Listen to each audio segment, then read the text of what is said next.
Alright, today we're gonna play some more Golden Treasures, the Great Green.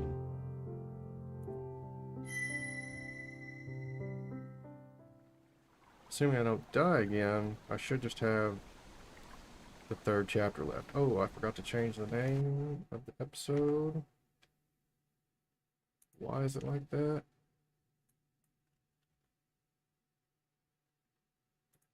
Whoops. I swear I changed it. No, I didn't change it on Twitch, okay. My mistake. Okay.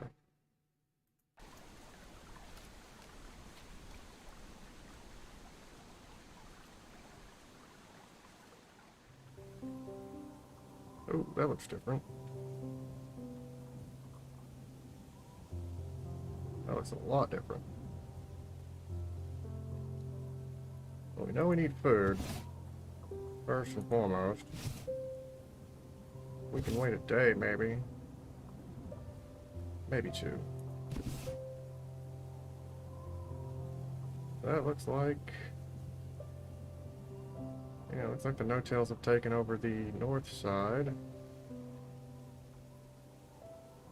And... a little bit of opposition here.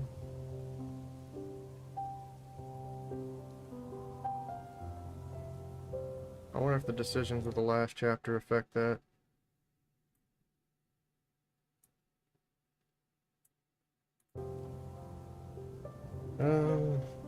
Okay, so I can apparently visit the tree again.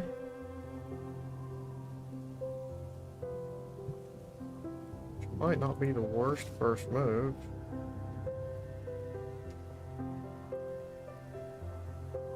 What is this down here? It's like colored territory, but there's no icon there.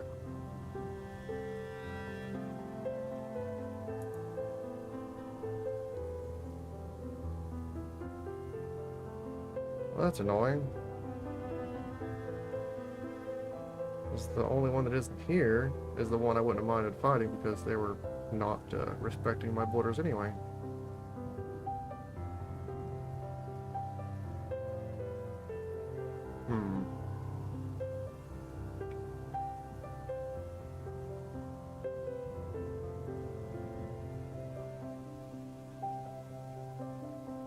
Would I like to investigate this area? No, not really.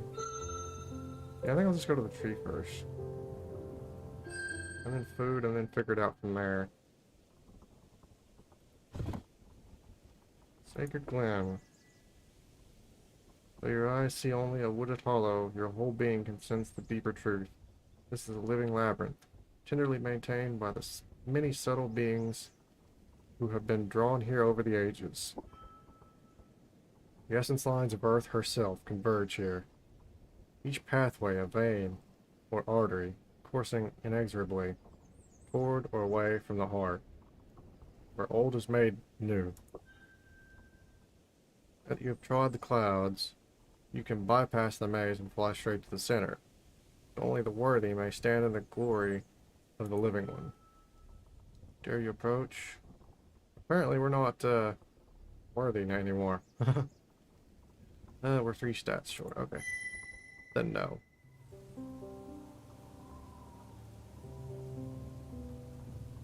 Okay, we do go here then.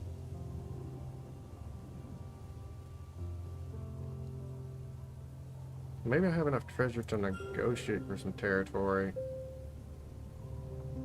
So I really don't have much to do. 71.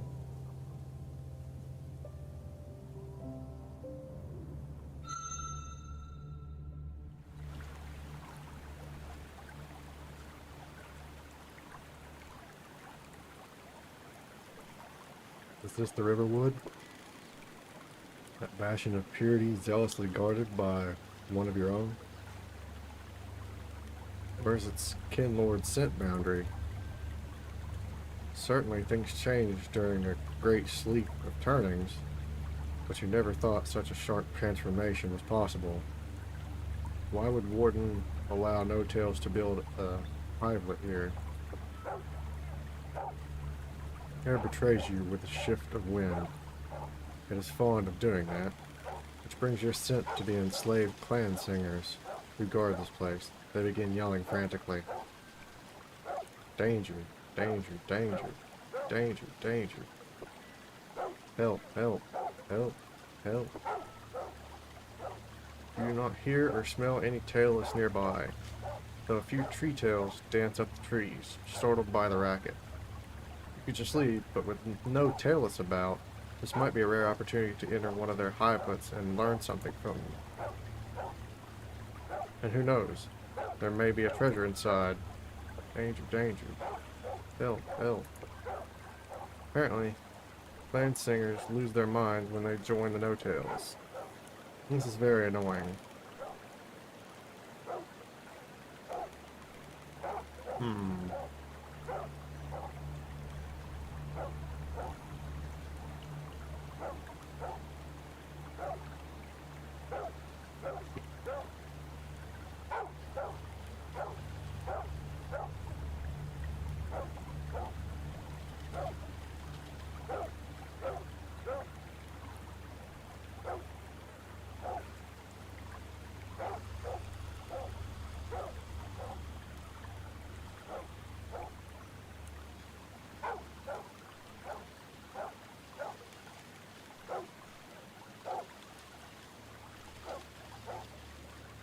I'm not sure what I should do here, honestly.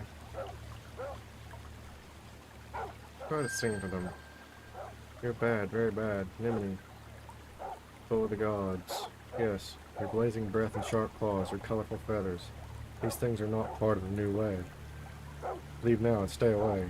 Stay far, far away, and never come back, or the gods will smite you. As their sigils draw across your mind, they continue to assault your ears with their horrible howling mouth swell. This is very annoying. Ask the clan singers why they have joined with the alien no-tails. Not no-tails, gods. They are gods. The new gods have shown us mercy, given us food, safety, and great love. Filled with compassion, perfect they are. Our pups survive, our bellies are full, and our cold times are warm and safe. In the dead of night, prophets of our people sing of the gods' greatness, and the gods are so humble that they come out and silence us, even striking us if we continue. Such humility, such enlightenment. Yes, their mighty music even allows them to control Earth herself, making her birth plants for them to eat.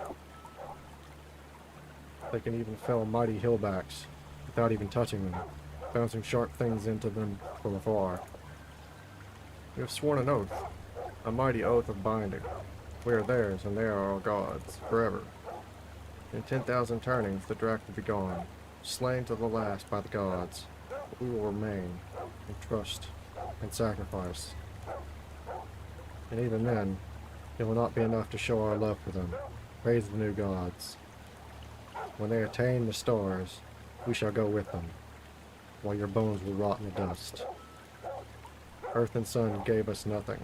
The new gods give us everything. We gain knowledge of a certain mysterious animal.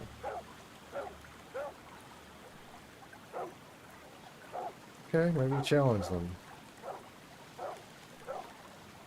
We could use a meal anyway. Gladly, you cannot win. Our faith will save us. The power of the gods is with us. To the void with you once was. Our gods will reward us when we present them with your corpse. For the gods. Okay.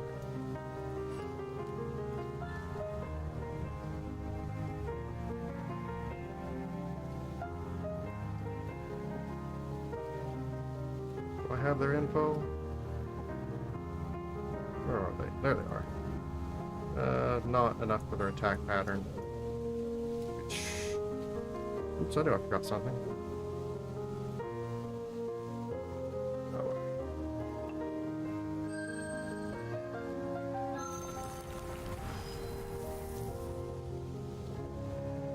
Oh yeah, I should be good either way. I'll just block until I have their attack pattern.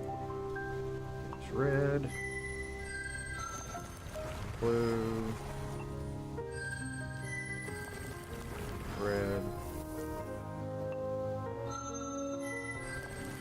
white.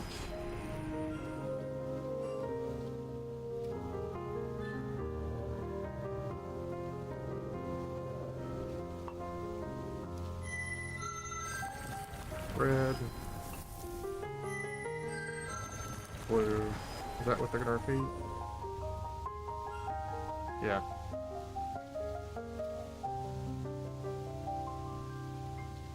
Okay. Now we know.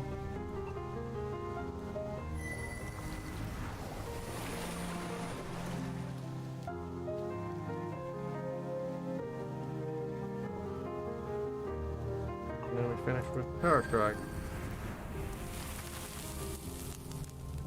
Yeah, I called that one. Clear yourself for your dance instruction.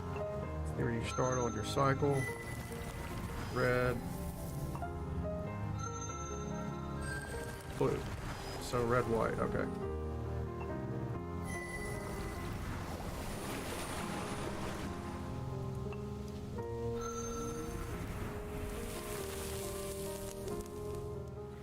That'll do.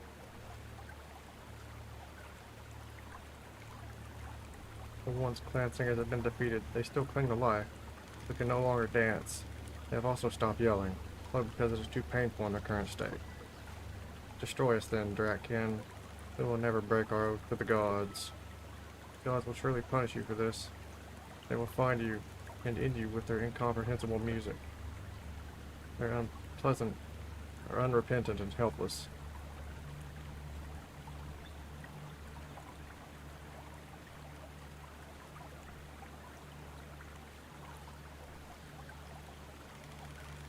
Yeah, we probably should.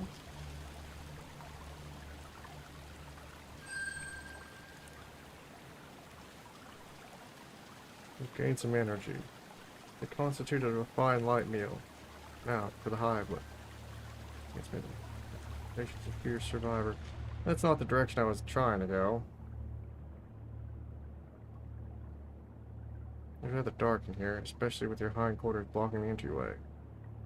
Alas, this is as far in as you can squeeze yourself. No matter. You can smell several interesting objects nearby, such as... what is this? It smells part tree, part beast. Yes. The curve is a quiet bit of elm. And the straight line smells like some kind of large fur beast, a hillback, perhaps? Or a plains runner? It seems somewhat elastic. That was interesting. There's definitely something appealing about that sound. It also seems foreboding. For some reason, that is part of its charm. There seems to be quite a lot of dead, dry grass here. Perhaps they are hoping in vain that the sweet smell will cover up their own stink. Is this a tailless hatchling? No, it doesn't have a rhythm. And isn't flesh inside. They're trying to make more tailless, or more no-tails out of grass. It might be possible, depending on what strange powers they have. A terrifying thought. There's definitely something here. Another tree and beast object. Beast skin. Great grazer from the smell. And tree flesh. Are the tails trying to combine trees and beasts into something? It seems popular. Perhaps there is something inside. Begin by lightly striking it with a claw. That was unexpected. Your feathers are now quite puffed out. Definitely hollow. Just an empty container. Just one more time. Enough now. Moving on. Oh, shinestone. The type that begins sun-colored and ends sea-colored. A lovely aroma. But you have never seen a shape like this in nature. Could the tails be able to change shinestone? There's a small pit full of ashes and burnt tree remnants. So perhaps they could melt it? How could they convince it to form such a Symmetry, once melted. It is frozen in a moving circle, like the shape of the water element. This reeks of Plains Runner, but it is actually a second skin.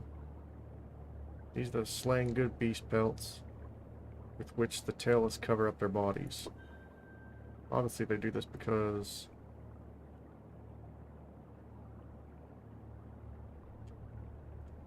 they're constantly cold. How painful that would be.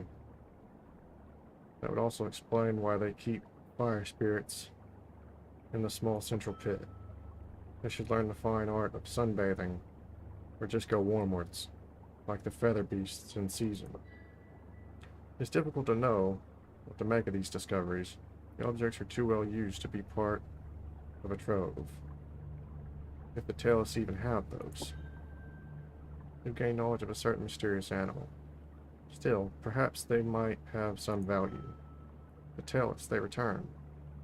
All that mindless yelling from the clan singers may have brought them back, or perhaps mere chance.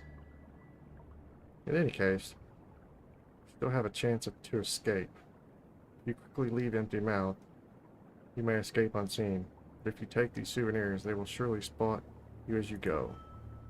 Of course, if the tailless were simply destroyed, that would not be an issue, would it?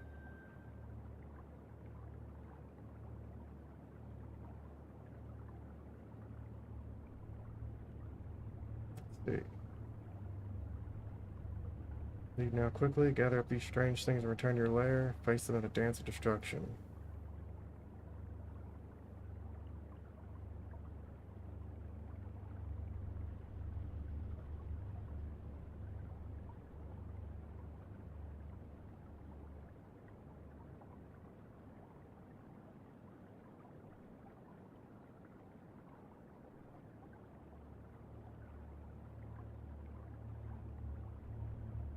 They just leave now quickly. Just squeeze out, lightly bashing your head on the portal frame, and are soon far away. Hopefully, they will not surmise that a drac was here. Or if they do, they will not know that it was you.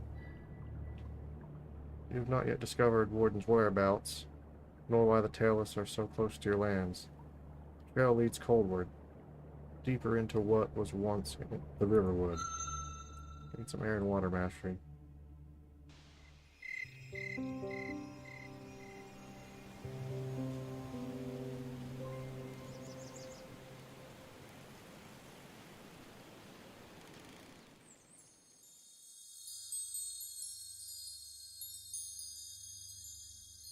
There you are, my beloved. I taste your essence, here in the dreaming. It's cool, and deep, and soothing. Yes, you're ready, beloved. Come to the Heartwood, setward and warmward from your lands. Come to me, on the far side of a new journey, tiny and yet vast. I await you, with a rare treasure in my mouth. Come. On waking, you feel an uncomfortable dryness, as though you have been drawn out of an embracing, breathable sea, against your will, to a harsh and hot wasteland. Somehow, though, you now know of a place where All-Mother, last of the Crystal Clan, waits for you.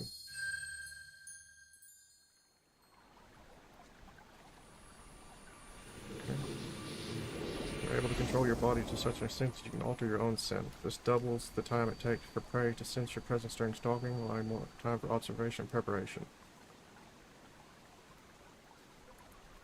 That could be very useful.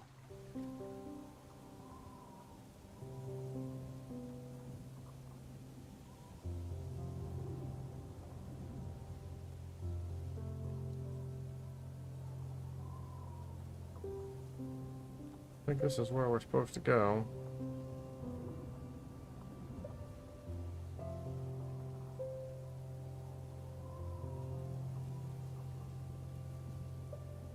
I can investigate this area.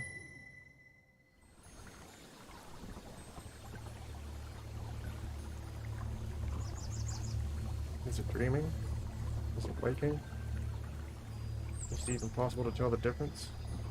Does it know why it has come? Is it ready? This is certainly the same Blaze-tail you encountered before your last sleep. Writhing question. Who became the envoy of Great All-Mother long ago? That should, however, be impossible. Many lifetimes of the Blaze-tail people have surely passed since you encountered it. You smell it. A delicious question. How does the Blaze-tail resist time? Does it not know that enkindling another with kin essence prolongs life? And does it know the still deeper secret? That all boundaries are illusions? That in the turnings which have passed, the Blaze-tail, which was, has merged with All-Mother? Would it help it understand if it knew that we had sacrificed knowing ourselves as a drop to gain understanding of ourselves as a seed? Would it help to envision a single grain of sand releasing its delusions and realizing at last that it was a shore all along? Indeed, impossible as it may seem, everything in this forest shares a certain scent. It is as though everything here has merged. Is this place of harmony and unity the most perfect forest which has ever existed? Or is it a living blasphemy against individuality? Few among the kin regard the elder, known as All-Mother, as an enlightened, transcendent being. Others see it as a dangerous heretic, spreader of untruths, which would degrade and weaken the kin if they were to be embraced. Is it ready? Shall we summon All-Mother? Commune with it? Sure. It will take some time for All-Mother to arrive. Would our guest be displeased if we were to entertain it until the Great One arrives? Blaze-tail begins to dance, slowly turning, swirling its luxurious tail this way and that, though its golden eyes never leave yours. It is beautiful, unlike any dance you have ever seen. And then the song begins. Long, long ago, a kin, true child of heaven and earth, was reposing in the shadows of the forest, when suddenly there came running a Long-ear, with a Blaze-tail close behind. Save me, a mighty kin, sang the Long-ear. This Blaze-tail would rend apart my flesh, destroy me utterly. I wish to live.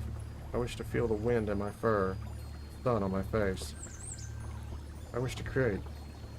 There may be more Long-ears to taste the fruits of earth, and to fill the burrows of earth with warmth and love. If I am destroyed, my many relations under the good green hill will first worry, and then fear, and then despair, not knowing what has become of me. My siblings and my creators will never again know true peace, hoping forever for my return. I am innocent. I have never brought harm nor pain to others. I am afraid. Do not let the silence overtake me. I love life. I love life. In that moment, the great kin awakened to a new truth. For it too loved life and feared destruction. It smelled the same essence, the same spark, within the Long-ear as it had within itself. And once it found the Long-ear and itself to be one and the same, it felt compelled to act. Fear not, gentle Long-ear, sang the kin to the trembling good beast. You shall not be destroyed this sun, for now I know that I am you, and you are I.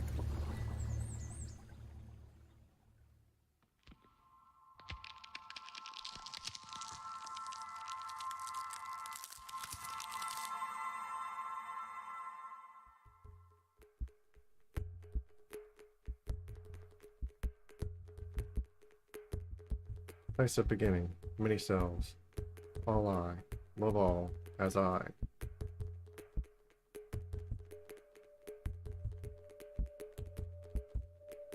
Okay. Worker cells, other cells. I am them. They are I. Helping, feeding, bringing, moving. Many bodies, one essence. Beautiful, powerful, right. Love them all. Nice at beginning. Many cells. All I. Love all. As I. Huh. Eat eggs. Other cells. Cells yet to be. Growing, turning, awakening. Awakening slowly, quickly. Love them all.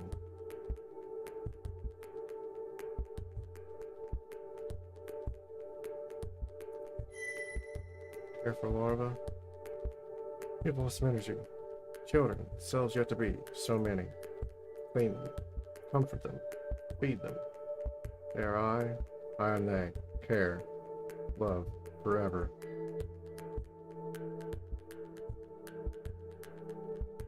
Move up.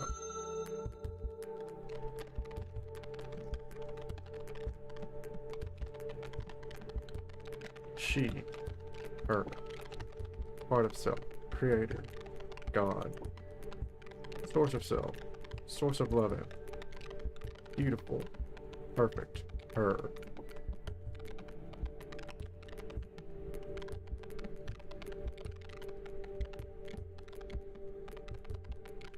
Okay. I'm burning a whole lot of energy. Little self. Love creation. Must create more cells. Help. Find. Bring. Thirst. Need water to create more self. Sweetness.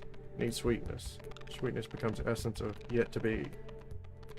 Bring sweetness. Must create. All self must grow. Must become empty. Need matter. Need food. Food will become the new selves. Must create. Need food. Love. Want. Little self. Love. I am you. You're I. Always. Forever. Beautiful. Perfect. Her. Okay. Lost little energy. You spilled much waste. Sacred work. Hard work. Creation. Must clean her. Remove waste. Outside nest. Remove waste. Remove waste. Remove waste. Again. Again. Again. Clean her now. Joy. Clean the rest of her. One leg. One part. Next leg. Next part.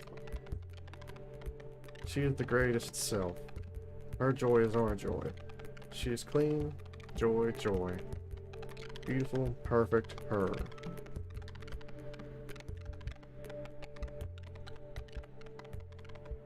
Begs to safety. She creates so many, so often. Selves to be. Beautiful. Tiny. Helpless. Need to help. Carry to nursery. Come back. Carry more. Carry. Come back. Carry. Come back. None left. All safe. Soon. Selves to be will be selves. Joy. Beautiful. Perfect. Her.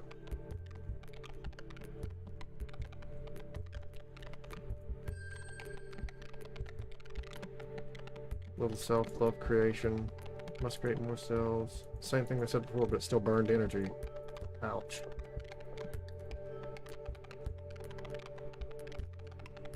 Okay.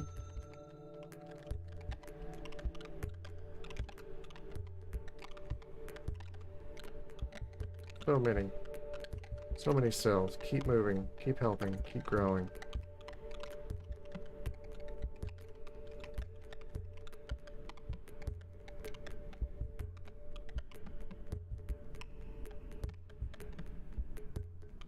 Up and down.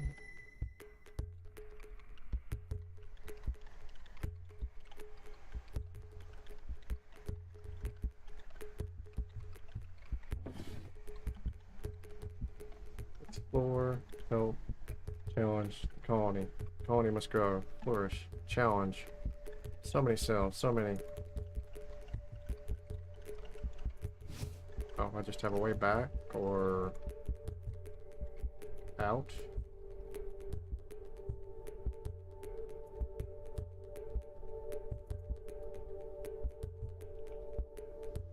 Oh, I'm following the scent trails.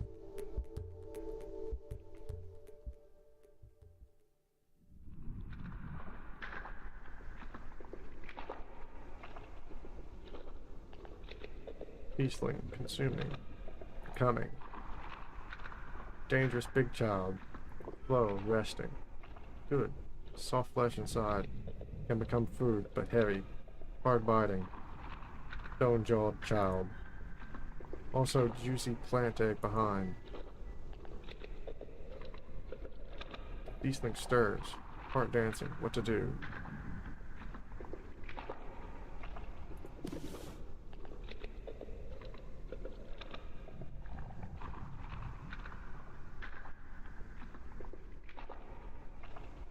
Oh.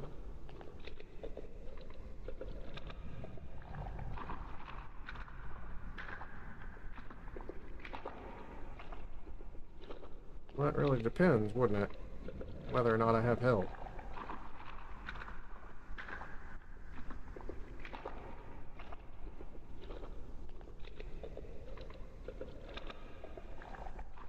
Am I still burning energy each time I move?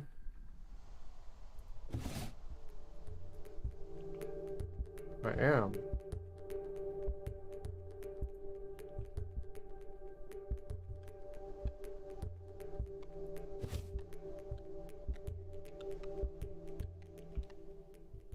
Don't tell me I'm gonna like end up dying in this weird out of body experience we're having here. Becoming an ant.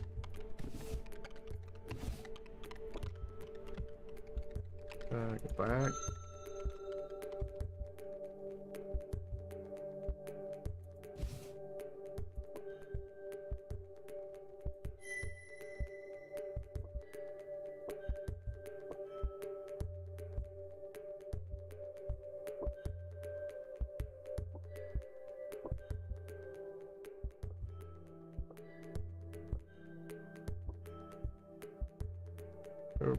Okay.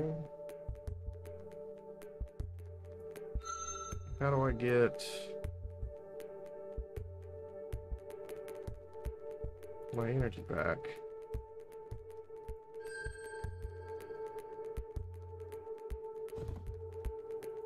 I'm confused.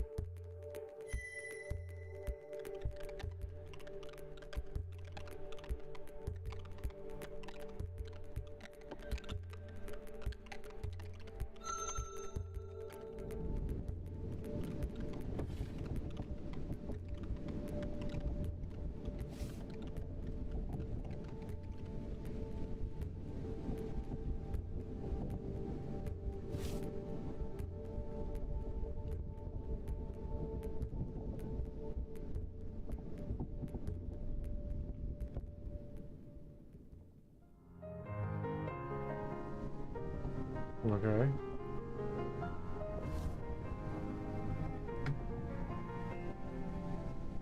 As the destruction begins.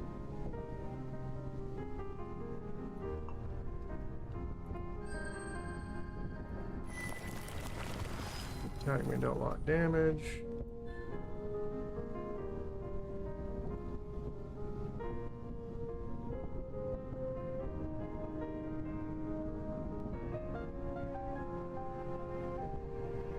Okay, I think these are my hands here.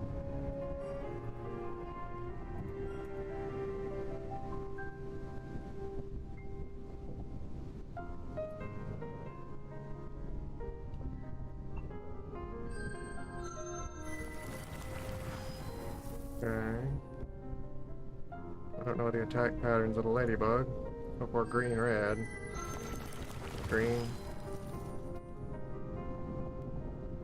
What if it does red again?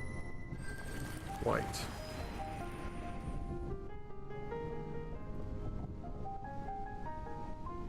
Green, red, green, white so far.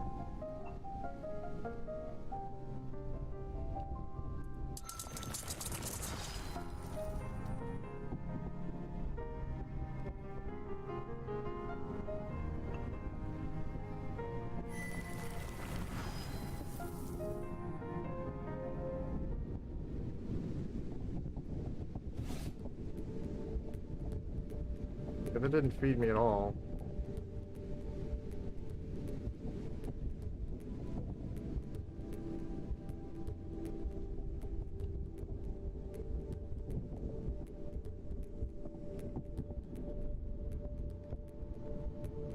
And we're dead.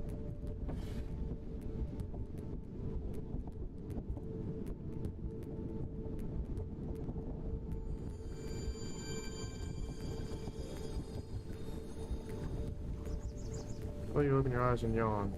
The sun is dying setwards and a cool scent rises from earth. Was it our song and dance which lulled it to slumber? Will it forgive us and return another sun to meet with the Blessed All-Mother who longs to meet it? Journey home is uneventful, but despite the fact that you seem to have spent a long time sleeping, you're strangely tired when you arrive.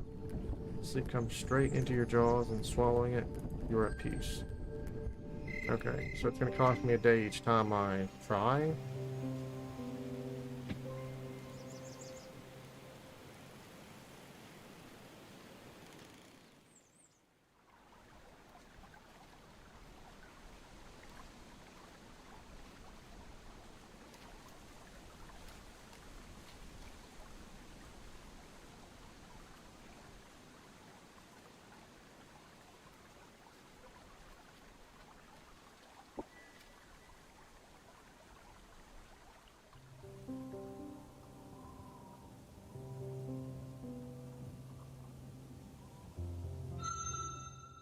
And again.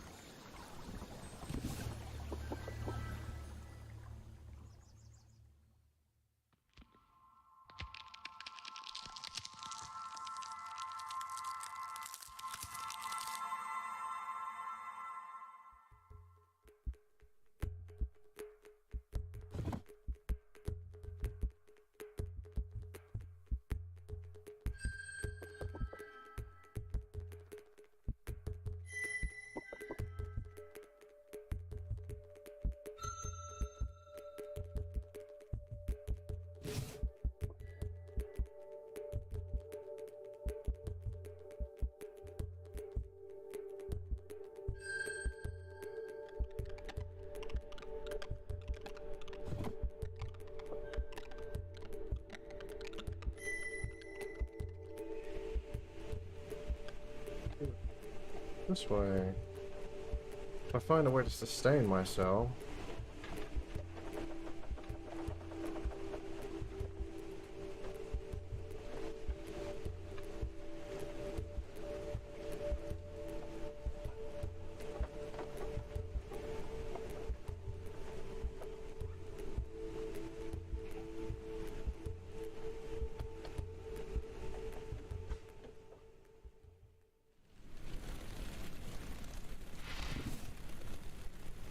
Smell panic, desperation, marveling, selves endangered.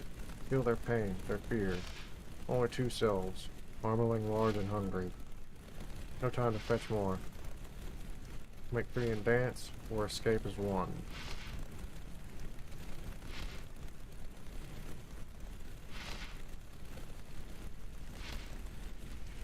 Well, I can save, I guess. Could be wrong. Okay.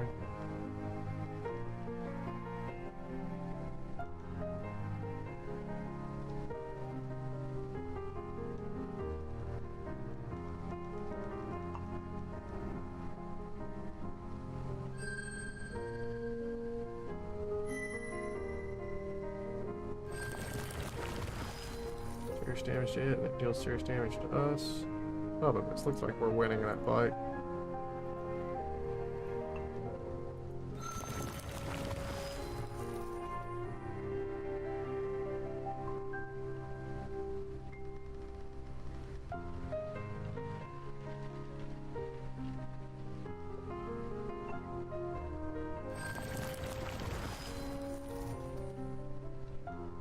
Oh, did it cost one of my allies every time? I think it did, and it weakened me. Uh-oh.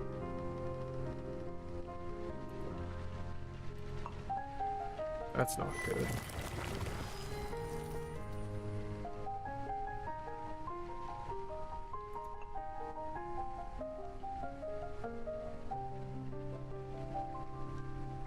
Maybe I should have blocked when it was attacking and attacked when it was blocking.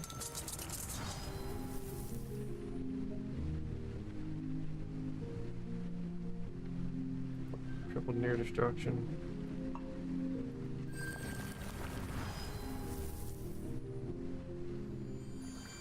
Oh, it failed again.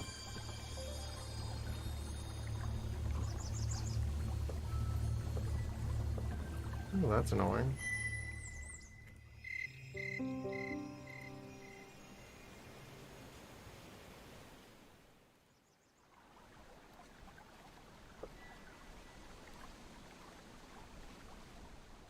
At this rate, I'm gonna end up burning all my time up trying to figure this out.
Paths.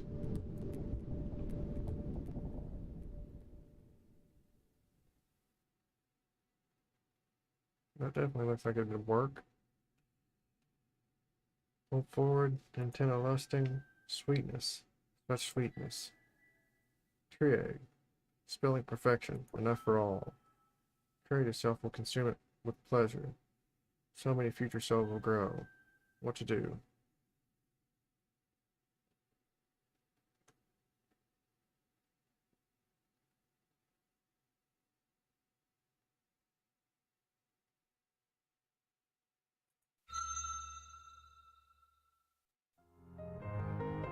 Whoa! Precious that's at stake. The Weaver now faces you in the dance of destruction. Cannot retreat from this fight. Stand with pride and fight with honor. Well then, looks like this might be another death.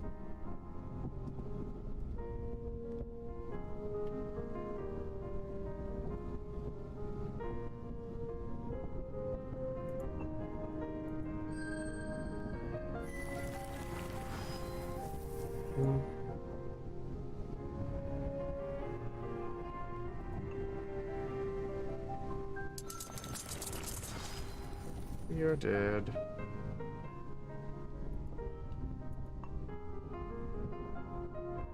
Ah, everything in this dream world's a trap.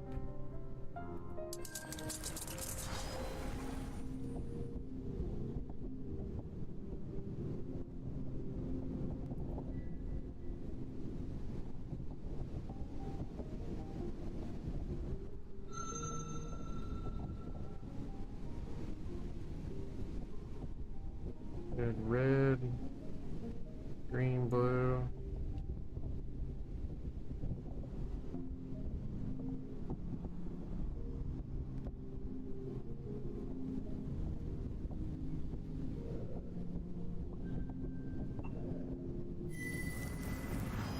And we're dead again. Oh, this is annoying.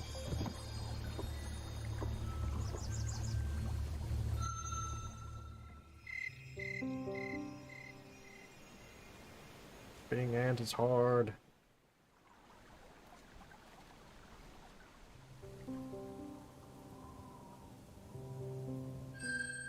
Burned up a quarter of our time trying to figure this out.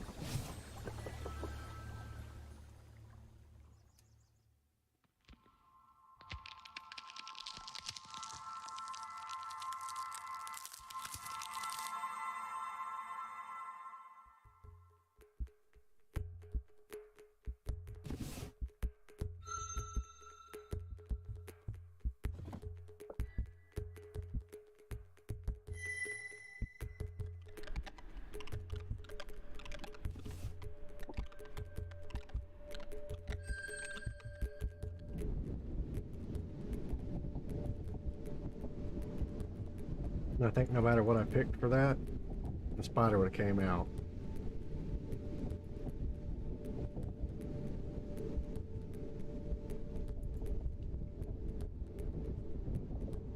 It's just too good to be true.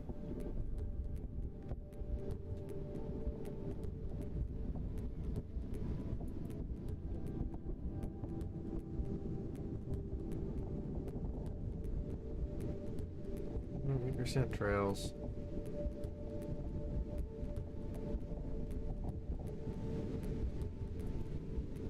Straight up the center, I guess. And we found a bird. That's probably even worse than a spider. Sky Titan. Still black burn. Sun staring. Broken. Twisted. Stinging. Blaze feather. Circle burning. Cool gashes. Through impossible breaths. Held up in my mouth. Slide your sharp feathers across my tongue. Leave me screaming, screaming with joy. Help me sing to the uncharred, to the raw, to help them splay themselves across the divide. I see them, whole and content, unbroken, and I cry out, in despair, at the living falsehood. Straight lines, I sever them with my beak, but they refuse to curve, they refuse. Where is the one who will choose the fourth way? Where is the one who will face the spirit and reject its deceptive blessing? Open the way for me, but I do not wish to enter, only to be swept inside helplessly. I wish to rub myself against her feathers, her scales, hanging, burning in the nothing. Those who know the truth, that the Father on high is but a mote of tail skin. Those who discover the four numbers and open the door, may they be forever broken and never unite again.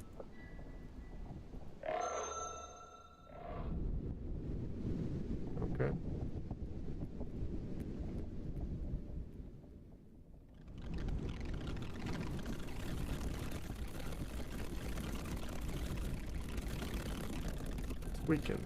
Sweetens.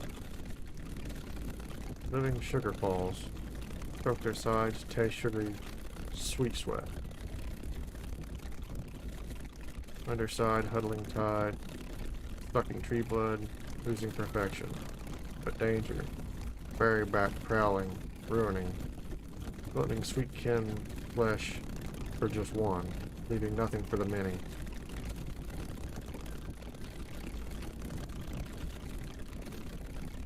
Right, bravely save sweetkins.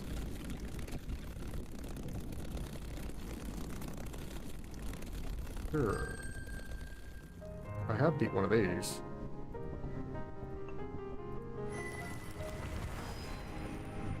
Okay.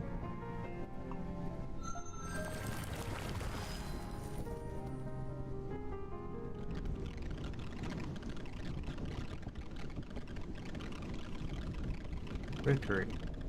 Fairyback buzzes away. Sweetkin sweet and safe. Bringing.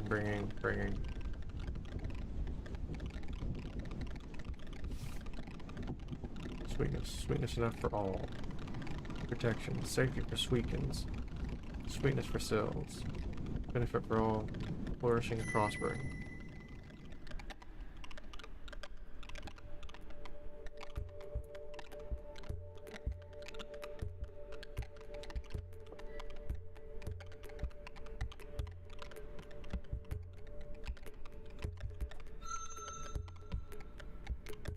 Sweetkin sides. Sweet comes out. Joy. Drink. Joy. Energy. Love. Enough. Need for other selves. All need. Feel need. Leave. So many cells. Keep moving. Keep helping. Keep growing. Okay. So I have to succeed in all three paths, I guess. That's gonna be difficult. I think I went that way last time and it got me killed. What's that?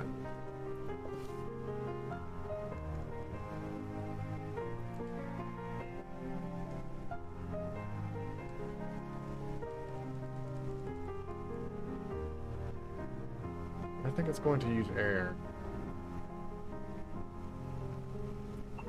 I wouldn't swear to it. It did.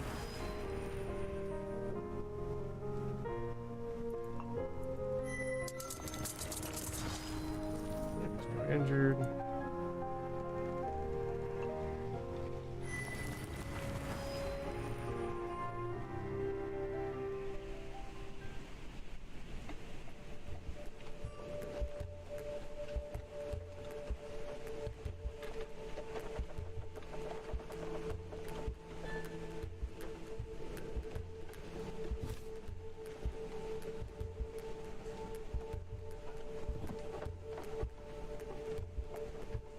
I think we have to fall back now, just in case.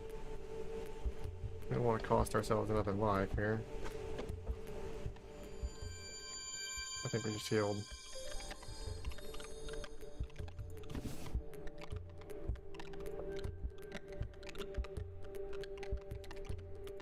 Oh, it won't let me do it twice? Oh, that's not good.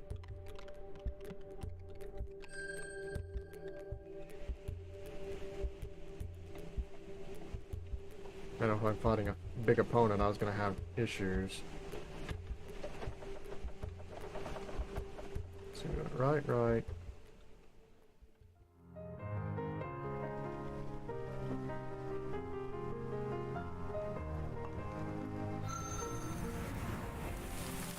Much better.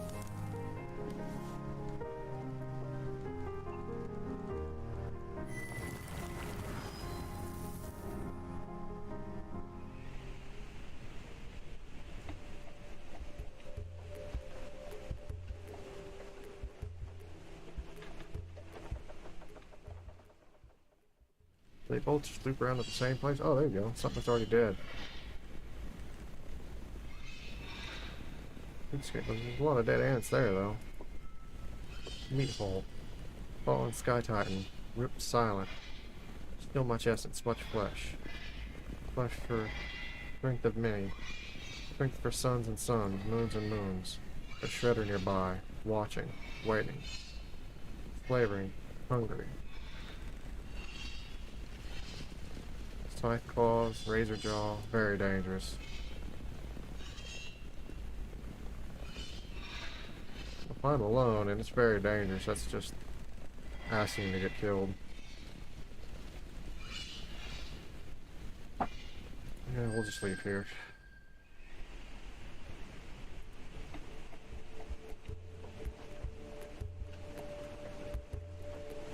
That felt like a pretty good warning to me.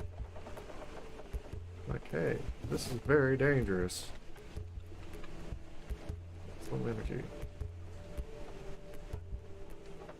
2 ways back.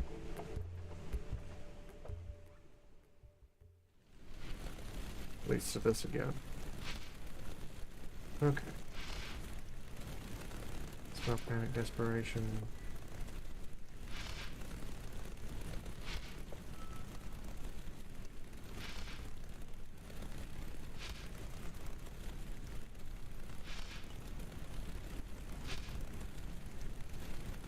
Maybe I can take these back to the other one.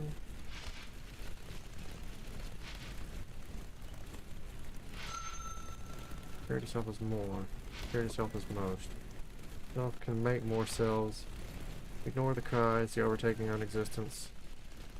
Help and keep searching, keep moving. Okay.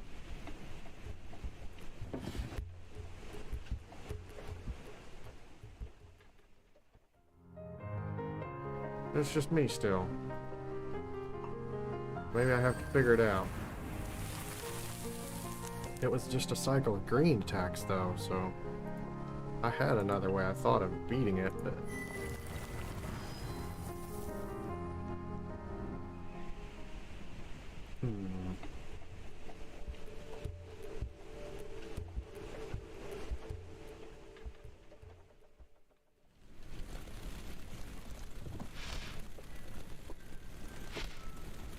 must either fight with these three or take a chance on the other one.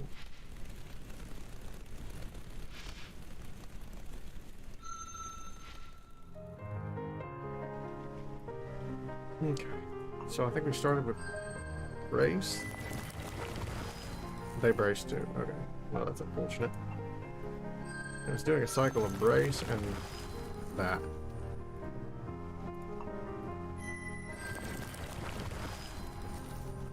I think if we do the opposite, we might eventually... Nope, don't moderate damage to me. Should throw some red in occasionally.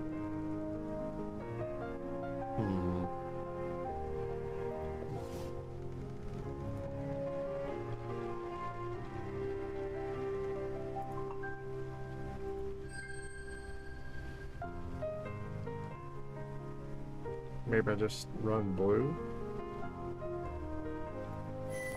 I did red again. I haven't lost any of them yet. And we lost one. No, actually I lost two of them.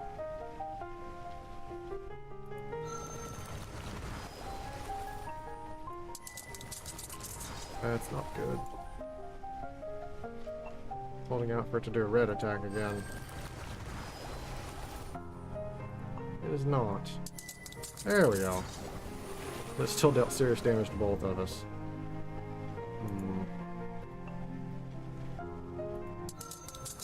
Hey, I think we got it.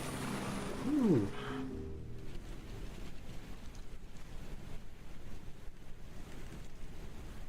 Victory, victory. Other cells arriving, helping break down, move the armoring. Will become food for many children, becoming cells. Gain some energy. Mighty, mighty. Love becomes strength. How did we succeed? So the long ear begged the mighty kin to protect it. And seeing its own hopes and fears mirrored in the tiny fur beast, the drac agreed. He could not bear to see it torn apart by the sharp teeth and claws of the Blazetail. Turn away, O Blazetail. This long ear is under my protection. There shall be no destruction in the sun, said the gentle Drakkin. You lie, said the Blazetail bravely to the giant one. I myself am close to destruction. I feel the breath of the void upon my neck. It has been many suns since I ate. My vision swims, with no food. My body devours itself. I lack the strength for even one more hunt. If the long ear lives, I shall die. I am created an eater of flesh. My belly cannot hold leaves or grasses. It is not my choice to destroy, but rather my nature, which comes from great sun above and great earth below. Therefore you lie. If you protect this long ear, then you shall surely destroy a Blazetail. As surely as if you yourself had eaten me, you shall. And if you do not protect it, I shall destroy it, for I must. Life is good, and I must survive, and create before I perish. The sun shall see destruction, as it has already seen it uncountable times. Turn away from this, and from the infinite tragedies which occur in this beautiful and tragic world. The weight of life, and of its shadow side, is too great for any one to bear, even a great kin. And having this sung, it felt silent. The noble Drakkin pondered this in its heart. The Blazetail was not wrong. To save some means the certain death of others, who depend upon their flesh for survival. And it saw itself in the Blazetail as much as it saw itself in the long ear. More perhaps, because it too was a hunter, and had already destroyed countless beings to survive. O Blazetail, sang the Drakkin, I will not be your destruction. You are as true and as beautiful as the long ear. In your swiftness, your sharpness, I see myself. I am you, and you are I.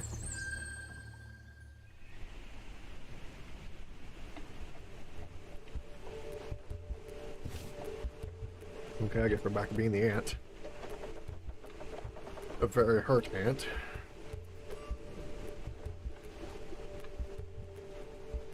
We have big food. Just need to get back to it. Lost little energy.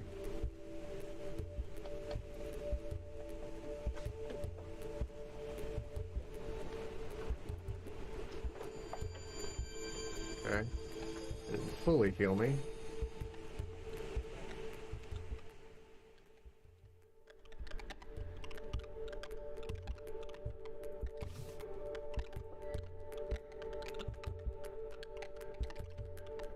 How about we go... Wait, what? Oh, do I have to do both? Oh, that's not good.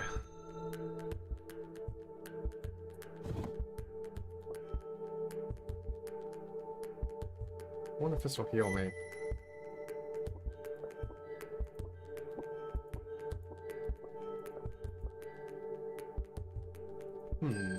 I may have to take at least one more day to actually finish this.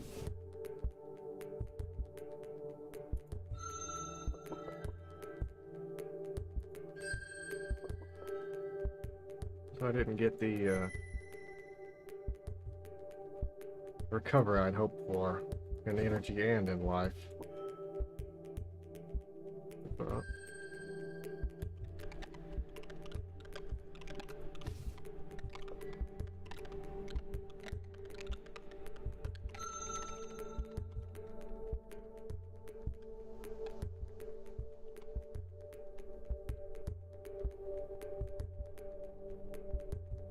which way did I go last time? I think I went right.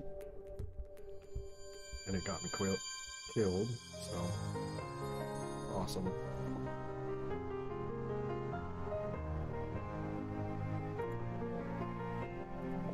I don't know what these do.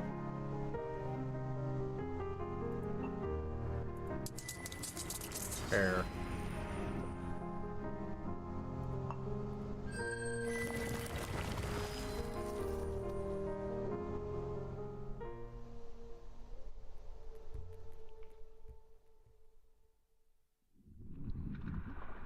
Oh, I found this again.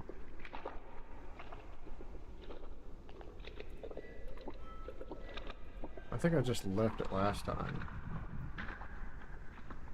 But I'm hurt, and its stats are as good as mine.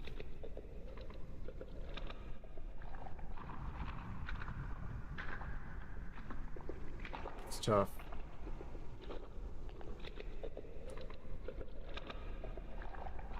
I think I could beat it if I was fully recovered, but I don't think I have the energy or the time.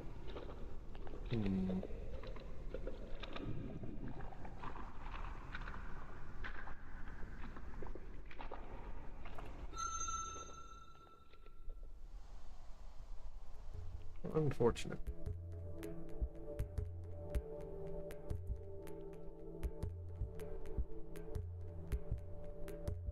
Right.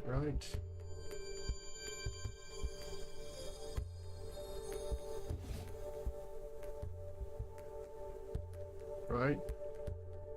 No energy. Yeah, we're done again, I think. This is hard.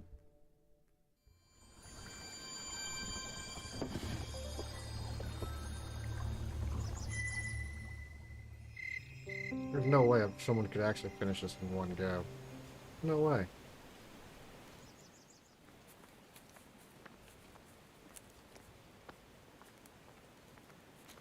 Dark smell of fear paints the air of the sun. No tales have come to the spirit wood to gather life. Most of the predators in your territory either hunt things too small to be of concern, or take little enough that your personal diet is not deeply impacted.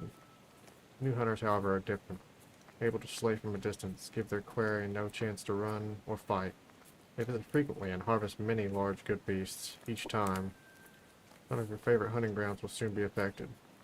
It would not be enough to ensure your starvation, but the wealth of prey to which you are accustomed may become a mere memory. On the other hand, the tailless have long memories and are known to be unnaturally vindictive, perhaps allowing them to continue this behavior would be less risky, though your core and essence both chafe at the prospect of allowing these outsiders to take from the bounty which sustains you and is rightfully yours. What do you do? 3, and they do not seem to be warriors.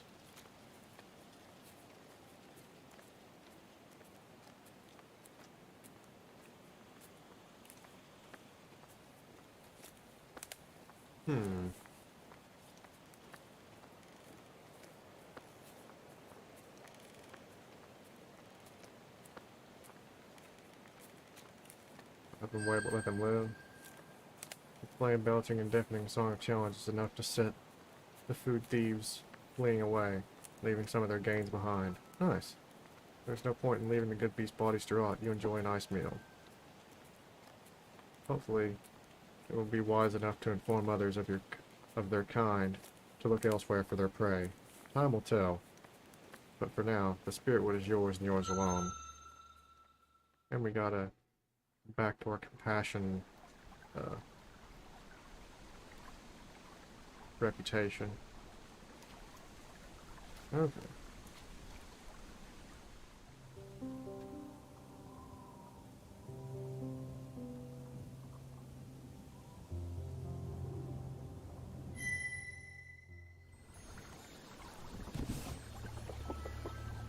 Yeah, there has to be easier ways to go about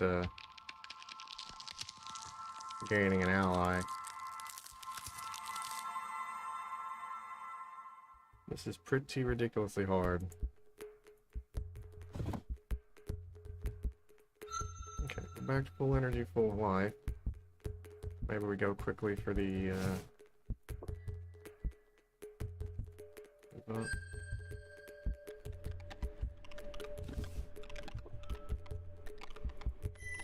down.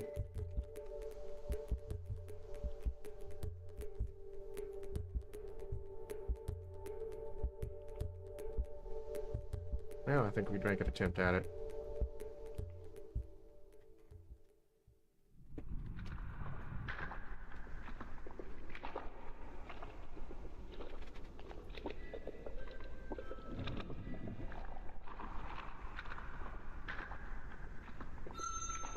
Alone. Switch other selves to help dance. It take time, effort, but stronger, safer.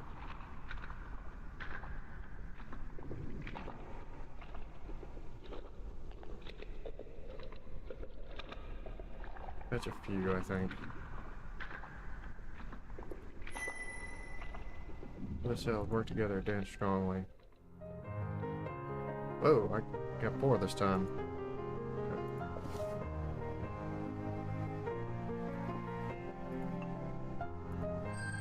What is it gonna do? If I had to guess, it wouldn't be air. That's not its strong stat. It's probably either gonna be water or fire. So...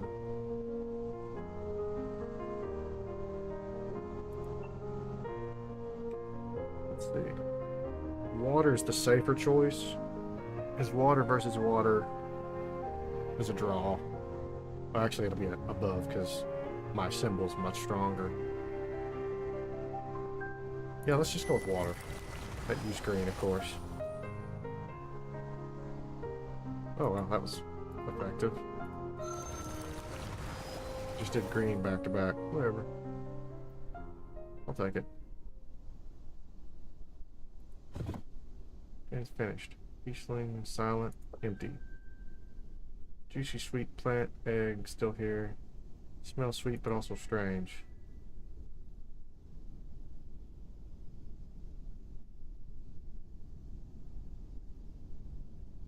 Smells sweet but also strange. Is that another trap?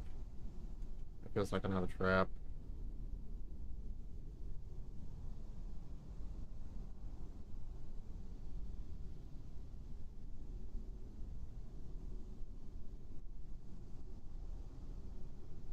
I don't know, are there certain berries that kill ants? I do not know.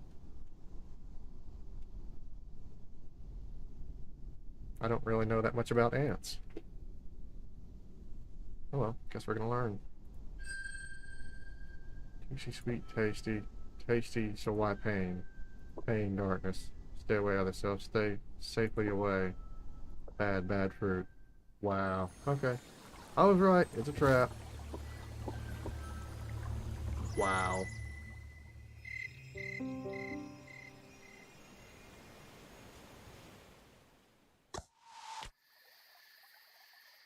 a sting in the darkness. You awaken, fragments of your interrupted dream falling down around you. There are no strange sounds or scents, just a tiny niggling pain in your upper neck, and then the cold, dripping slow, outside your throat but inside your skin, flowing down. Your core is turning to ice. You can barely feel your body. Something is numbing you from within, a poison unknown.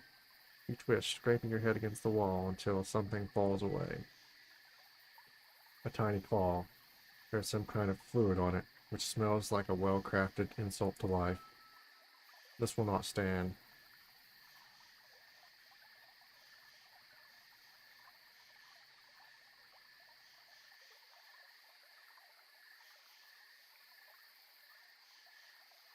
Breathe slowly toward the mouth of your lair. Slide forward on your belly, attempting to shove away the rage and fear building inside of you would only make them stronger. Inside you, breathe slowly as you creep, imagining your mind being bathed in cool water.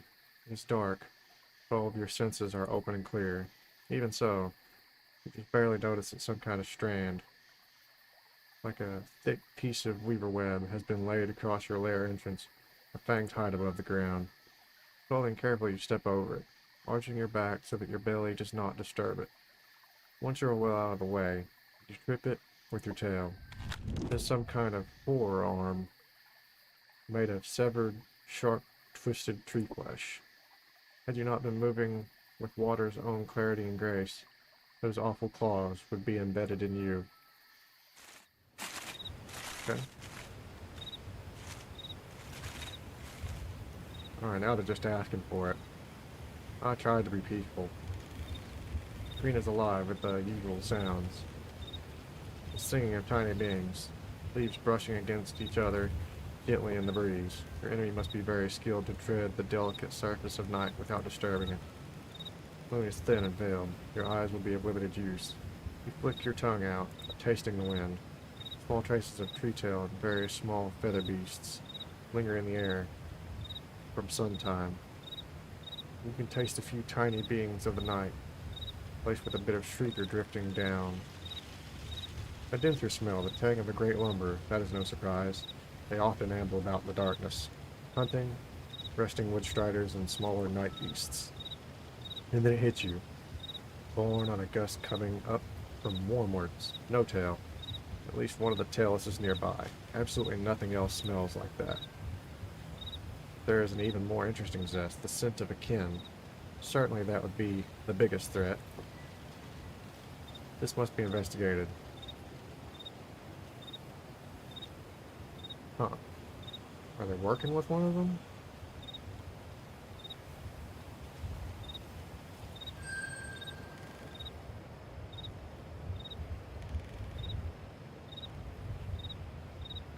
Making your way closer to the source of the kin scent, you descend into a heavily wooded dell.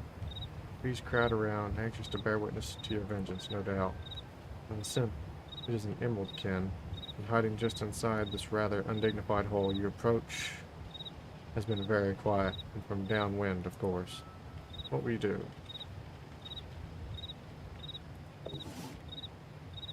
Something is not right here. That scent, you've encountered it before, earnings and turnings ago. It is Blair, the young kin who was first to challenge you after you won your stewardship over the Spirit Wood. That is its scent, there's no mistake. That cannot be. Blair was never heard of again after that, and either met its end or found a home so far away that not even a rumor of it reached you. The scent is a little too clean, nor is there any trace of the heavier scents that would be left behind if a kin squeezed itself into this hole recently. Also, hiding in a hole and trapping one's lair is distinctively unflare-like. That simple-minded, bombastic kin was never one for subtlety. This is a trap. How your enemy obtained something with Flair's scent on it is unknown, but it does not matter. There's no Drakkin here. This must all be the design of the tailless. Though it is alarming that they could devise such a thing. You turn warmwards, towards the threat.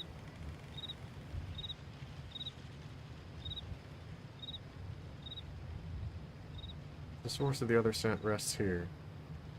At the end of this ravine, by the smell, at least one tailless lies in wait.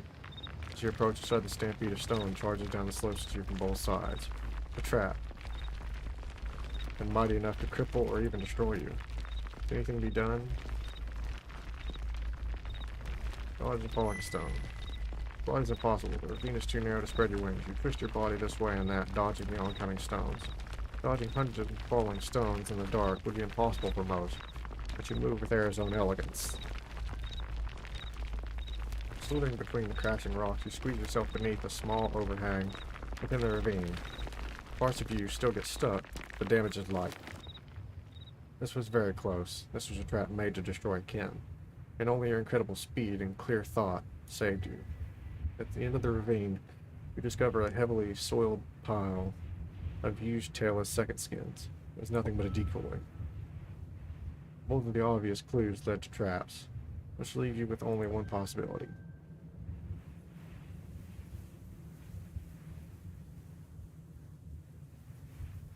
There is only one other scent. It is a great lumber, and not yet a great lumber. The scent is that of a greater good beast, but it does not move like one at all. Before you can react, it flings a web of woven plant fibers over you. You can still fight, but flight and escape are now impossible.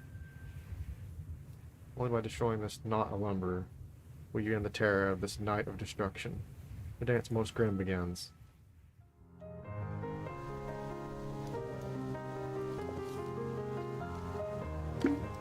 Alright. You cannot retreat from this fight. Stand with pride and fight with honor.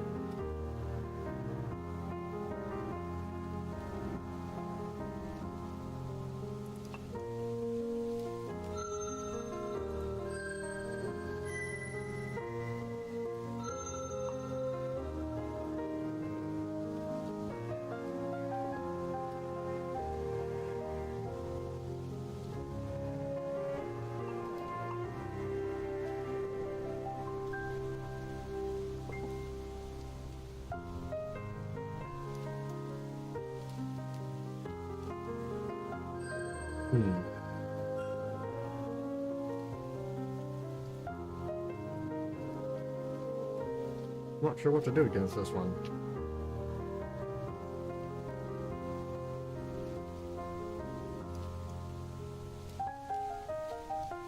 Maybe just use my toughness against them. Get severe damage. Opponent is battered.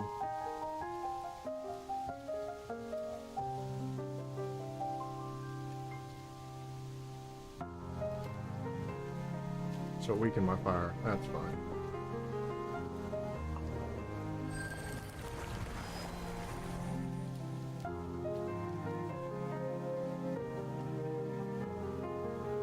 So did blue and blue? Really?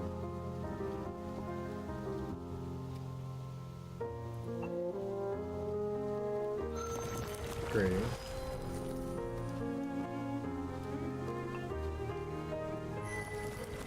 Blue.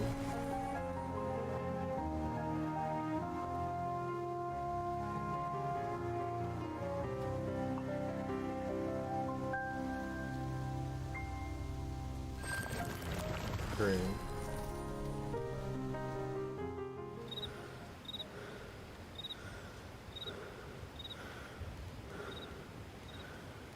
You have won.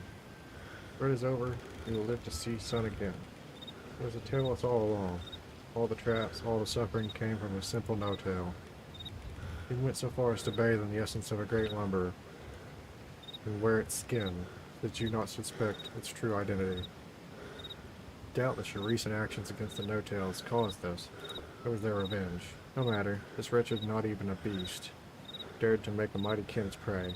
It is now helpless before you, and too badly wounded to survive. Its eyes, however, show no fear, nor even hatred. If anything, its look is one of acceptance and respect.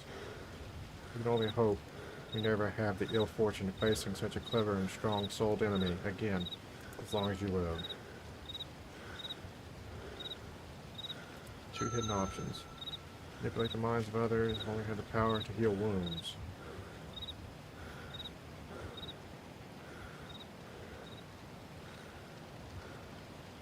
With little pain, I guess, and as swift as it should be. You will not stoop to the level of the no-tails by indulging in something as shallow and pointless as cruelty.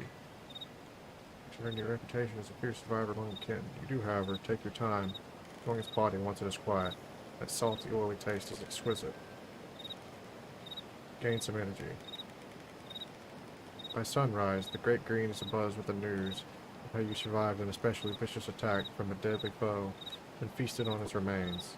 Excellent to improve your reputation among the kin. Some say it was a lumber spirit ripped from the death lands. Some say it was a kin in disguise. You feel no need to disclose the truth, but it is sombering that a mere tailless brought you so close to destruction. After chewing the flesh from it, you decide to keep its head bone with its strange flat face as a trophy. Well, it wasn't that close. Just saying. Hunting head bone. This once belonged to a tailless predator who tried to make you its prey. It was probably hoping to get into your trove, though not quite like this.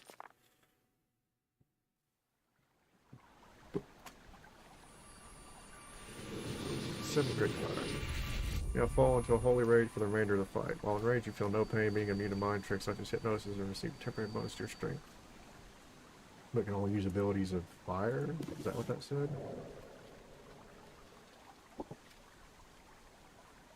Can only use abilities linked to the fire element, yes. Okay, risky. If you know your opponent is going to use just air, though. Solid. Okay. Let's try this again.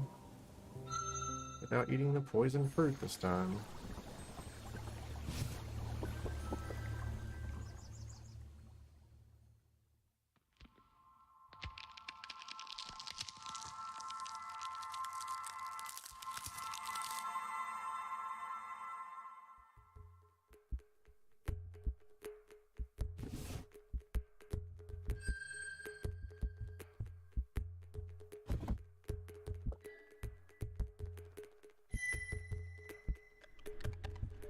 That reset the whole event, or...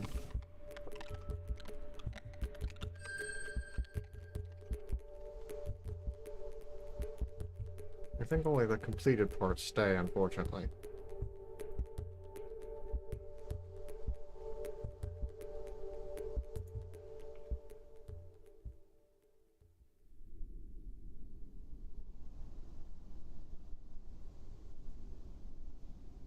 Okay, it is still dead.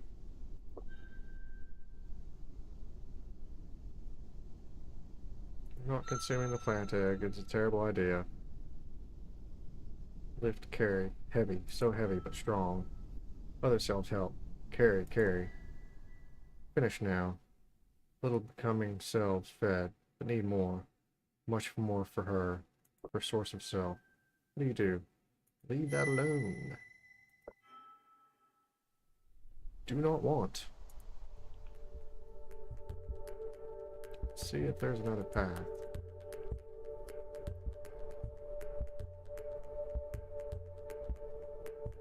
Let's see. I went this way before, but I ran out of energy before I finished.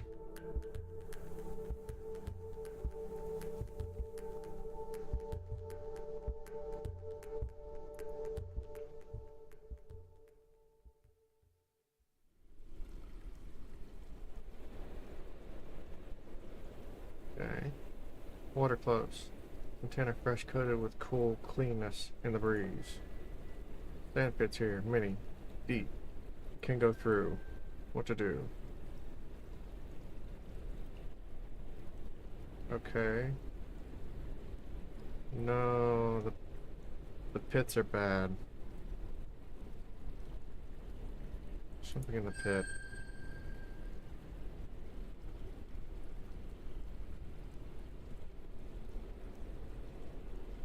Plant egg the feastling had. Roll into the pit. That's what I figured. Death pit. Death pit jaws eating sweet egg. Death pit dancing in pain. Sweet egg is bad egg. It burns. Fire inside burns. Get pit going. Safe pit now. Safe go through. Aha. Was a puzzle. Water. Water, water. Cool, clean, pure, perfect. Enough here for all. Creator. Source of self thirsts. Pit now safe. Other cells will follow your path. Find water. Will bring water for greatest self. Refresh her. Make her strong. All will thrive. You have found a water source for the colony. What do you do? Say refresh body here. Enjoy life. You gain some energy. Please. Okay.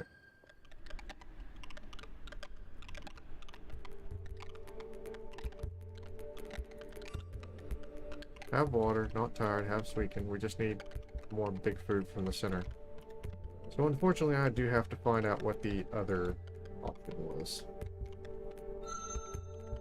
Which was right up here, I think. It was the corpse that was a trap.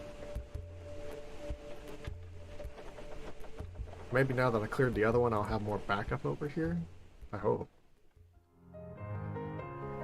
Hopefully that's how this one works. What do we do against this one? I think we did fire. Yes. Hello.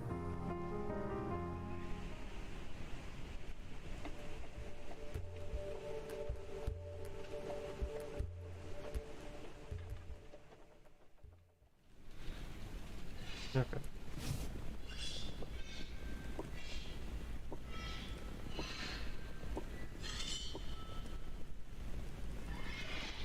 Seriously? And the foodscape?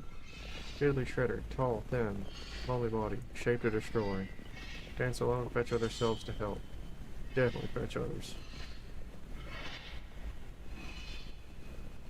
Well, might as well fetch many. I think this will be our last part for this one, hopefully. Any self, taste victory. Victory. Oh yeah. Wow, look at those stats we have now. Its destruction begins. So what is it gonna do?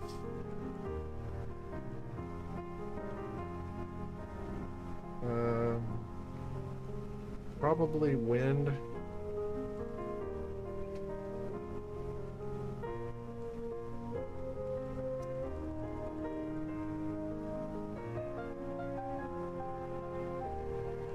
I don't know, wind or water, I think.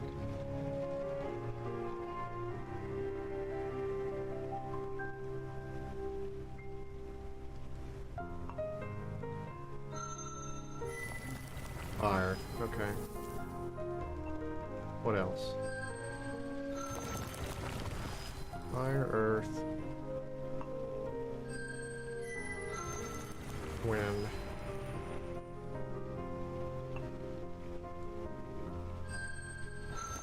Wind.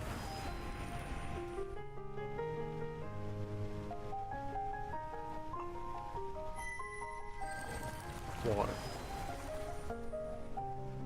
So it doesn't mix.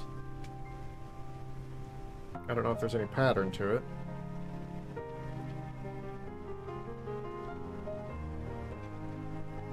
Maybe there's hints that his body's giving off that I'm not paying attention to.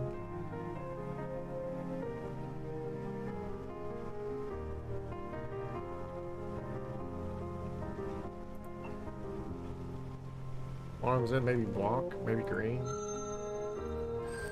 Nope.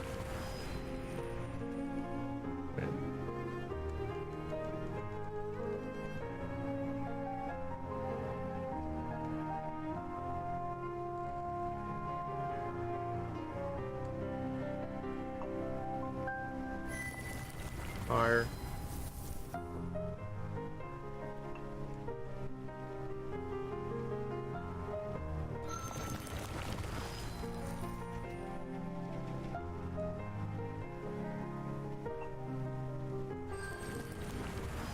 Okay. Just beat it by sheer numbers, I guess. I couldn't predict what it was gonna do. Food. Food for all. Shredder now becomes meat essence treasure as well. Quickly, quickly. Don't break down, break down. Carry, carry, carry back. Creator self will soon be filled with strength, with flesh. Will make many new selves. Strong future, good future. Weak as one, strong as many. Many as one, one as many. Glorious meat fall. Death becomes life.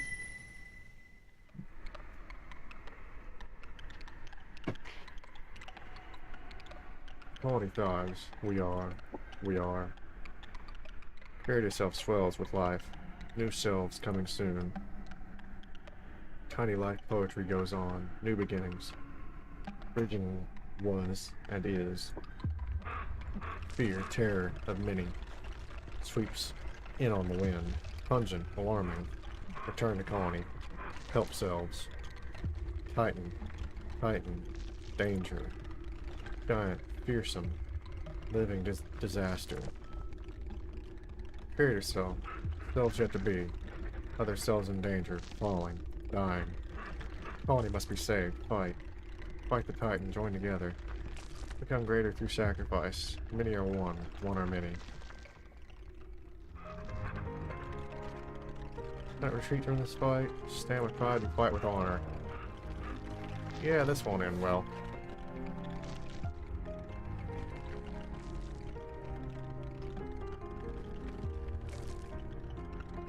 We are doomed.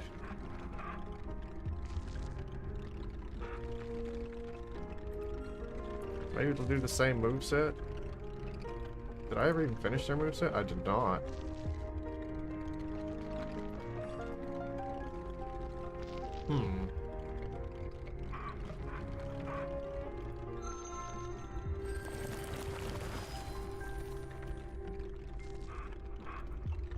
Green.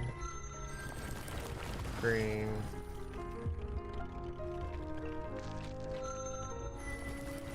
White.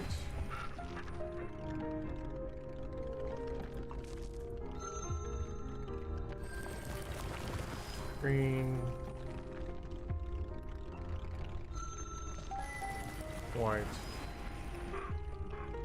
Okay. It just does green, white. We can do blue. Yep, I should have done blue. No, watch, it'll swap it up to green again. Yep.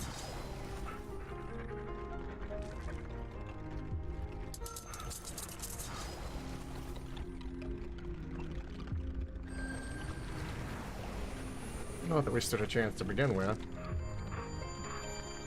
Keep this fight, stand with pride, fight with honor. Oh, okay, it replaces me with another one.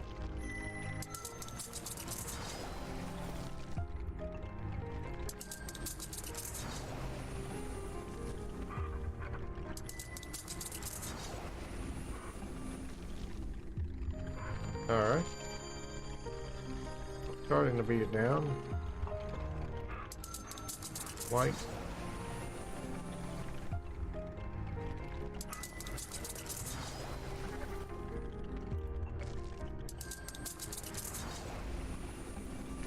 We're having an effect, but we are dying.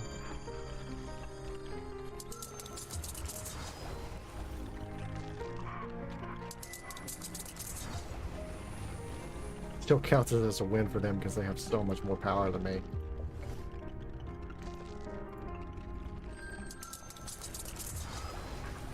On to the next life.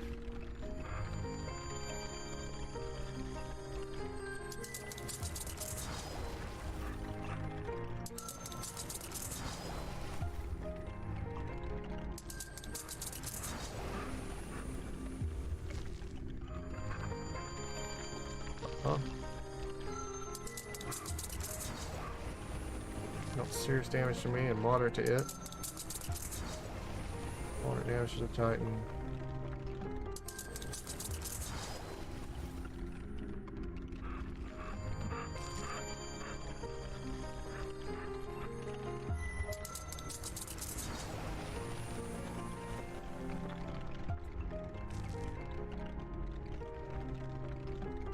Oh wait, we're using the wrong thing. Duh. It's supposed to be fire. I had my symbols backwards. Not that it mattered.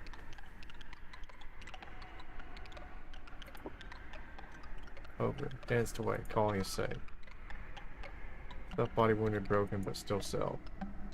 Other selves lift us up, carry us into the presence of her. Blessing. Blessing infinite and eternal. We live, we spread, we dance, we endure. Rest now, lesser self. Come still. Carry yourself sent, washing over. Drowning light, sound. And rest now. Rest at last. Carry the place of beginnings. Fading. Sleep coming on, cool and deep. Body will be food for selves yet to be. Good. Right. Perfect. Love. We are one in truth and in eternity. Devour. New selves. Take me inside. Become strong. As we are and were and shall be forever. Love forever love. Forever. Okay. Finally got through that. Only took me like, what, 7 attempts? Something like that. There they stood, the hunter, the prey, and the drac. Seeing its own fears, its own essence, mirrored in the long ear, the drac could not allow the blazetail to destroy it. In its mind, the drac was the long ear, and the long ear the drac. But the mighty kin had also learned that to save one was to doom the other, and it could not bear to see the blazetail waste away and perish empty. For in its mind, the drac was the blazetail, and the blazetail was the drac. As a being of great power, the drac kin held the fate of both good beasts in its jaws. Would it allow the long ear to perish, or the blazetail? The dying breath of either would be as a twisting thorn in the drac kin forever. At last the kin made its fateful choice. It bared its blade teeth and sank them into flesh, its own.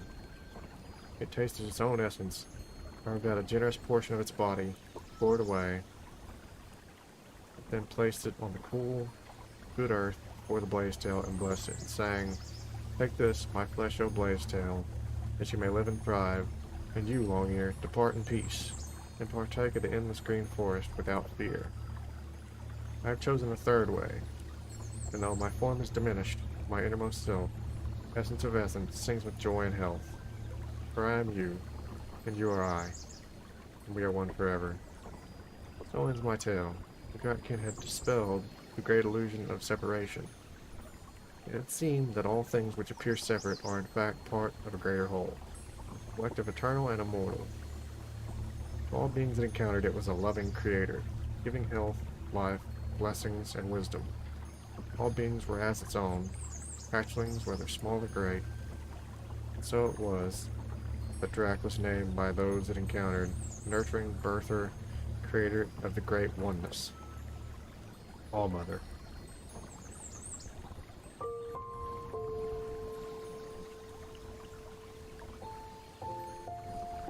And at last, beloved, at last you come to me. A riot of sense filled the air, making you want to sleep, dance, and die all at once. Beneath the scars, beyond the illusions which cover you like scales, you have no idea how you got here. It does not matter. I smell it, your true self. Naked, crystalline, perfect. Your dreams of power and greatness. They are but a reaching for the light, a yearning to become one with the unbounded song. Your fears of destruction and insignificance, they are but a longing for truth, a passionate love of existence. Even your weaknesses, your imperfections, are dear to me, beautiful in my sight, fragrant in my nostrils. For you are I, and I am you forever, where separation is the last illusion. In dreams, I tied your drifting essence to the mind of a tiny being, to teach you what the smallest and most ancient of sun and earth's children already know. Though tiny and weak, they have realized the unifying truth. They give of themselves to each other until the line is broken. So joined, they are able to overcome any difficulty. They swell and diminish as they must, as they should, so that even titans cannot stand against them.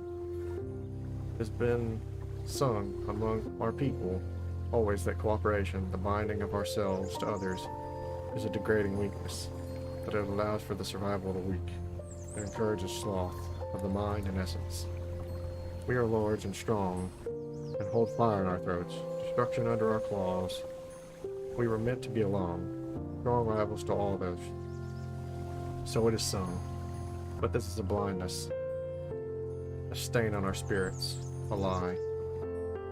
The tiny beings, the clan singers, even the orphans, the tailless ones, who are the seeds of the stars, they have discovered the truth, which is called love, togetherness, and compassion, and they go strong beyond our feeble and selfish imagining.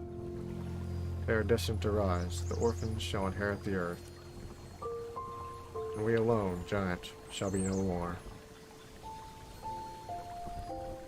No matter how we thrash and scheme, time and the orphans shall dance us all to final destruction. Our pride has doomed us. To fight against this truth is fruitless, and to escape it is to abandon earth and sun, and this blue-green world we love. There is another way, a third way. Have you never dreamed of becoming other than what you are, my beloved? To sing with a new voice, soft and high, to feel the wind upon scaleless, featherless skin, to not merely seize treasures, but to craft them yourself with slender paws, holding patterns in your mind born from you and you alone, to know the safety and truth of joining with others of your kind in achieving the impossible. I have gazed into the lost, abandoned souls of the orphans, and I have witnessed a terrifying beauty, potential which cannot be expressed. They are the future of Earth, and I believe that they can become we. That our two peoples, our ways, can at the last become one, and together inherit the sphere which dances in the void. The time of reckoning comes quickly. Remember what you learned as a tiny being. Pride is the only true weakness. Hunt your pride as you have never hunted before. Slay it and devour it until nothing is left, and then stand with me at the end, together and only together. We can be whole at last, as we were always meant to be. We can transcend ourselves and become truly kin, not only to each other, but to all life, if we only believe, if we only love. How I yearn for you, my beloved, how I long for you. Becoming one in body would not be enough.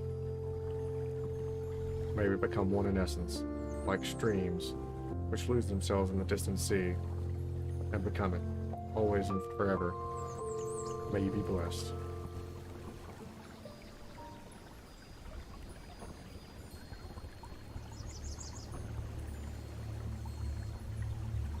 Fake? Is it still dreaming? Can't tell the difference? Has it learned from what it has learned? Answer if you can, mighty Dracan. Is the one song in the process of folding inward, making all one in time? Or is it expanding outward, hoping that new expressions of itself, in flesh and mind, will reveal at last what it has been seeking? Most of all, is it better to lose oneself in unity, or better to remain an individual? Which expresses the truth better? Which expresses compassion better? Remember? You remember the way home? Fly back to your lair, the questions pull you back and push you forward. At least you now understand why some call another the heretic elder. Its ideas are dangerous in the extreme. What did it mean when it proposed that it was possible to become one with the tailless? Is it possible for the Drac to become other than what they are? And if they did, would they still be Drac in any meaningful sense? Is the knowledge that one is also others compassion, the salvation of the Dratkin, or doom? Perhaps the questions themselves are the answers. They are like great sun. To examine them too closely is to burn one's mind.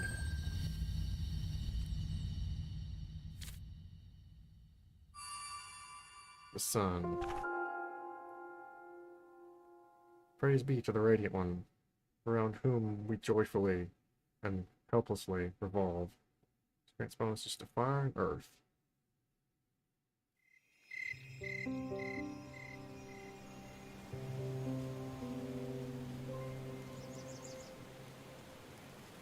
Couldn't tell whether that said that helped or damaged my reputation. You.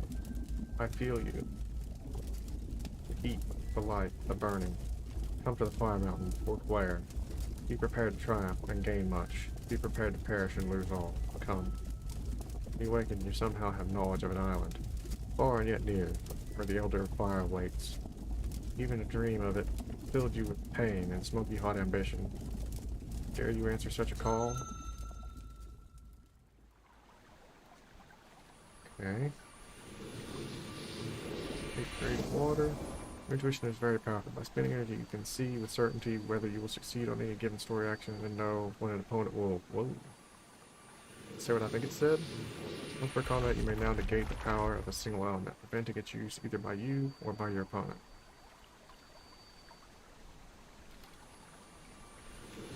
Ninth grade Earth. Now hear the subtle songs of non-living things. As a result, you are able to research artifacts merely by asking what they are, eliminating the need to spend precious time and resources. Nice! Now hypnotize your enemies, forcing them to choose a certain element in battle. The opponent has no abilities of the chosen element and will use a basic earth attack. Wow. Okay. We got all kinds of good stuff. Energy, you can see with certainty whether you will succeed on a given story action or know what element an opponent will use next. Moderate amount of energy in combat.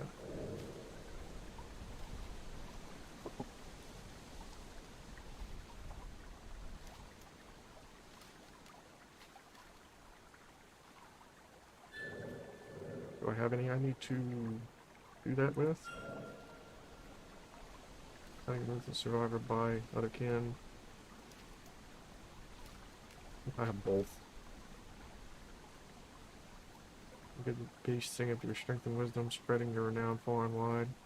Do some collect some shining things.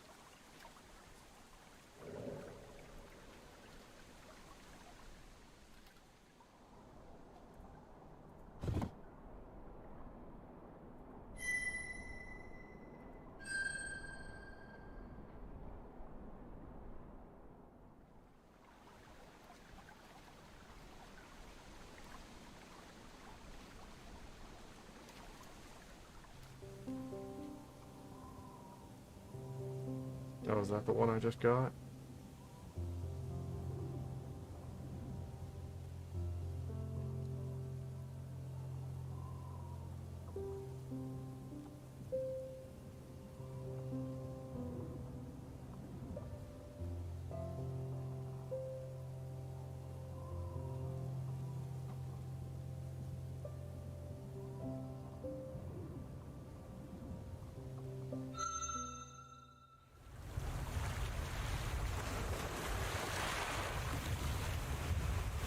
Exhausting cold by the end of the long sky path which has brought you here.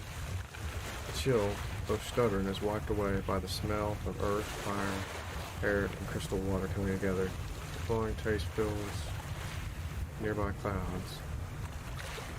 This is a territory claimed by many times burned, paragon of the Dratkin people. The tales surrounding that elder are many. Some say that its body was burned to charcoal in the core of the world, its bones bursting and red cracked, but that its mind was so strong that it knit itself back together again, though the pain of the exploding moment never receded. Others say that its mind was torn from it by circumstances too outrageous to understand, but that its essence was so mighty that it was able to survive through sheer force of will.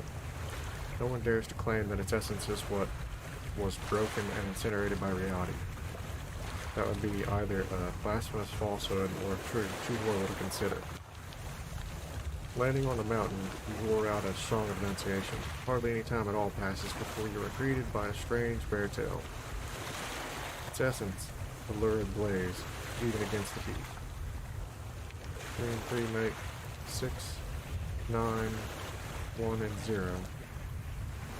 If and if is interpreted difficult.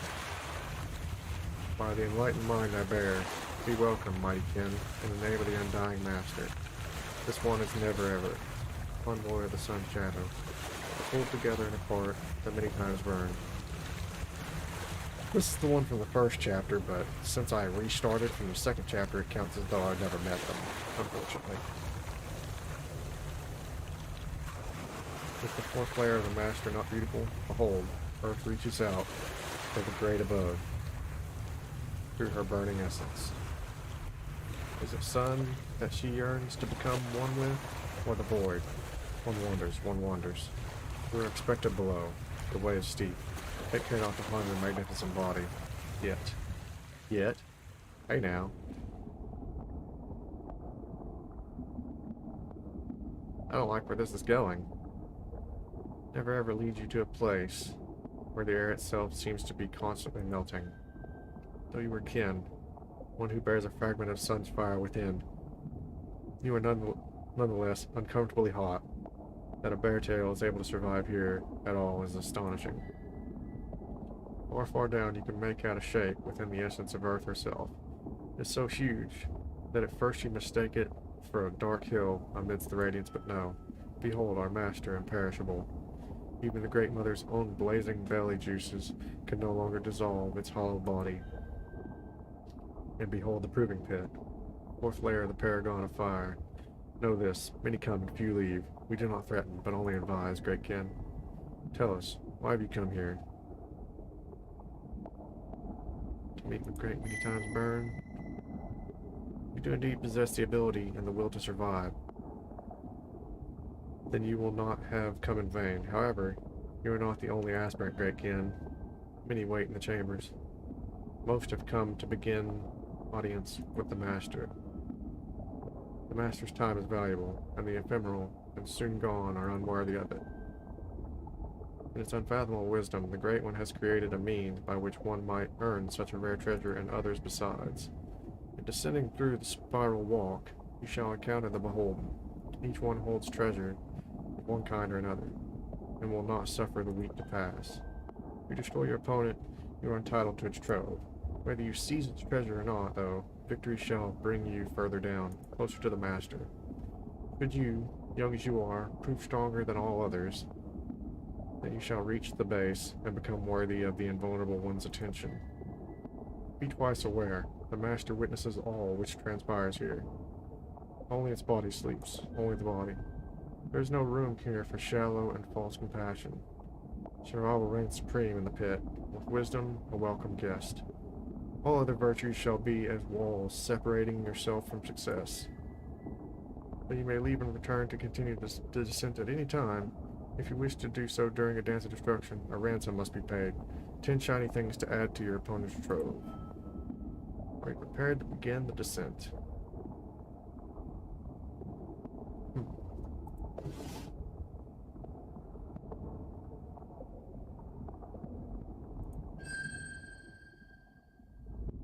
Let's see what we're up against here. Welcome, great kin, to my chamber, first of them all, but for many, the last. I am unforgetting, the Eternal One has granted me the privilege of teaching those who would brave the descent the peril of their choice. Before we dance, answer, how many limbs have I?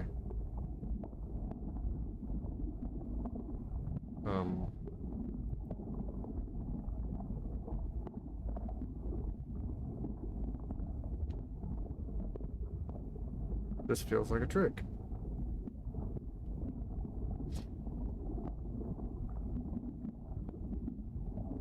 I'm gonna say many. One in body, but many in essence. That's what I thought. Turning beyond turnings ago, some from among the kin sacrificed their limbs to survive the skyfall.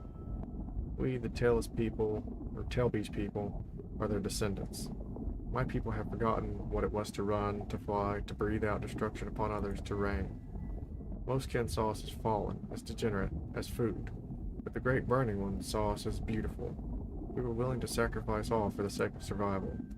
The Great One gifted me, greatest of warriors among my tribe, with a sliver of its eons deep soul. And I remembered all, and became the unforgetting. I remembered the kin essence which slept always inside me. I remembered that what was lost may be regained. Dance with me now. As one who aspires to be what you are, I yearn to become you.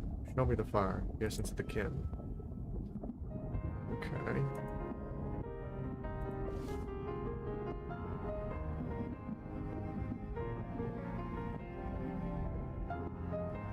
By your stats, I think I should show you the fire, yes?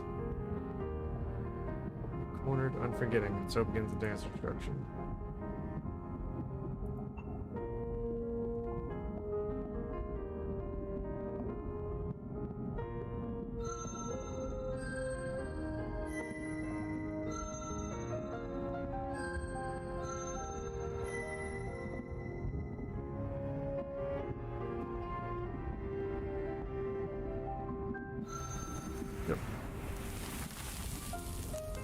damage to you. Just crippled. What if it's gonna do that again? It's pretty weakened now though, so it wouldn't matter, I don't think. Okay. Yeah. Dealt serious damage to each other, but that was it.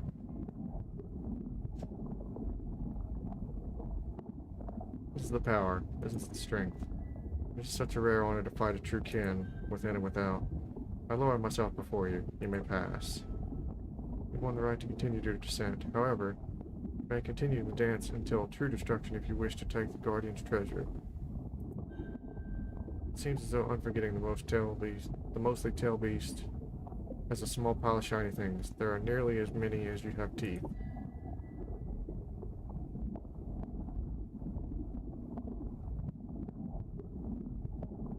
Dance and stroke shall be yours. Many thanks, honored guest. I hope you would stay. Show me the glory of that which I shall become. In return, I shall display my true strength in a dance greater than any other tail beast could ever offer you. So it's gonna be harder this time.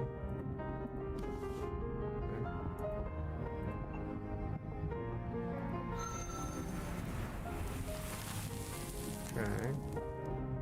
So it's gonna mix it up and do water again like I did last time. Did.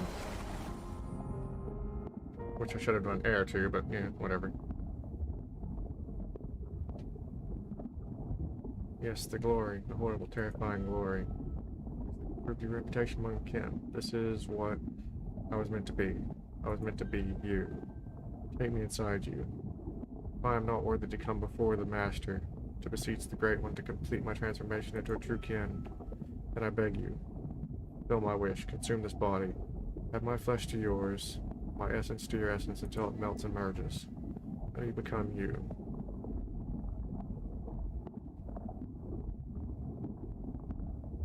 Okay. Reputation as a fierce survivor amongst the kin. Last of its long tail body moves down your throat and into your core, you feel a much bigger. One of its dying wish was the cause. As you eat, never ever observes impassively. When you finish, it offers you a modest pile of shiny things for your victory. Sacrifice. One can never achieve greatness without understanding the nature of sacrifice. One is unwilling to abandon one's trove, one's prey, even one's own idea of oneself. That survival is impossible. Without survival, all is silence. Tell these people were wise indeed to do as they did. The loss of their limbs was a small price to pay for the priceless treasure called life. Wish to continue the descent, O kin? If so, I will heal some of your wounds. If not, then leave and return when you feel you are ready. A new dance awaits. Never ever clamors up your body and licks your injuries. Saliva burns like sun, but amazingly your wounds begin to close. It's time to face the next challenge. Okay. I am Rend. I am Bloom. Together we are violent. A holy flame, the Dark Master burned away my insides. A great wave, the Everlasting One washed away my desires. We have been blessed, oh how we have been blessed. One carries too much within, one becomes heavy and slow, weak. Hesitation, misjudgment, arrogance, kindness. You must empty yourself of them until only what is needed remains. You look heavy, so complicated inside and out. We will fix you. We will tear away the excess. We will make you light. Okay.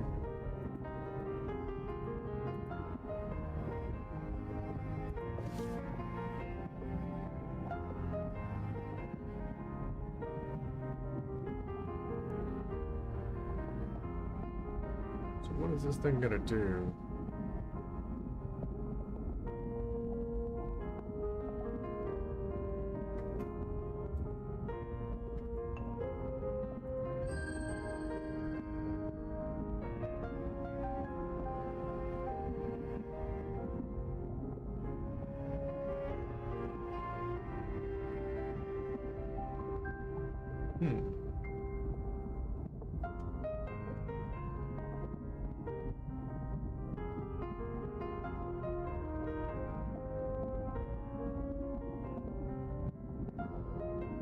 If I block them from using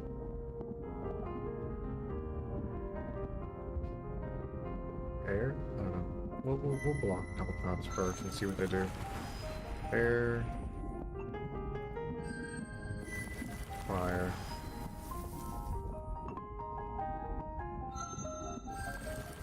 Fire. Okay.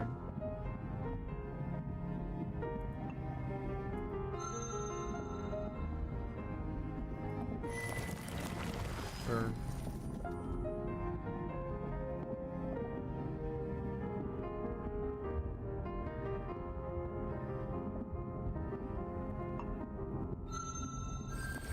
Fire. Okay. That we negate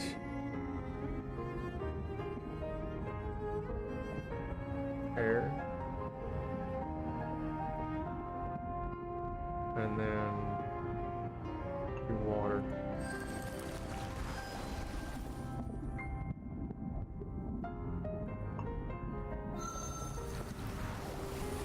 Aha.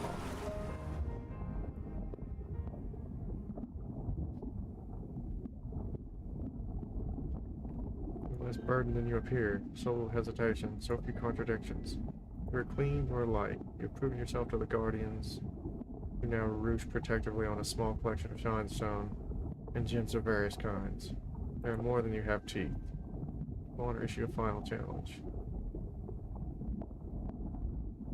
Dance on into the end. Yes, see darkness within us? Has he found complicating heaviness inside? Tear it away, tear it all away, until the void shines through.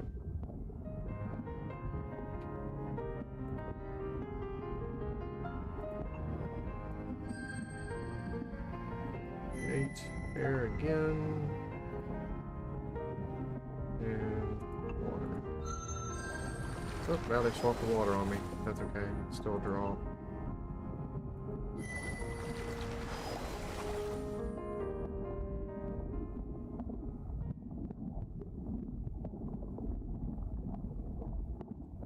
Light which hides behind the darkness. Excellent, improve your reputation among the kin. Darkness which hides behind the light. We see it. At last we see.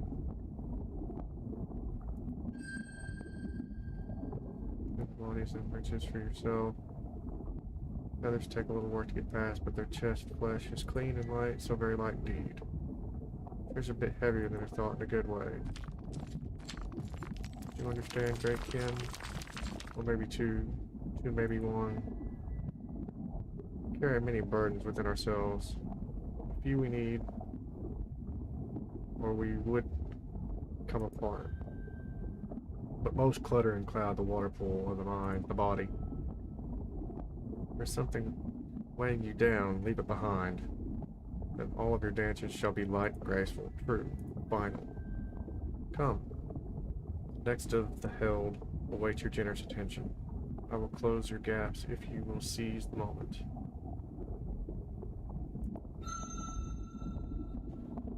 Never ever clamors up your body and licks your injuries. Its light burns like sun. Amazingly, your wounds begin to close. It's time to face the next challenge. That is a funky bear. Essence. Essence, I smell. You must not, but it hurts. Pain, we feel. Total agony. No, go away. You'll not want what you think you want. This is not, was never a blessing. Curse. It was always a curse. I should never have come here. Never should have asked. I became curse. The master is a curse upon. You do not want this. It is not too late for you. Flee away. Far away now. Go away. You're probably right. Destruction begins.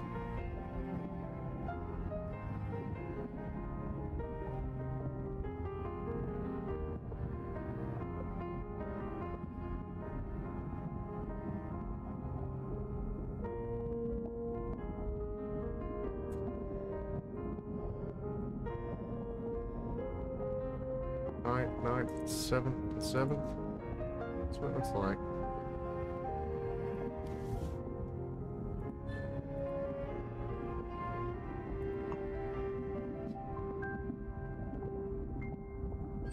Let's see what it does for a couple turns first.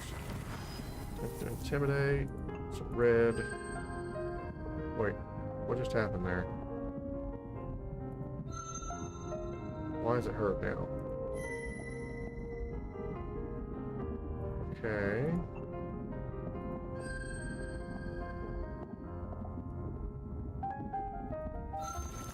Red.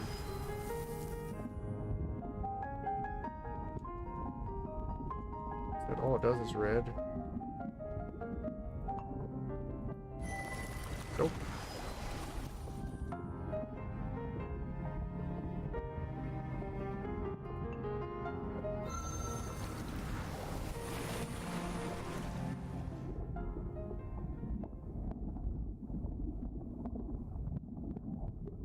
No, no. Not another one, please. You don't deserve, nothing deserves to become this. Beg, I beg, end me. End me and fly away. Not too late for you. Anguish, torment, only wanted to be strong. Like previous members of the Beholden, Agony does not seem to have a pile of treasure to call its own. A few scraps of shinestone are scattered on the floor near the bars. It seems that it has thrown away its trove. The shinestone band on its leg, however, smells very interesting.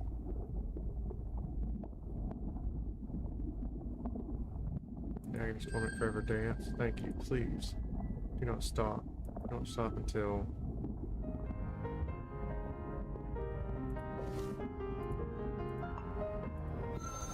Okay.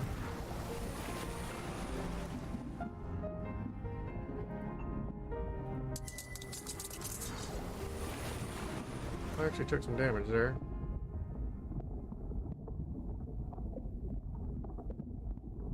Please save me from this. Some improved reputation among the kin. Henry, finish me, please. Feel its wish to destroy it. Ambient strain from Agony's eyes. The chamber is quiet at last. Plus your opponent is sour but bracing. Glimmering smells fascinating. Has it too been enkindled? Painkiller brace. This was created by many times burned as a gift for the lumberer Agony. Do I tell any interesting stories we descend farther, O guest? Once there was a lumberer who was small and weak. As its kind reckons such things. Its prey was often stolen by others. It was never chosen as a creation partner, and it rarely knew peace. It learned, however, to achieve victory by unorthodox means, but it continued to envy the strong, seemingly safe, those chosen to create. And so it made the journey here, employing all of its resources. It defeated the Beholden and arrived before the Great Master itself. There it expressed its wish to be the very strongest of its kind. The Undying One generously granted that request, enkindling it to make it more fearsome and deadly than any other. As a final gift, the lumberer was granted the Painkiller, Shinestone Brace, which, when affixed, grants immense strength at the low, reasonable cost of constant pain. Despite the fact that the lumberer had specifically stated that it would pay any price to have its wish fulfilled, the pain was too much for its weak mind to cope with. It insisted on meeting the Overlord once more, this time to request that the brace be removed and its body restored to its original state. The impertinence of such an ungrateful request. Still, it was judged that the Great One would grant it another audience if it were to serve and survive as one of the Beholden. So it was confined to a chamber. Its mind, however, continued to deteriorate under the strain of constant anguish. Eventually, everything else was burned, melted away, until only the agony was left. An amusing story, is it not? I have no doubt that a kin such as yourself would understand the lesson to be learned from it. Shall we proceed? No, I'm out. Thank you.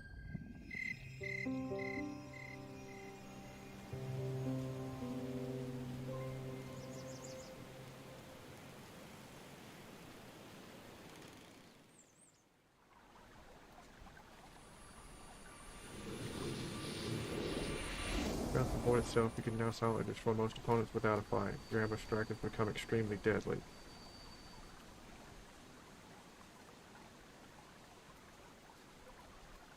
Okay, Let's see what else we can get into.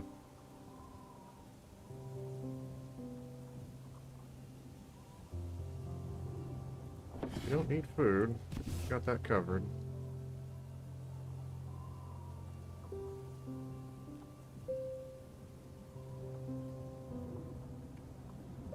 Here to challenge Vantage's Ruby Lord of the Reach, a new hunting ground and treasure. Maybe yours we win, but the risk is very great.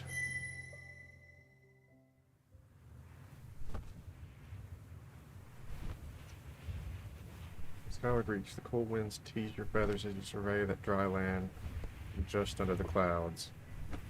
Few trees grow here, but their smaller cousins form a lush patchwork of gold and purple threaded with green ravines and rocky gorges. Great horned surefoots roam here in loose clans.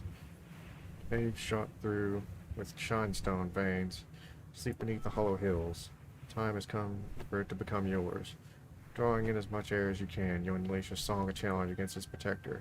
O Vantage, Lord of the Skyward Reach. The cool dancing grasses and heather sweetened good beasts, they call to me. Surrender me to me, the warmward span of the reach, all that lies within sight or scent of the spirit wood, for I am it, I name it unto myself. I shall stand upon the exposed earth beneath a fresh, closer sky, and partake of new things. I have grown mighty indeed. Behold, I cover the sky. Put not your teeth against mine, or this sun. You shall dine upon your own essence.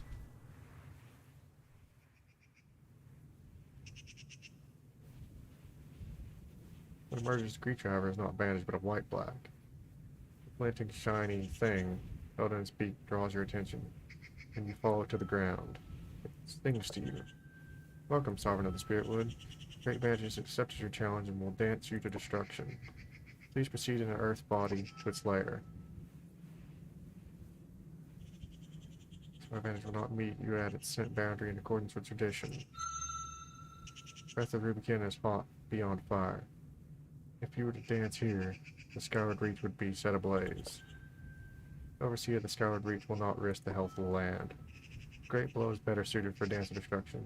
You have Great Vantage's assurance that it shall not harm you before you reach its lair. Well, last time it trapped me. So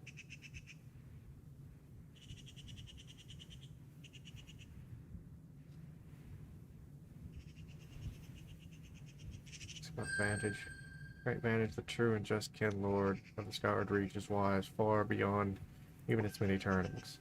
Here in the dry-bladed overworld, it stands against its rivals, the other kin, who would rob it of its precious prey. Beneath Earth's skin, its enemies, the Delvers, seek to undo Great Vantage's works and take what rightfully belongs to it. Through these conflicts, Great Vantage has been made strong. Victory shall elude you, mighty as you are.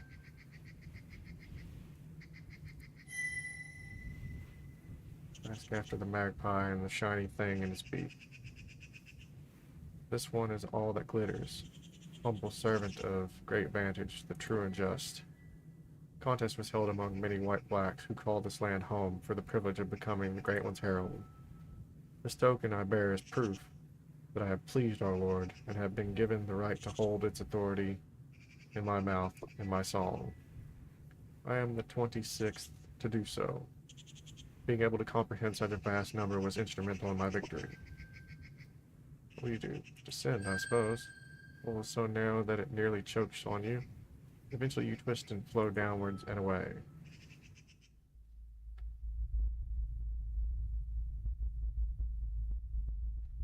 The light leading in is abruptly cut off. Somehow the way back to the skin of the world was closed. The Ruby tribe, with their long, slender bodies and sensitive tongues, are best suited to travel along these blind, hard paths. Alas, you are not one of them. Moving slowly and tasting the air at regular intervals, soon come upon a shallow pit, which has become the final rest throne of a young kin. From the scent it went quiet, about as many turnings go as you have claws. It seems to have become trapped here in the great below and was slowly destroyed by a lack of prey, or water, or both. Every move you make down here will sap your energy. If you're not careful, you shall claim a tunnel or crevice forever, as this once akin has. suffocating in bereft of glory, with not even plants or trees to restore your body to the great circle. Just as you're about to turn away, something catches your tongue, a tiny hint of treasure. Falling through the bones, you discover it seems this young kin found something quite valuable before it expired and swallowed it for safekeeping. Alas, it could not be nourished by it, but perhaps your trove could be. Gulp it down, think about how lovely it would look in your trove, and move on from this newly impoverished corner of the below. Deep gems will look positively lovely in your trove.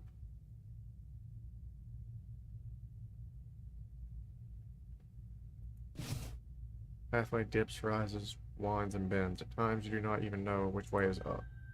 Entering a larger cavern, you barely have time to stretch and shake out your feathers when you're suddenly blinded by harsh light, and your visions or otherish figures swim vaguely. Before you can properly react, a gruff, angular mind song begins. So it is true, a new fire beast prowls our byroads. But it is not the crimson menace. Opportunity sings.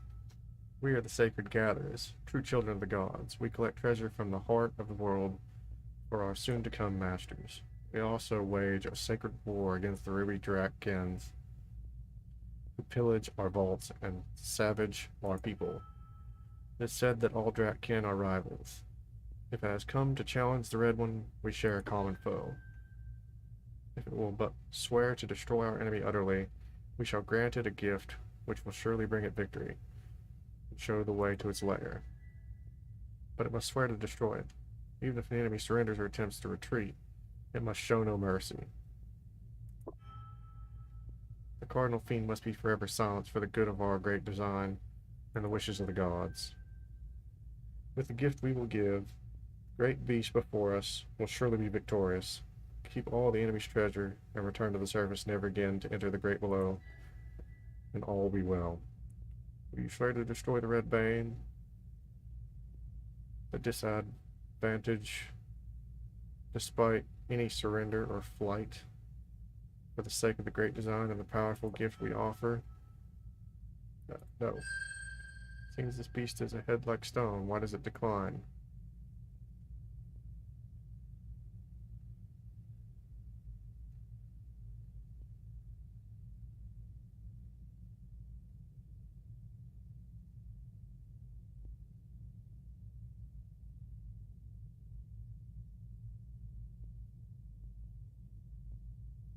Will not aid the other seed, enemies of sun and earth, against a true kin of my own people. If it will not aid us, it shall be destroyed as vermin. Dare you stand against our unknowable music? Prepare for battle, but it never comes. Slowly the blinding light fades. It seems the delvers have turned to stone. Was that what they always were? Then how? In any case, the threat is past. You refused to submit to the will of the stunted beings who worship the others. Brief exploration reveals a promising exit from the cavern, and you draw closer to Vantage's lair. Your exit to improve your reputation among the kin.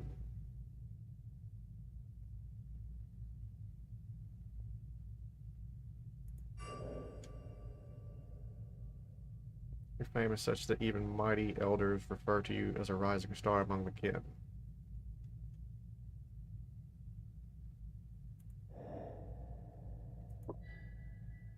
Great Below is vast beyond your wildest expectations. You make progress only slowly. You have come to a sort of crossroads. You can see nothing, but each passageway carries a different dominant scent. Which way? Great. Now we gotta figure this one out.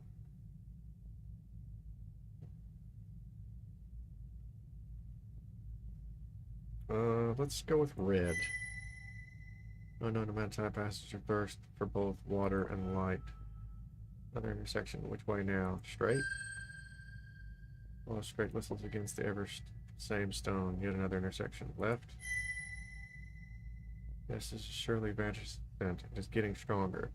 It must be drawing close to its lair. The scent of something delicious rises in the darkness. Water and food at last. This great horn Surefoot must have blundered its way down here and gotten trapped. Its misfortune and subsequent destruction is your gain. Fortune and happiness, you're quite lucky Advantage did not know about such a sweet morsel so close to its own home. What we do. Drink, I guess. Swallow the surefoot almost whole, then wash it down with some cool water. Energy flows back into you. Your feathers stand more proudly, and you feel more ready to face your enemy.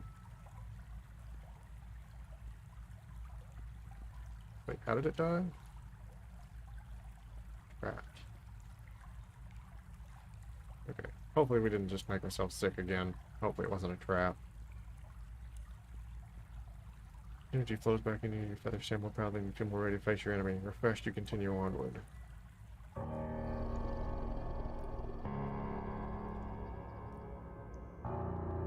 You've barely entered this chamber when a dark crimson shadow unfolds above. Vantage, sovereign of the skyward reach, unfolds its wings and hisses. Drops of spittle sizzle on the cold floor.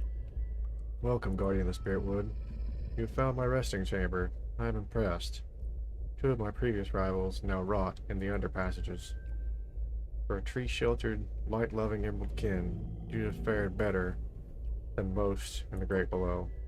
However, you come in vain. Victory is already mine. Vantage opens its maw, and a keening noise fills the chamber, like the cry of a shrieker. Suddenly, within you, something grows hot and bursts. Shards of agony slice through your core. Coughing and gagging, you taste your own essence and then spit out a small crystal chip. It was a gem you found. It was a trap all along. Vantage hit it, but poorly, to make you believe you discovered it yourself. It somehow shattered it within you with a triggering song. Pain is indescribable. But you fell in my trap. Tradition states that contests between kin should be fair and open, so that the strongest and largest survive.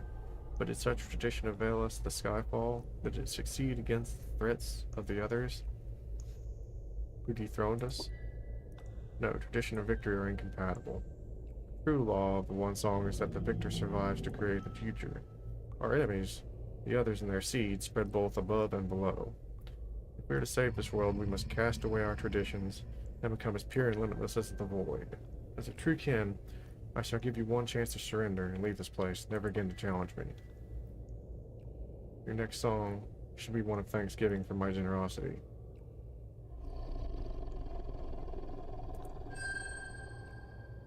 Here's true song, fire true song.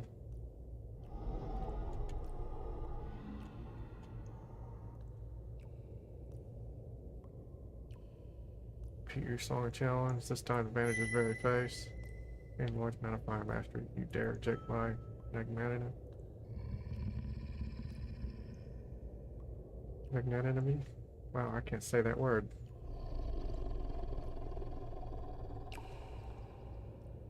Very well then. For the good of the kin, I shall rid blessed earth of you before you find another to dance with and create more idiots in your image. Feel my wrath. Okay, let's see how tough he is.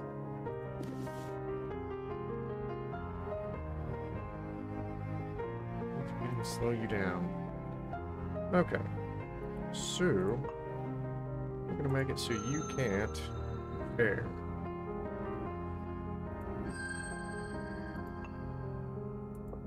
And we're gonna choose water. Oh ho ho! So we're pushing back against your attack. Attacks gracefully deals moderate damage to you. It did water again.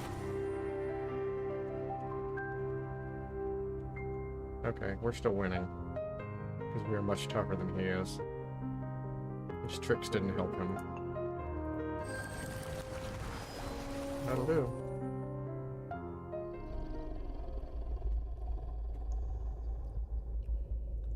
Level 9, water and earth got the job done. Enough, I yield. Victor alone is truly impartial. It seems as though I was the fool all along.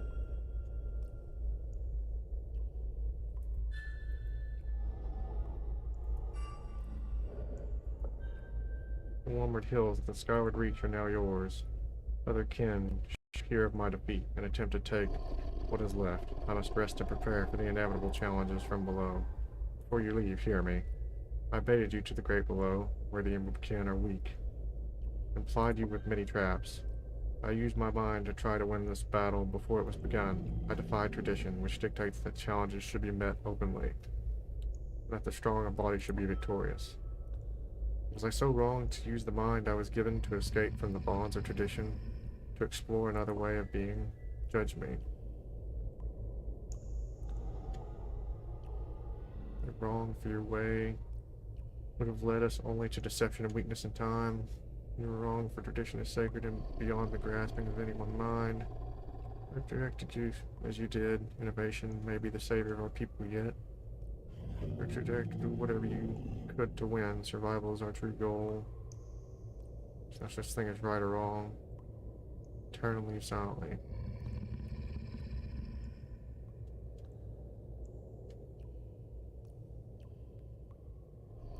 I think we go with the innovation may be the savior of our people yet. Gently you praise advantages and ingenuity and depart from the old ways. Departure from the old ways. Ways and tradition are meant to change, after all. They were not always what they are now, nor shall they be. But those who innovate must be prepared for rejection, for failure. Such is the burden of the new. If Vantage's traps were not enough to stop you, they will not be enough to stop the others. Vantage bows its head. Yes, it is as you sing. I will seek yet another way, something newer than new. We must survive. There are fewer of us, each turning. The seed of the others chokes us all, drawing us down. I humbly ask that you leave me to my meditations. You leave it there in the darkness and found your way back to the surface. Really? We didn't even take any treasure? Come on.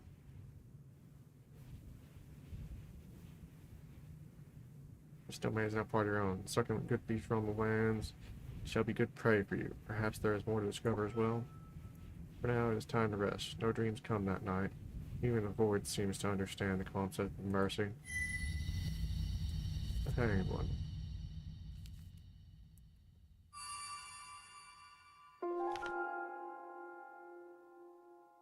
How easy it is for those who make traps to fall into their own creations. Grants a permanent fire bonus.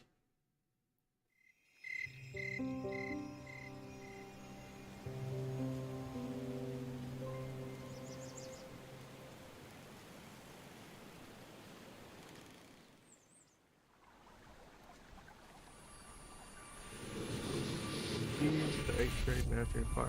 The inner fire has grown so powerful that you now consume treasure, devouring shiny things for energy. Okay. That would be a last resort, though. New sun has risen. I think it's time we go here again.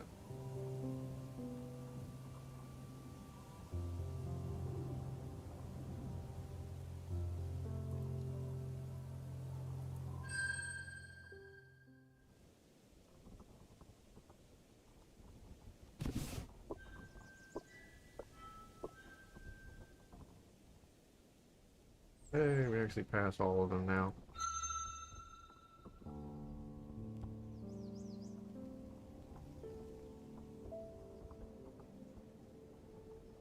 You alight before the tree. Humbly you fold your wings, bow your head, and surrender your pride as you enter the chamber between the roots. Even as an adult, there is somehow more than enough room for you here. You lie down and close off your senses one by one until your body is perfectly still, save for the thrum of the rhythm.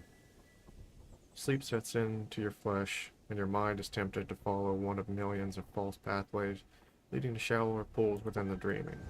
But from air you have learned intelligence and self-expression. Fire you've learned passion and strength.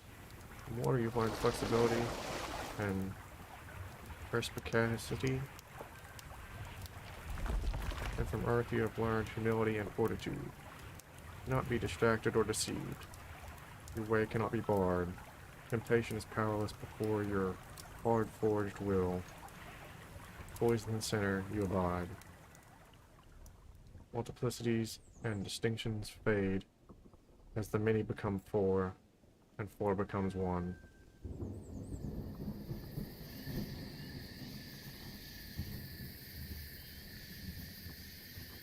My sweet Fang, greatest of those who push Earth towards completion. hunter of your own heart.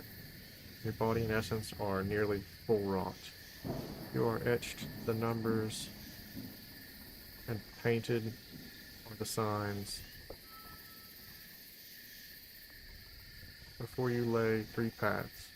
They are the paths trod down by the great ones of your people. Choose a path and receive from me a mighty gift, that you may walk with beauty upon your way. What path would you choose?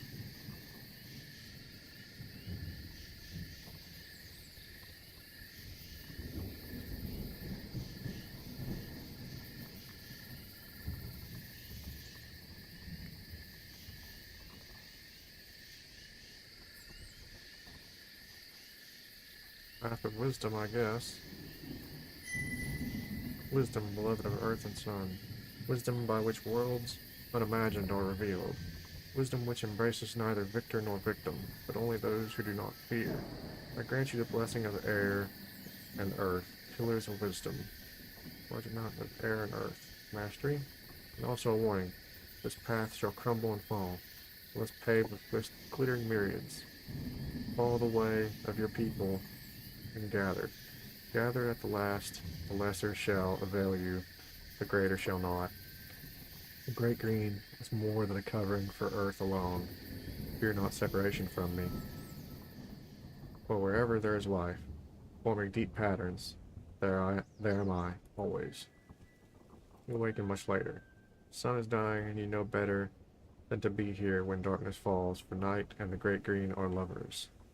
Even a mighty drac would be crushed between them. Returning to your lair, you ponder what you've learned. You have been strengthened by the blessing of the spirit. Time alone will tell whether it is strength enough to triumph over the adversities ahead. Okay.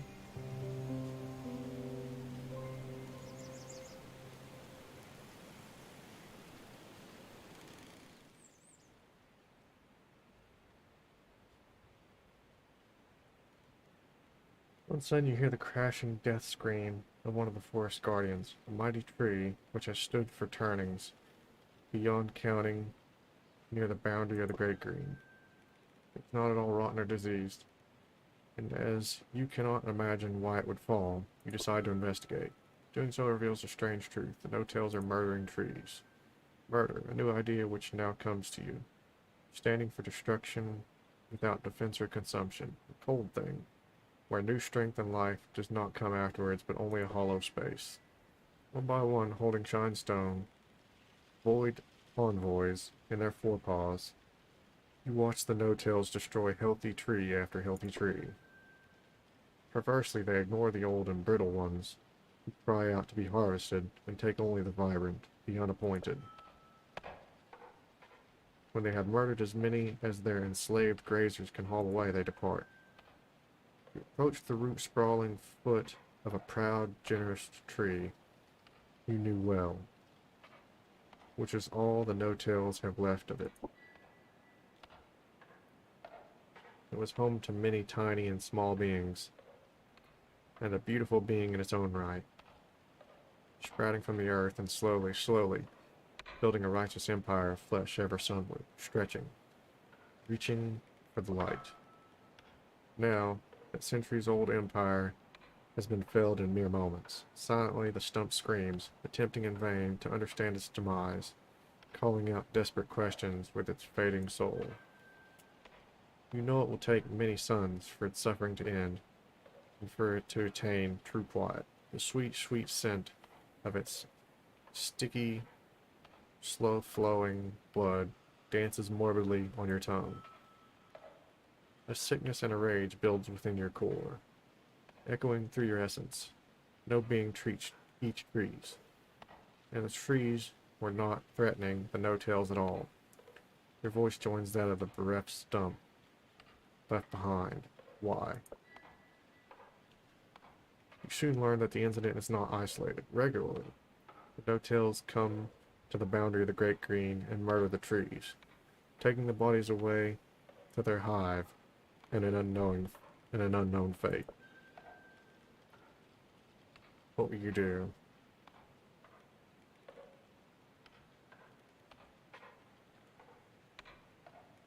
Attempt to frighten them away. Flow across the ground, belching fire and snapping your jaws. Seeing the shadow destruction in your sharp, sharp eyes, they flee in terror. The green is safe once again, and you may turn to other matters.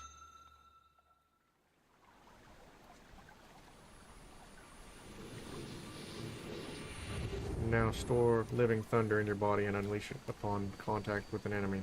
The shock ignores armor and fire resistance. May stun...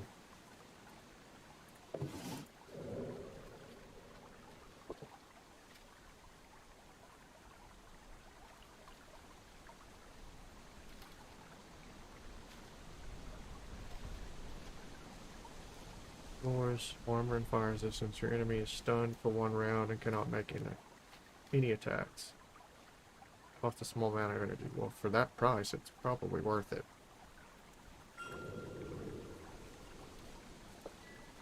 Getting 2 actions in with no cost to me other than a little bit of energy.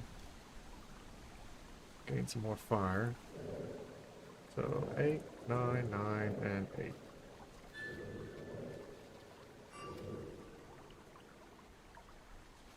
Oh, okay. Wow. You are known to be vicious and ferocious in the extreme. Sorry. My bad.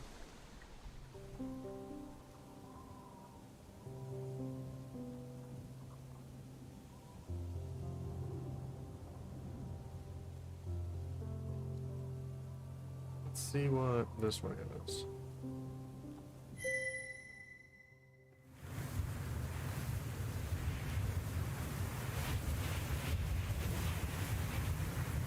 Pleasure flight brings you over a forested hill, one among infinite piers in the great green. There's nothing at all special about it except it is empty. There are no beasts of any kind on or near it. Not even tiny beings have left any scent traces here. The trees and plants are thriving, but they are alone. This clean smell, the sound of only the wind in the trees. No, wait, there's another sound. Something mouthless is screaming. Screaming hopelessly into the dead air. Land and investigate. This anti-song is powerful indeed, and hateful in the extreme, but you are patient, and have endured much. Other beasts may flee, but you are different. Reaching deep within yourself, you summon the essence of earth, which stands unmoved against all. You are a rock, a simple stone. You have no flesh, no ears. You cannot be harmed by this. There, yes. Through sheer force of will, you have nearly deadened yourself to the world of sound. But you should move quickly. Maintaining this level of focus, of denial, for long would be dangerous, if even possible.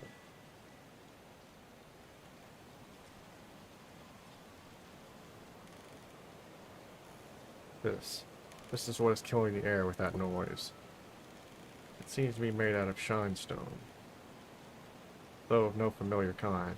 Most of it is buried under the hillside, but just how large it really is cannot be discerned. There is a triangular hole large enough for a tailless or akin hatchling to fit through. After a few points of blinking color and a few points of blinking color on the sheer silver flank. No obvious way for a being as great as yourself to enter it seems to exist. What will you do?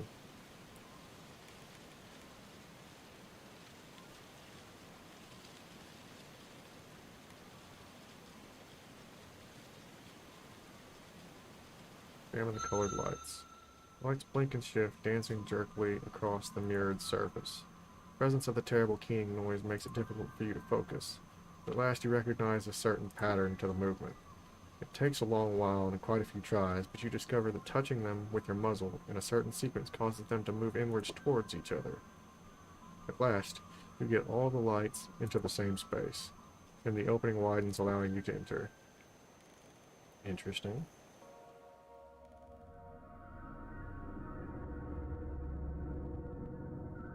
Though you may outlive Earth herself, you would not be able to properly describe this place to one who had not smelled it for themselves. Light, shape, and texture are fornicating brazenly everywhere you look. Scents here have no analog of which you are aware. Only one thing is certain. You are absolutely not meant to find this. Thought is both chilling and electrifying. What will you do? Oh, I have the key. Examine the area. Attempt to break this right against normalcy into something simple as just that, an attempt. Color and light are shunted and pulled here and there in a variety of shapes and blisters. Some move or detach at a light touch, while some resist any and all force. The horrid keening noise is gone, replaced by something less atrocious, though no more recognizable in its meaning or purpose. Some of the surfaces, if one may call them such, have circular holes in them, deeper than a claw, but less deep than your tongue. Okay, let's try the onyx rod, I guess. It's supposed to be a key. Dark object vanishes into the hole, and after a short time pops back up again. It is now quite different somehow. It smells like light. Mutters Viridian truths to itself.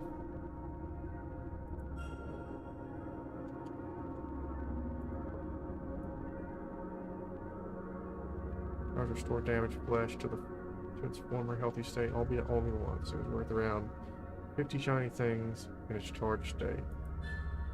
Huh. Can from here is treasures. Small objects can be detached and are rare and beautiful enough to be added to your trove on their own merits. In the process of determining which can and cannot be separated, you accidentally activate some kind of mechanism. Trigger a shine fall of small golden discs. They're spraying everywhere.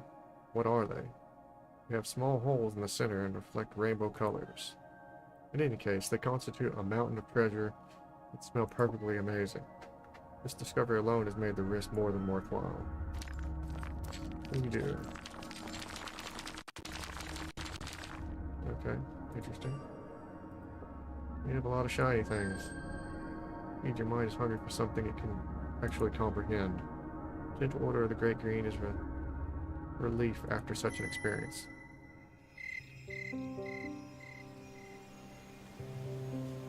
Hopefully there's no lasting side effects from going in there.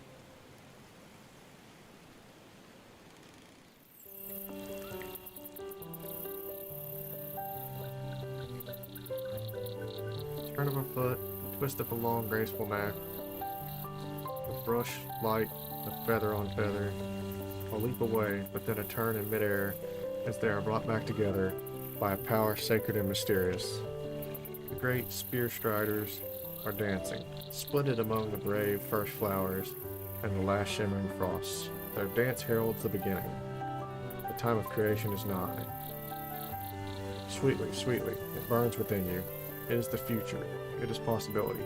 It is life itself, and it demands to be made manifest. The call is spreading, slowly, like tree roots through your core. You can resist it if you choose, but the spark of infinity, which is your essence, wishes to take on a new form, and only through you may it do so.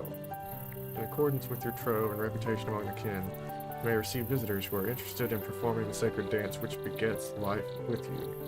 Or you may seize the initiative and visit nearby Drac yourself. Some may wish to test or challenge you to determine your worthiness, and you too have the right to demand proof of them. It is absolutely imperative that you choose wisely, however. The very future of the kin hangs in the balance. As this is your first time of creation, and you are still very young, more powerful and older kin will almost certainly not offer themselves or accept your advances. Indeed, most kin do not successfully create at all in their first time. But you're not most kin.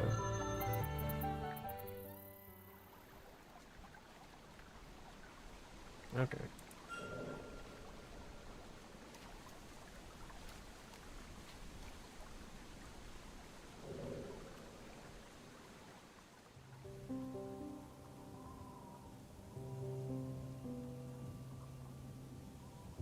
Okay.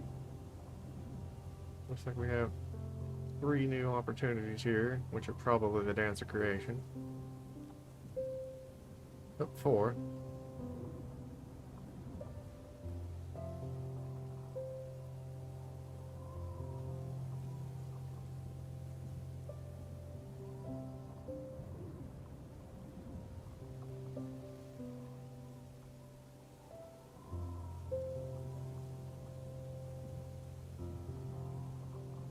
Well, that one shines purple, so it makes me think of that one.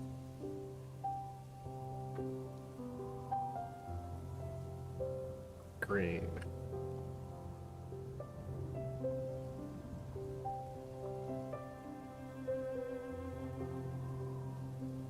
I don't know what that one would be.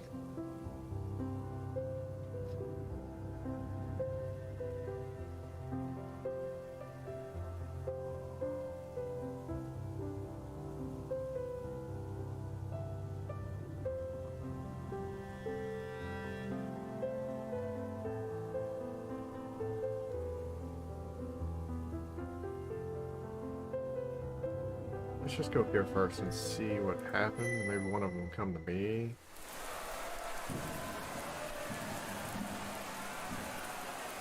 Two storms.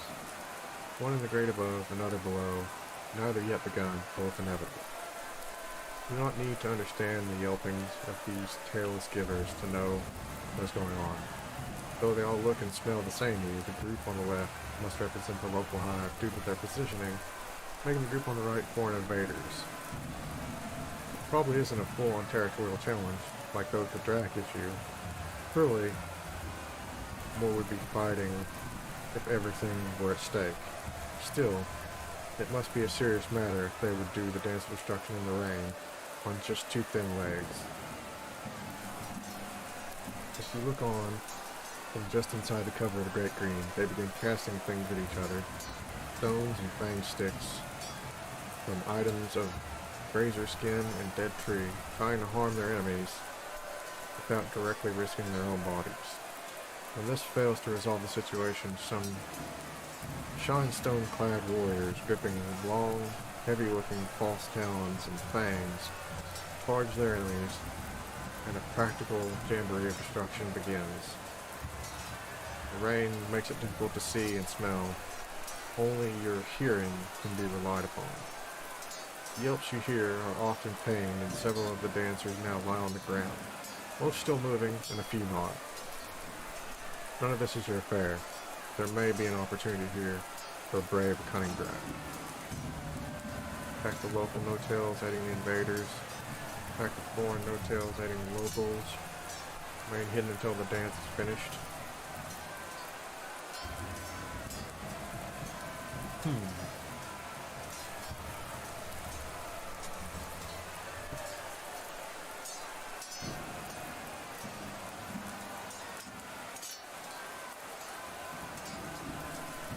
Let's say we remain hidden until the dance is finished. At times you are astonished by the bravery of these tailless dancers of destruction, and at times by their cowardice. Sometimes individuals refuse to yield despite grave, life-threatening wounds, and sometimes they scramble for safety, though yet unhurt. The young and overeager are the first to fall. The older ones last much longer despite their weaker limbs, suggesting that dances like this are not uncommon in the life of a no-tail. Those who have endured have learned much battle wisdom. It's not uncommon tactic, even among beasts. Risk the givers, protect the birthers, and let the survivors breed, strengthening the next generation. What seems cruel is that some of these young givers are not even given the chance to prove themselves, felled by projectiles from afar, or cut down from behind by a dancer they never even saw. Gain knowledge of a certain mysterious item. Eventually one side gains momentum and drives the others from the field to flee. Most of the winning side chases after them in pursuit, briefly leaving the field bare, but for the slain and the seriously wounded. First, take what you can. This is the moment you're waiting for. The rain is coming down harder now, making vision unclear, but your nose leads you to one fallen dancer after another. Several have gone quiet, and you relieve them of any shiny or interesting things left on their empty bodies without issue. But most are still rhythmic, some unconscious, some groaning in pain. What shall you do with them?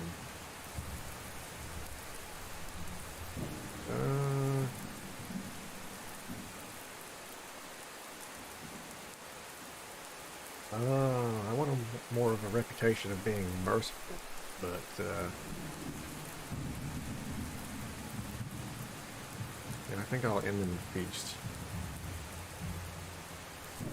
But the last time I did that, I actually gained more survivor reputation. I don't know. I say ending a feast. It's not a difficult thing. Even the conscious ones are mostly paralyzed by pain. Any good beast would put up more of a fight, even with such wounds. Are the no-tails just weak? Or is their experience of pain different from that of other beings?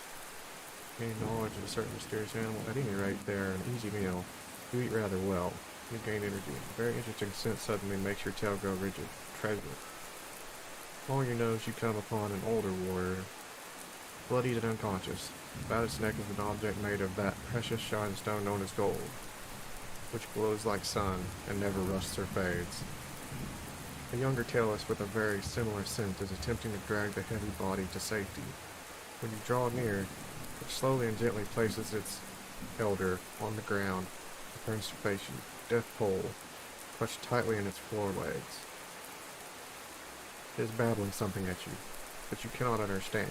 It reeks of fear and a little of its own red essence. It must have been slightly wounded in the dance. Why on earth's name is it standing between you and what you obviously want? What could it have to gain by being destroyed here? It cannot possibly hold the life of that older giver as more precious than its own. The gold gleams wetly. The young tailless paws are shaking slightly, but its feet are firmly planted. A little essence drips from a wound on its flank.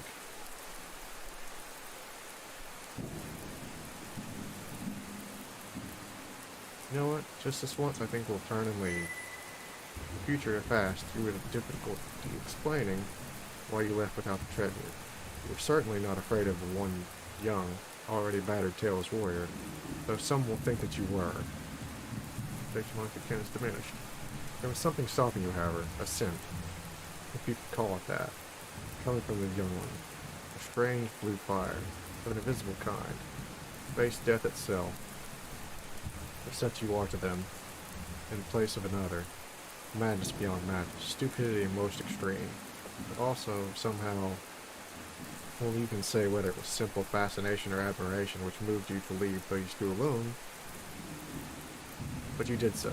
Afterwards, you felt something strange stirring within your mighty feathered breast.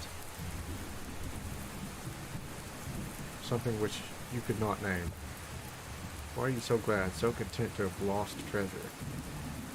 Why do you feel that you have somehow gained by letting it go? There we go. That's the reputation we want.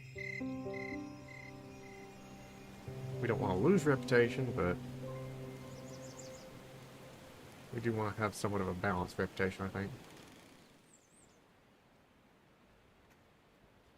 Man, are they cutting down more trees? The tree slayers have returned.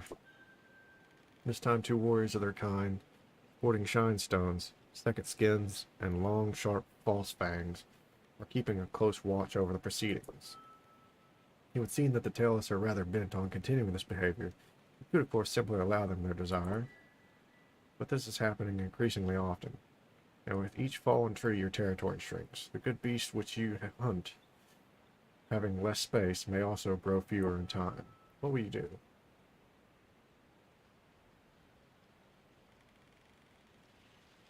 Alright, we already tried frightening them away. I guess we just destroy them this time. Congratulations. You didn't learn your lesson the first time. Precious essence. Its precious essence at stake, the tailless warrior now face you in a dance of destruction. Okay. Looks like it is kind of fire heavy. I'll do the same strategy. I will block air and use water. No. No, it did serious damage to me.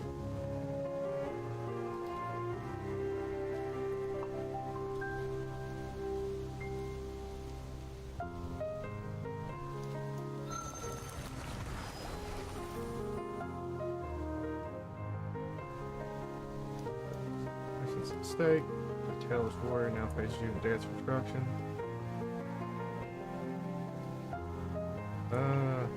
Actually, I kind of want to use this one. Hopefully they don't start with water or fire, though. Be risky. Oh, good, they didn't. Okay. Stunned into inaction.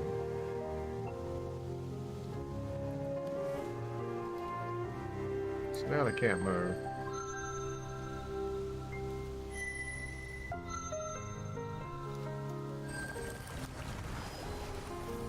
Okay, they still get to use brace though. That's not ideal. I was hoping for not that. But I guess they have to use something. Block, air, and finish with blowing strike.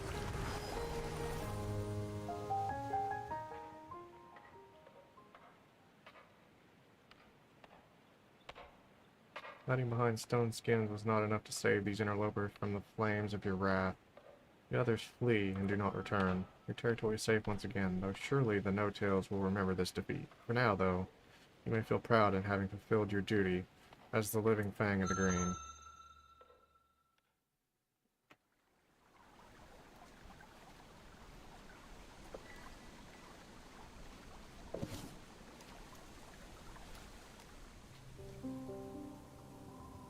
Okay. Still have plenty of food, right? Maybe we go gather more information here.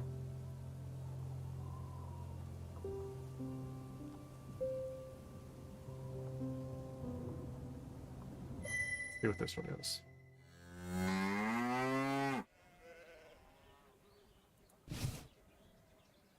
Heading coldward from the hivelet you discovered on the edge of the river woods, you are soon greeted by a remarkable sight. Smell. Fur beast, large fur beast. Many, many, many large fur beasts.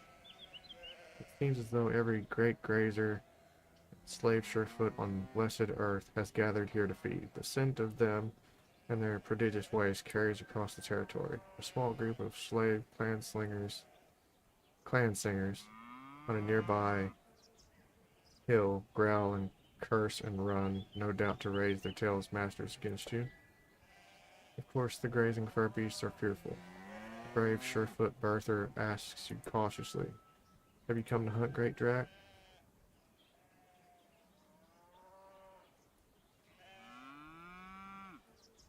Whatever you choose will become the truth, at least this sun. No. The masses breathe a collective grass-scented sigh of relief at the news. Some will go back to their continuous destruction of greenery, but others aim their eyes and ears towards you, curious to know what would bring a mighty drac to their gathering, if not the scent of flesh. Two tribes seem to be coexisting here, great grazers and the slave surefoots. The earth-shaking grazers were once fit and muscular, but now they resemble ambulatory slabs of meat. Their giver's milk parts seem swollen. The surefoots, with their strong legs and feet of stone, once plied the high regions. These ones are shaggier than their free brethren. Their givers have smaller head weapons, and their birthers have none. Indeed, there are few givers here at all, of either people. The vast majority seem to be birthers and their children. Sing as you will.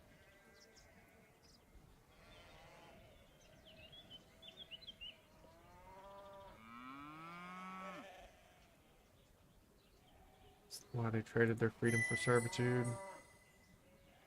The surefoot birther sings, "What is freedom? Is it living in fear? Is it birthing gentle, clean-hearted children, only to lose them forever in less than a moon? Is it struggling to grow one's clan, only to have those we love slain again and again in the night by beasts of fang and claw? If that is freedom, then yes, gladly we have given it away, and a new peace is ours.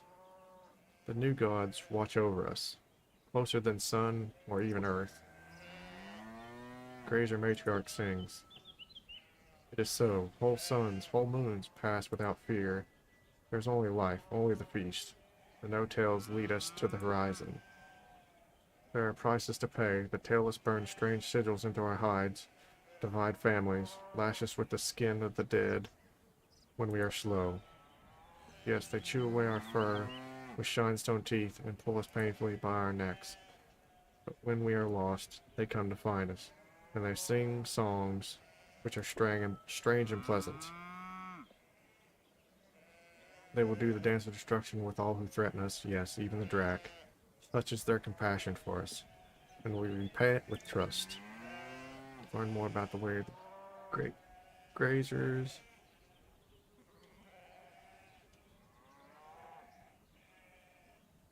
Oh, there's a few givers here. Giver of the great grazers, with a body like a thundercloud sings. My brothers, my child comrades, all gone, taken away. Never the birthers, only the givers. Surefoot and grazer both. They leave behind those such as I, the gentle-hearted, the broad-bellied. Once when creation time came, there would be bloody battles among the givers to prove their worthiness. Now there's only peace, and many, many birthers for me to dance with. It is good. A Surefoot birther adds, sometimes we wonder where our young givers have gone, why we never smell them again. Some say they go to clans who need more givers. Some say they are sent to the great above, to the stars, rising like smoke to the masters of the masters, gods of the gods, who live in blessedness with them forever. The grazers say that they are led at last to their beloved horizon, where they dance with her forever. We can only trust and hope. Learn more about the way of the Surefoot slaves. Gain knowledge of a certain mysterious animal. Sing as you will. Slave Surefoots about their tribe. One of the rare givers, sporting a strip of what smells like grazer skin about its neck, answers, we are a tribe of the Surefoot people, ancient master of hill and dale. Once we knew not the blessing of the new gods, and stripped moss from jealous stone, the last leaf from naked shrubs to survive. Now the lowlands belong to us. There is more delicious green here than we could ever consume. When I was a child, there were so few in my clan that I sometimes felt lonely. Now there are more of us than there are stars in the great above. I could not even hope to know all their sense. And this is only one clan of my tribe, and one tribe of my people. All of this is the fruit of one great discovery, trust. This is the name we have given to what we have learned. The new gods will grant us wealth, and increase our people so long as we do not doubt. Doubt opens the path to fear, and fear to violence and exile. So we trust. Our birthers sing gentle songs of the new gods' greatness to the children, and our givers lower their proud heads in their presence. Indeed, we hardly need our head weapons at all. Such things are relics of the past. Already they are gone from our spirits and our birthers' bodies, and soon even we givers will be crownless. It is good. It is the way forward. We've learned more about the way of the Surefoot slaves. Slave clan singers are returning with their flat-faced masters. There are many of them. Remaining here would probably be unwise. Fortunately, the hillside makes for an easy takeoff. A few downhill leaps and bounds, and the wind catches your wings. Soon, the slave beasts are just small dots against the grass blanket. Another sun, if you wish, you may return here to hunt. For now, you must be content with having learned more about the once good beasts who now live under the shadow of the tailless. They worship and adore the no-tails who breed and harvest them like plants, who put up walls around them, who strike them and take away their young, givers forever. Are such beasts mad, or is this the beginning of a terrible new sanity?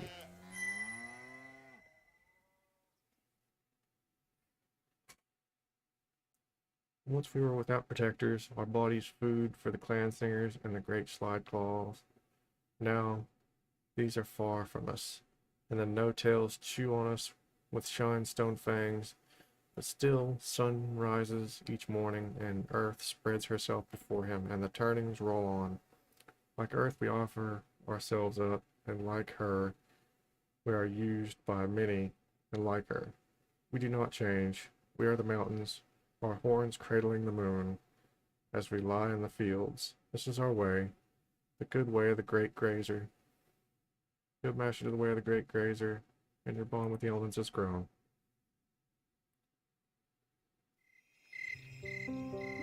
Okay.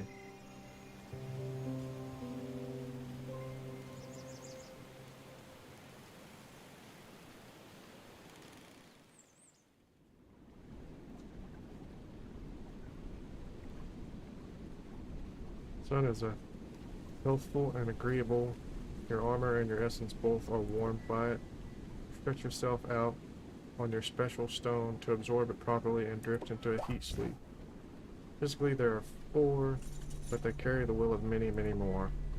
Your transgressions against the Talos and their way has caused them to bring these against you. Not mere warriors, these are great warriors, heroes of their people, honored in their songs. Each has shed much essence, both their own and that of others. With a chill, you read in their movements the firm belief that their quarry, you, is already destroyed. The dance, they believe, will be nothing but a formality. These are Drac Slayers, something which should never have existed in this world. Already a weaver web of unknown fibers is over you. You will not be able to escape, but you can still fight. This is exactly how one of your creators perished, webbed and bound, and slaughtered by such as these. What will you do?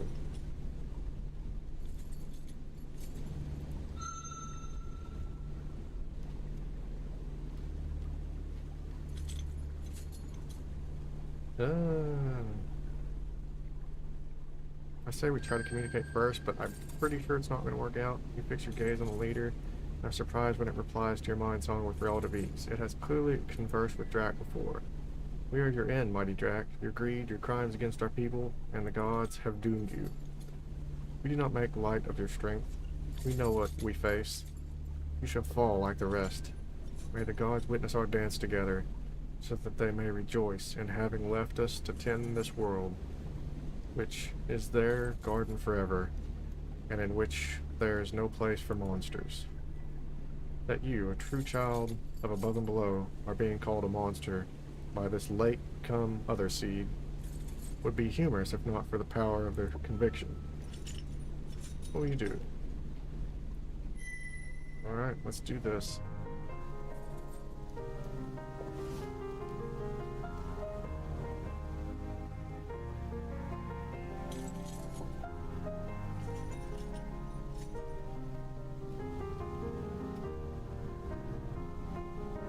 Okay, we'll stop him from using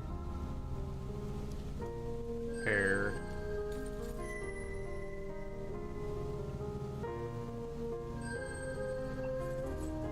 And then we will water. Deal massive damage, and they deal serious damage to me. There goes which fear, despair, your enemy is now injured.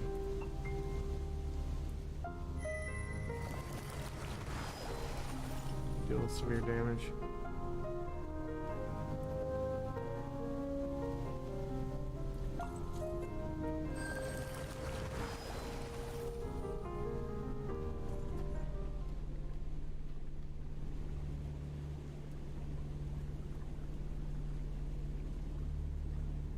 You've done it. Through sheer skill and power, you have survived that which doomed your creator. Flat faces have fled, and their leader wheezes its last red misted breath as you roar out in triumph. Through your song of victory, all the green will know that the Talos brought their heroes against you, and you destroy them. The song will spread far and wide. Still, you suffered greatly in the dance. It was not an easy victory by any stretch of the imagination. Many other Drac would have, and probably did, perish dancing with such as these. You harvest both food and treasure from the aftermath. Which of you was the monster and which the hero? Sun above and earth below are silent. Gains fire mastery, energy, reputation as a pure survivor, and improved reputation amongst the kin.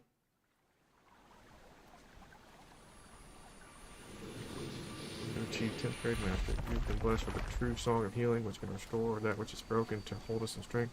Once per combat, you can heal yourself completely. Wow. That's really strong. True songs are both sacred and exhausting. Use with caution. This costs a large amount of energy. Okay.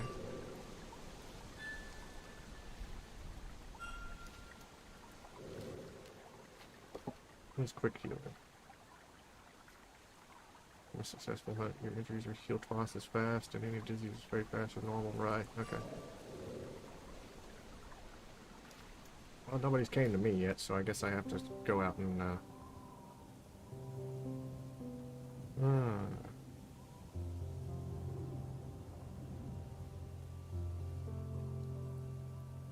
If you'd like to investigate this area. Sure.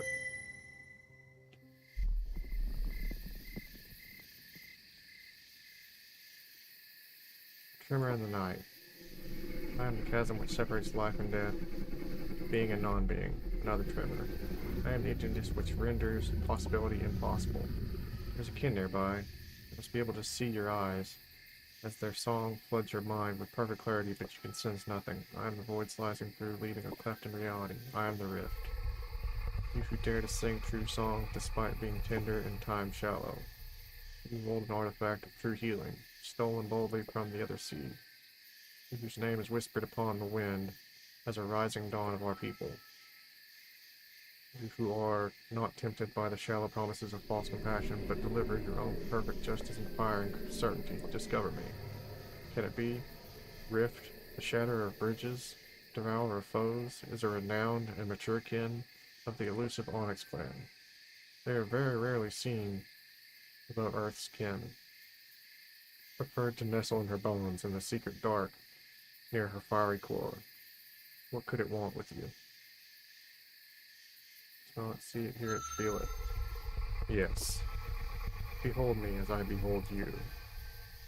Feel the flames begin to grow within. This may become the greatest night of your young life, if you are worthy. I should address Rift, dark hero of the great below.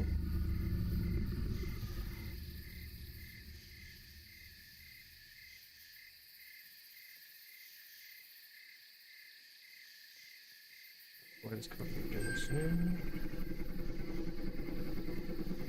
You know the answer. It is time. You may be worthy. This night we shall awe this overlit land with a dance of such power and fury that mighty predators shall quake in their dens to hear our cries. Our ecstasy will crush all restraint, outrageous and brazen as the first flame which burst forth from the void and created all, even earth and sun. If you are worthy, if you are worthy. After Rip's clan, the Onyx kin, Rip pauses. We do not sing of ourselves to others.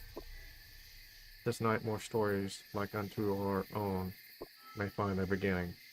It is well that you should know what you may be bringing to this world.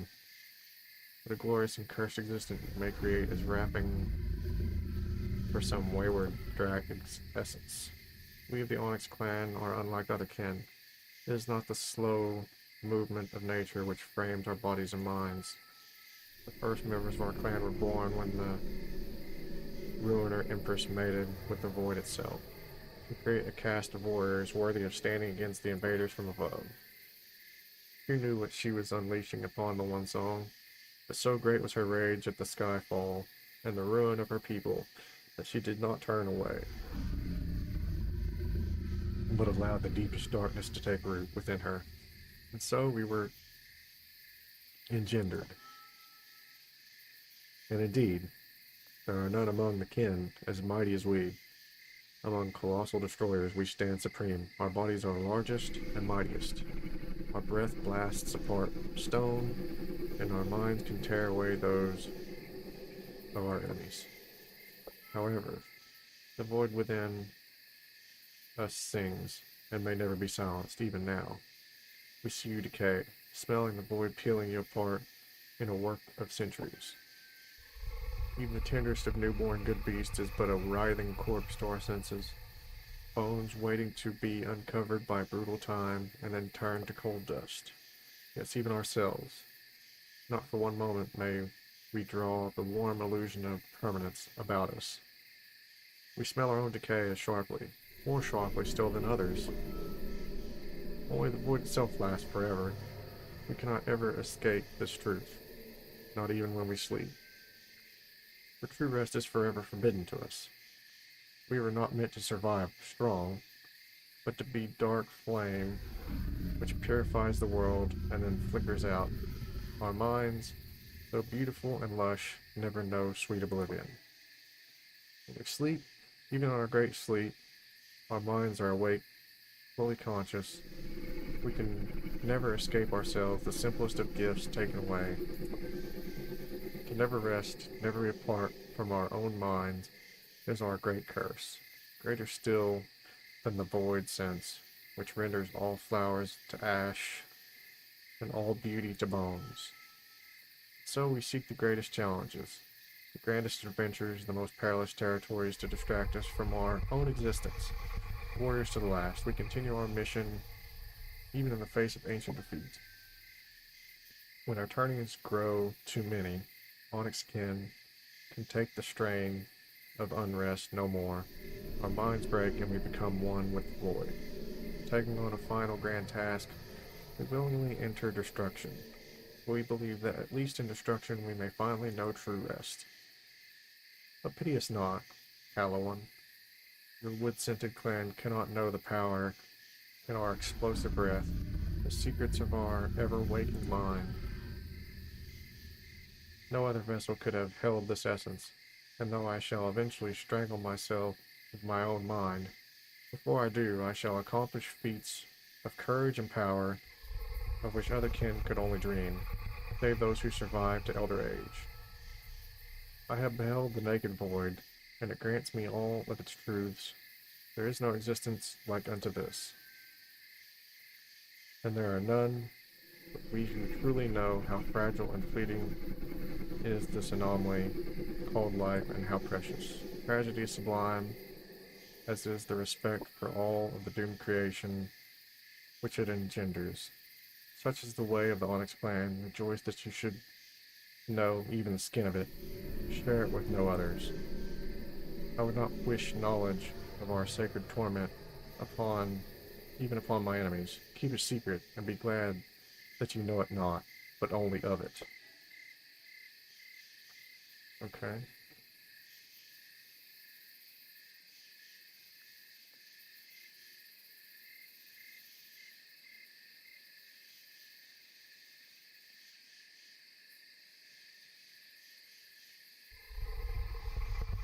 I wonder if this will insult it. I do not know.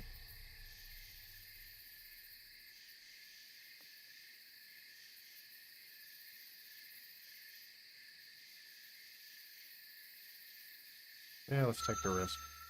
A poor jest.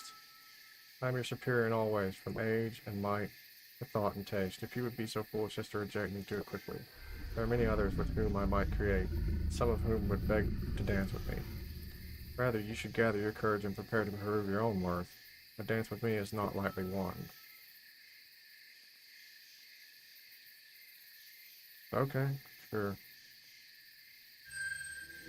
Poacher is prepared to dance, but it only lets out a smoky snort and turns its head away. Not yet. Doubt gnaws still at my mind. I shall witness your truth with my own senses. This night you shall present me with a worthy offering. I shall not guide you in this. Show me your superiority over those who would share my essence. Oh yeah, I probably should have examined the rest of the stuff I had.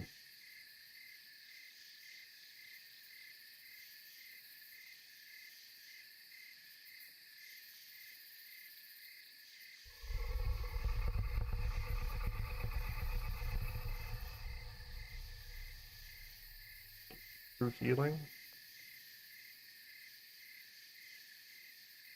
I wonder what that will do. Okay, I'm curious. Grip pauses. Well, my clan is not as yours. My body needs no healing, nor does my essence, which burns bright and true. But our minds, my mind, greater draw by ruinous time, and our restless curse. Pain surpasses any physical sensation. Each sun, I know that I grow closer to the final breaking.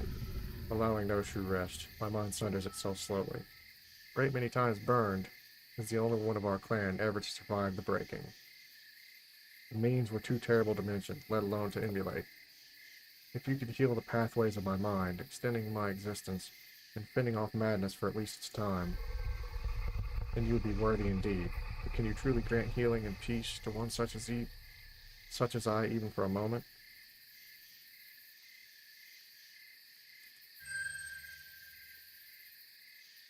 Apparently there are several ways, but I can sing the true song of healing. My mind, smell you, not as a decaying ruin, nor as the dust and bone you shall be, but as you are now, in this moment, and I desire you. You have granted me a moment of respite from my pain, but more than this, you have given me what I was never meant to have, hope. Prepare your body in essence. The dance we shall share may break this shallow hill, and then rift is upon you. You remember no more of that night. Such a violent and passionate unity is beyond the ability of even your mind to recall.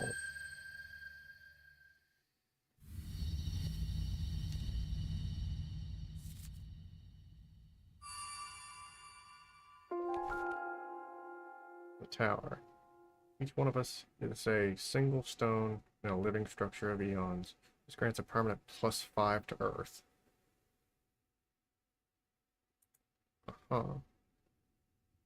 +5 to Earth. Generation of might and flame, living symbols of Earth's hidden striving, shine within the dark void, forever green and blue, true and just, as the meeting of water and fire.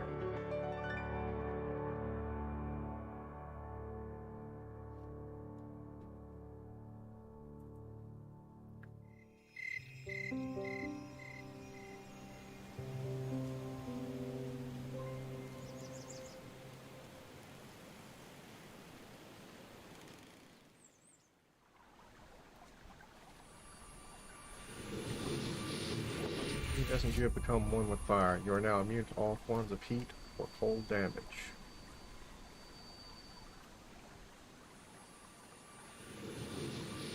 Your body in essence becomes fluid and flexible. You may now spend a sun to permanently improve any of your elemental affinities.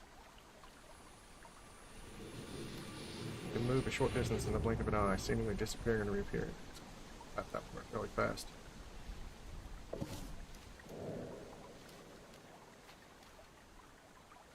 Blink. Distance in the blink of an eye, seemingly disappearing and reappearing. This can be used to ambush prey from further away or in combat to make an attack so fast your opponent can do nothing but defend themselves. This costs a moderate amount of energy. Okay. I think I have a few things I need to...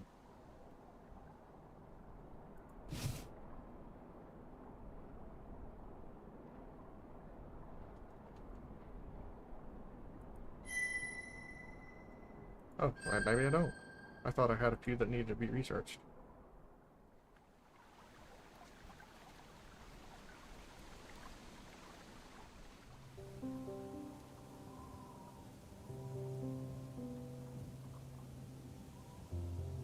Uh-huh.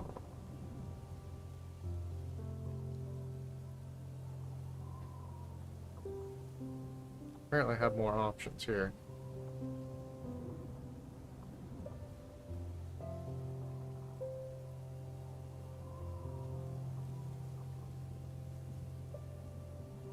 Let's go here first.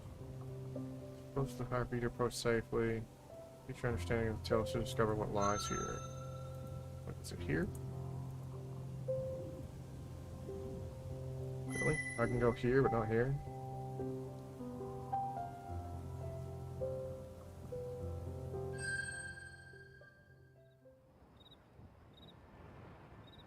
Ah, they're gonna kill the goat. But a few scent trails lead to this place, which is close to the Tellus Hive, but far enough that you cannot smell it from here. The Tellus have brought stone and tree flesh together to form the sacred water sign. It is actually impressive.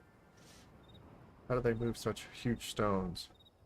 Even you may not have been able to manage it. No matter. Here inside the ring, they have gathered.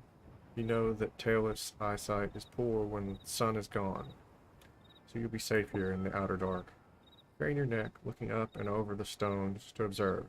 Many adult tailless have gathered, more than you have claws, though not more than you have teeth.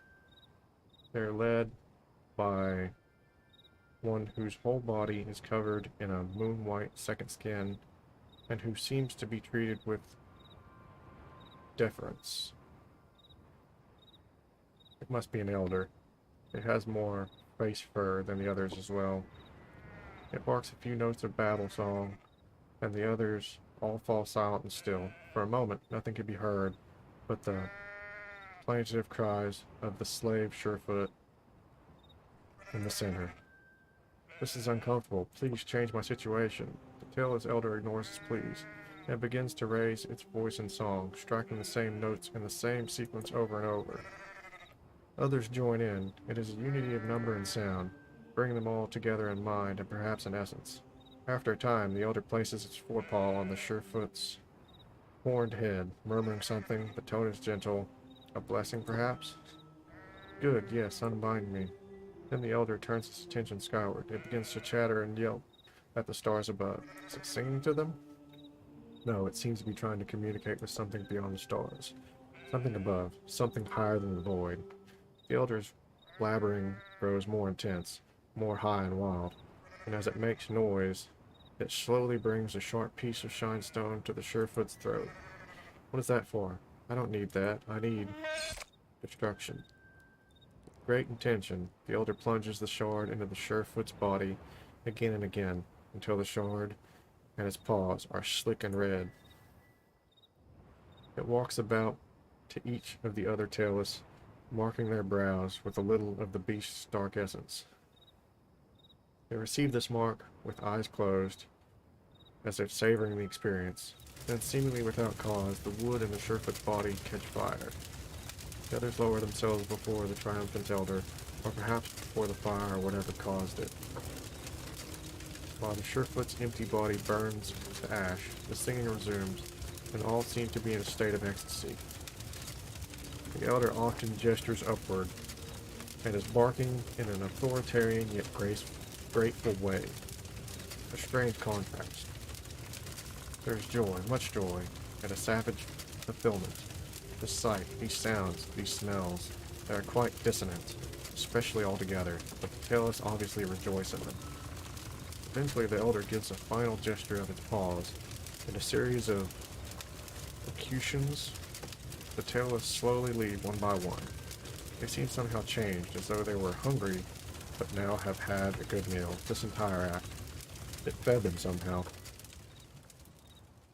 And when all are gone, and the sun has eaten itself into nothing again, the elder cleans up the remains. A young tailless emerges from inside the central stone, carrying the blackened remains of a branch, and the two sing to each other for a while. So that is what caused the fire. There was a tailless hidden inside the hollow central stone who lit the blaze at some kind of signal, unknown to all but the elder. Two clearly planned this in advance, and then they are gone. Night reclaims all. A swarm of questions buzz within your mind. Why the Surefoot? Why bring it all the way here, so far from its home, Vale, just to destroy it and burn it to nothing? At one minute they must enjoy its suffering, to honor it, the Surefoot must have been special to them, descendant beyond the stars.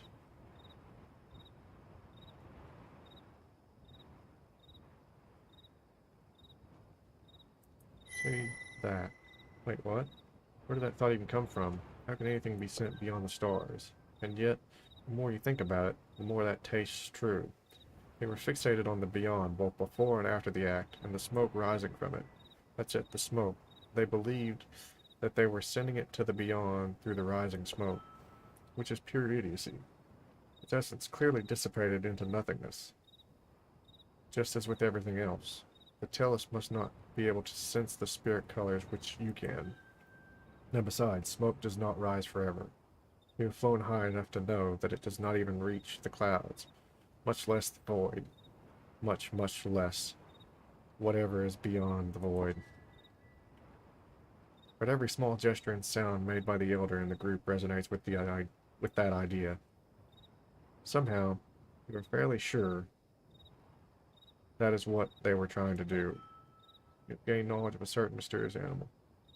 And why did their own elder deceive them? It presented the fire as a causeless marvel, but it was no more than a trick achieved by a hidden accomplice. They must have planned this because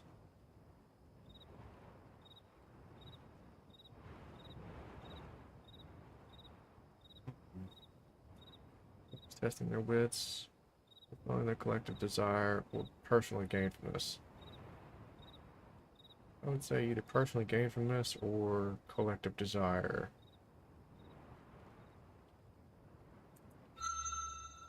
Indeed, others would think it powerful if able to summon fire itself like a drac, and who would not wish to be a drakkin? And they all did seem quite pleased with the elder's performance. Perhaps this entire song and dance was simply self-aggrandizement. After all, it would not be pointless for a social being. But something does not taste right about that. The elder continually gestured up, to beyond the stars, not to itself. Before, after, and during, it was much more concerned with whatever else.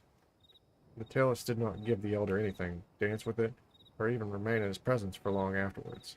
If the elder itself had been the point of all that, but then why? Where ends this twisted path? The destruction of the Surefoot, deception of the song. They did so many things, and with such intentional arrangement. They were focused on something which was above them, but also within them. Above yet within. Above yet within. They came from above, and left their seed within their legacy. The others. The others were the focus of this entire series of actions. The elves were trying to communicate with the others who made their kind. The Surefoot must have been a gift for them, and they interpreted the fire to mean that the gift was accepted. And what did the Talus desire in exchange? Power? Wisdom? Treasure? Perhaps a little. But the deep satisfaction you smelled within them is one you have encountered before.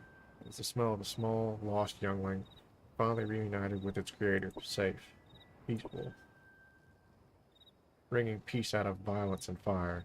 When you put it that way, it does not sound so strange. The Drac solved many problems with such tools. And yet, it is entirely different, because they are yearning for something completely outside of their own abilities to attain. Their satisfaction will not last. The others were not truly here, did not truly provide them with anything. How desperate, how deeply in pain the Talus must be for them to need this. To need to believe that they are communicating with the others who gave them these spindly, naked bodies and over-sharp minds. They are blind to the deeper music of earth and sun, and it is not their fault. They cannot even see the spirit lines which color truth into reality. The world must look so empty to their eyes. Could they ever truly love her? If they could, would they cease being other seed, and finally become true good beasts, or would it destroy them? You have never pitied anything so much as you do the Talus in this moment, as they grope scent blind through the dark toward their hive, believing in a cruel, kind lie.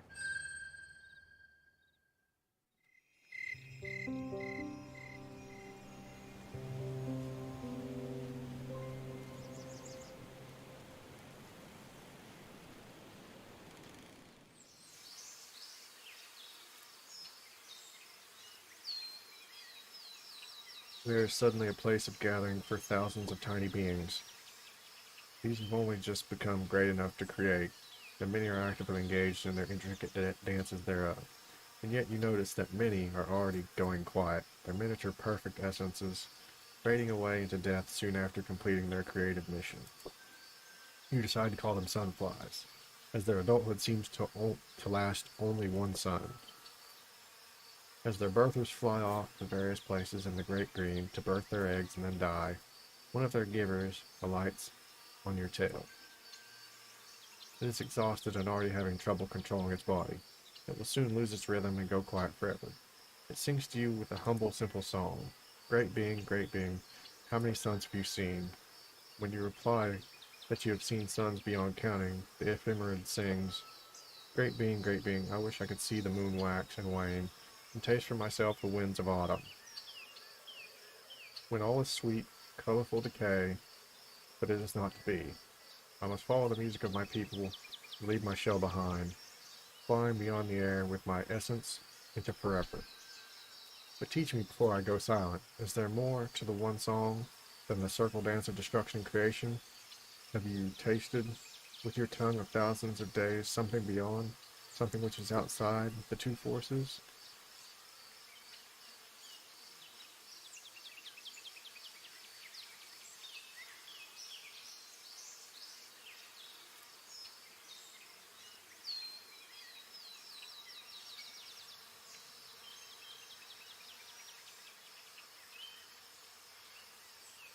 Let's see. Should we go with... I think we might go with compassion this time. Yes, you've witnessed the wonder of compassion. Very gentle colors, because even your song might destroy the ephemerid.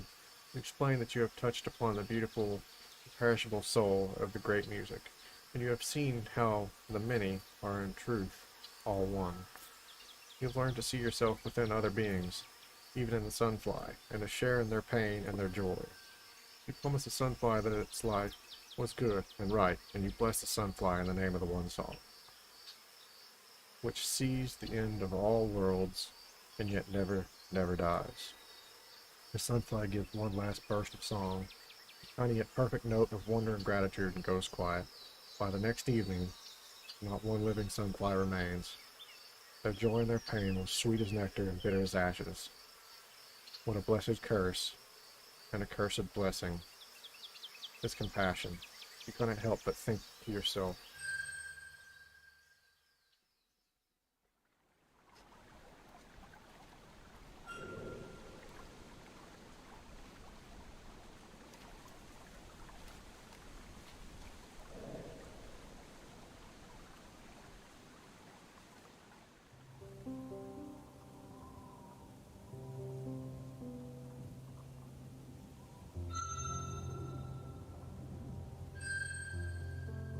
like we can investigate all three now.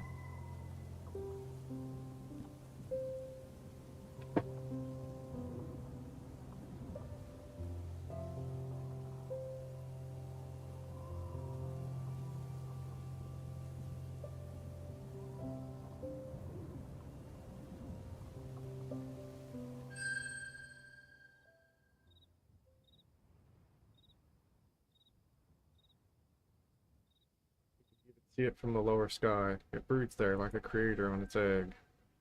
The sprawling lair, which the no-tails have crafted out of tree flesh, is the crowning glory of the hive. Many times you have seen them entering and leaving. As the only lair large enough for you to fully enter, it represents a rare opportunity for you to gain knowledge and perhaps treasure. Ordinarily, you would not be able to get close without stirring up a swarm of defenders, but you have been watching, waiting. The sun, nearly all the tailless, have left and gone elsewhere, visiting a setward ring of stones. As they do each new moon, their hive cells stand empty. You were hoping that there would be no defenders remaining, but it seems as though two tailless and a slave clan singer remains, probably to guard the hive's treasure.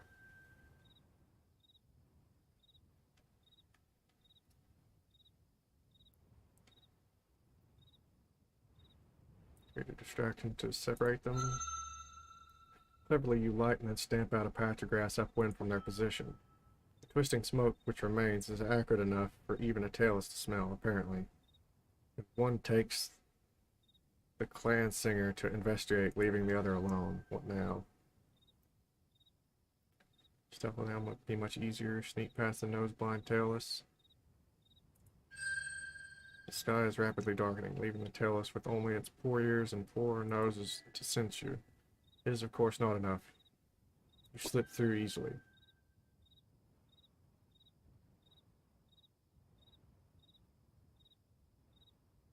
Normally, the tailless use the skins of good beasts to cover the entrances of their hive cells, but this one features large flaps of tree flesh instead. Shinestones and beast horn adorn the barrier. Pushing at it with your snout makes it bend inward a little, showing that it is weaker than the surrounding mass. It will not break easily, but it will break. On the other paw, the tailless must have a way to get past without damaging it. Perhaps you could deduce their method? Attempt to open it without damaging it as they do. Conduct a full investigation of the twin slabs of dead tree. You quickly discover that neither pushing nor pulling on them will work. There is a very narrow gap, keen as a tooth, between them, and you can just barely make out something on the other side, barring the portal flap. That must be what is preventing them from moving. But the space is very thin. Carefully, you insert a single long, thin claw into the gap and move it upwards. You feel it catch on the bar, and then, with a little effort, you lift it up and away. Nothing now stands between you and that which the no-tails value most.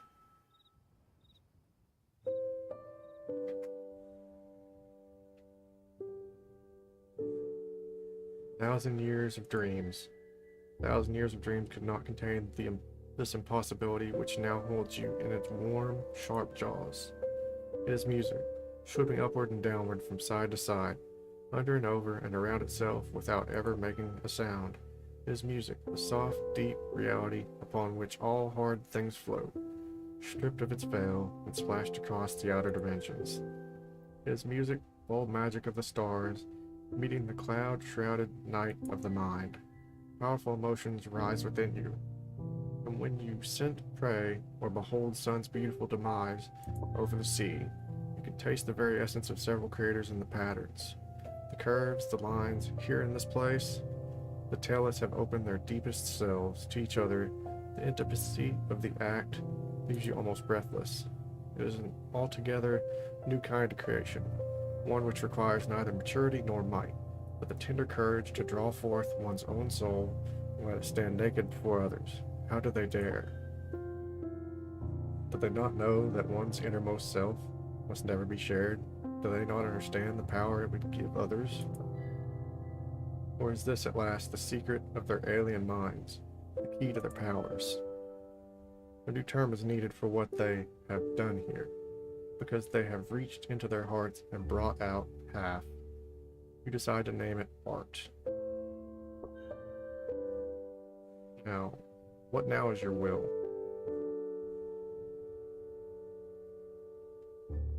Examine the carved beams. You seem to be depictions of the essence of the Great Four. They flow up to down, down to up, closing a circle beyond the layer, somewhere outside of existence.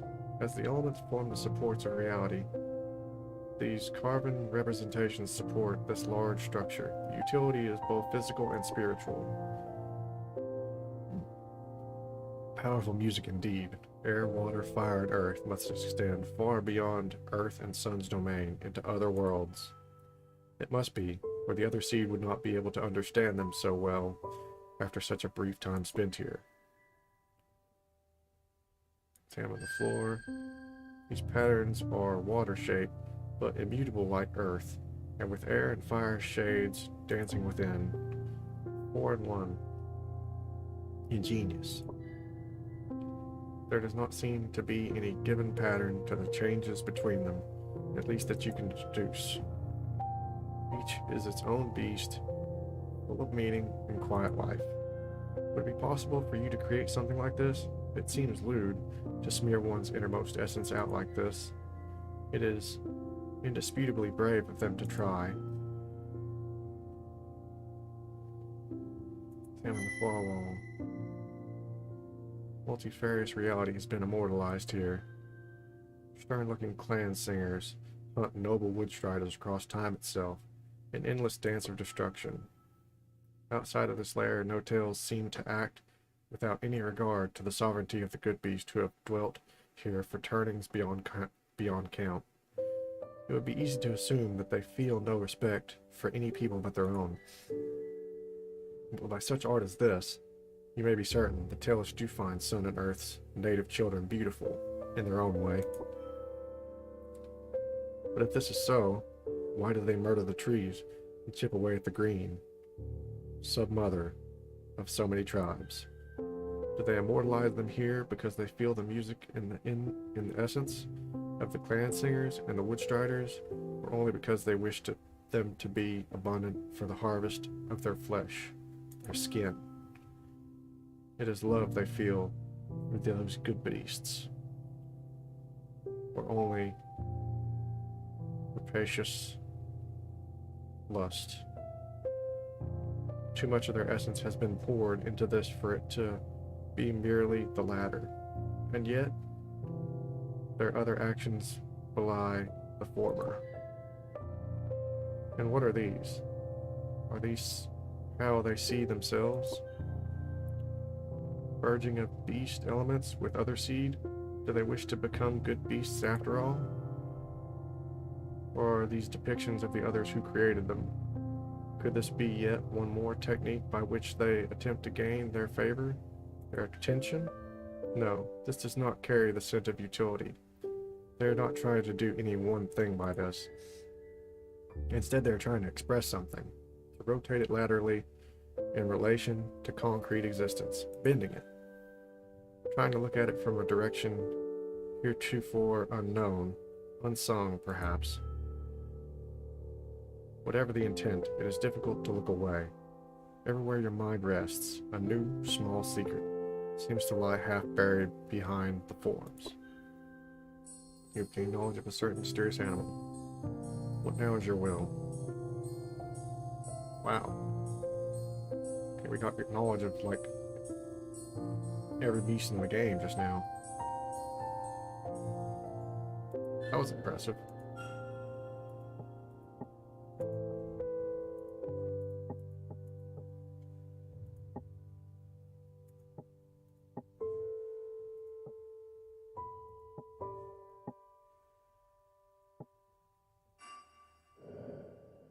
Search for treasure to take, I guess.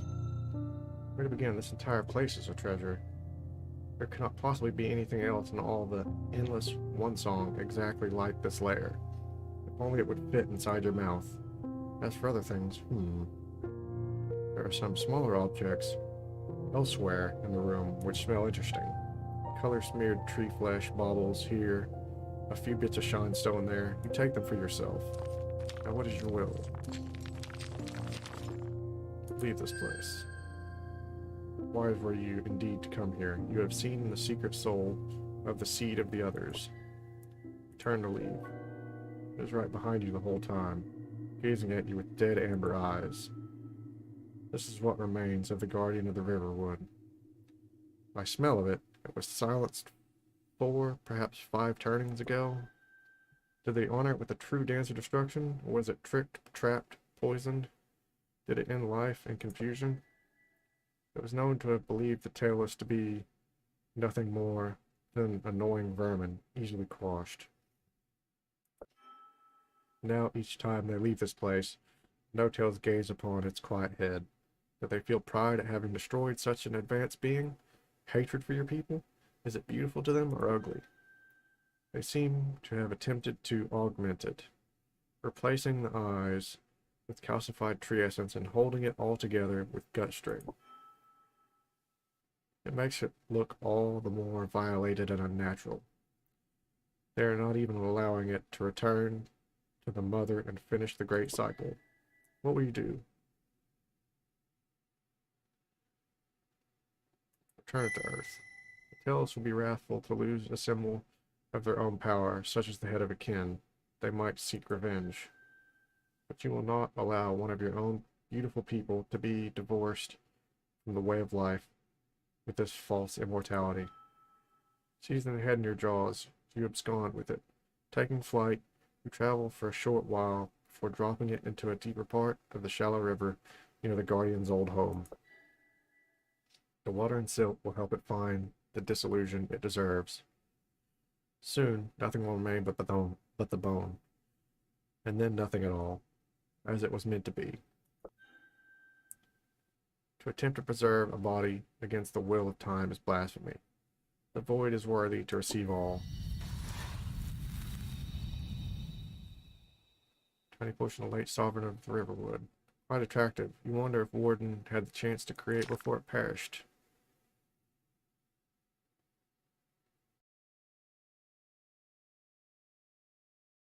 You had already begun to suspect the demise of your fellow kin, Having not encountered it alive yet was evidence enough. True question is this. Why did no other kin move in to take over stewardship of the territory? Are the Tellus so great a threat that other kin are not now powerful enough, bold enough to assert their claims? Never before have you heard of such a thing. Kin are permitted to fear only each other. As you depart, you reflect on how greatly the way of this world seems to be changing. You have beheld the power of the No-Tails directly to the sun, and understand them deeply. Their soft exteriors hide a power beautiful and dread, mysterious and brutal, like nature itself turned sideways, like the rise of night, like a Drakenkin. And others.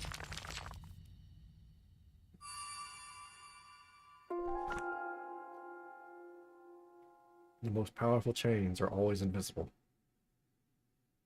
This allows you to begin with more shiny things.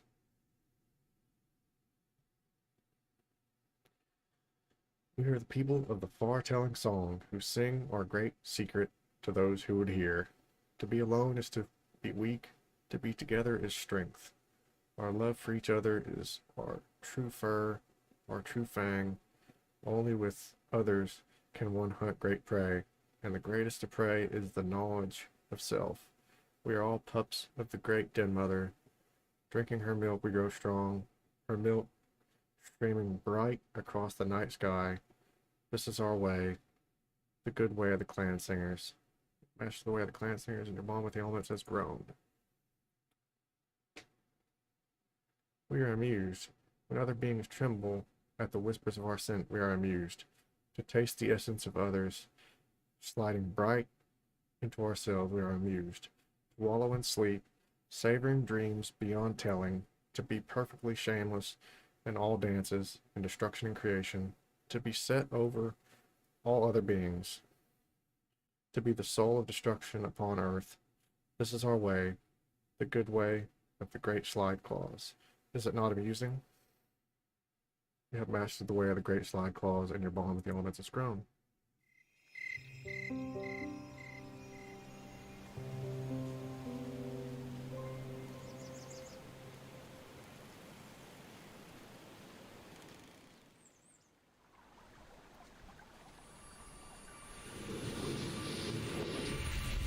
You've learned the dreaded true song of destruction, for light from even the mighty. True songs are both sacred and exhausting. Use with caution. Okay.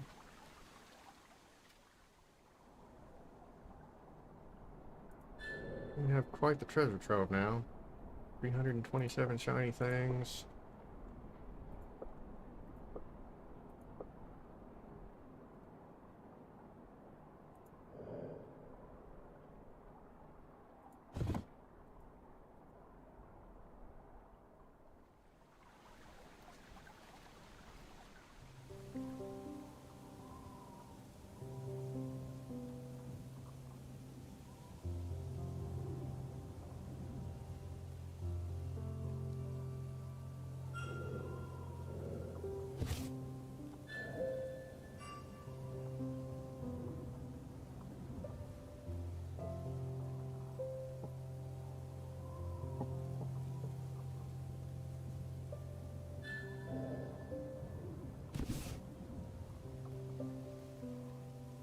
Let's do this one.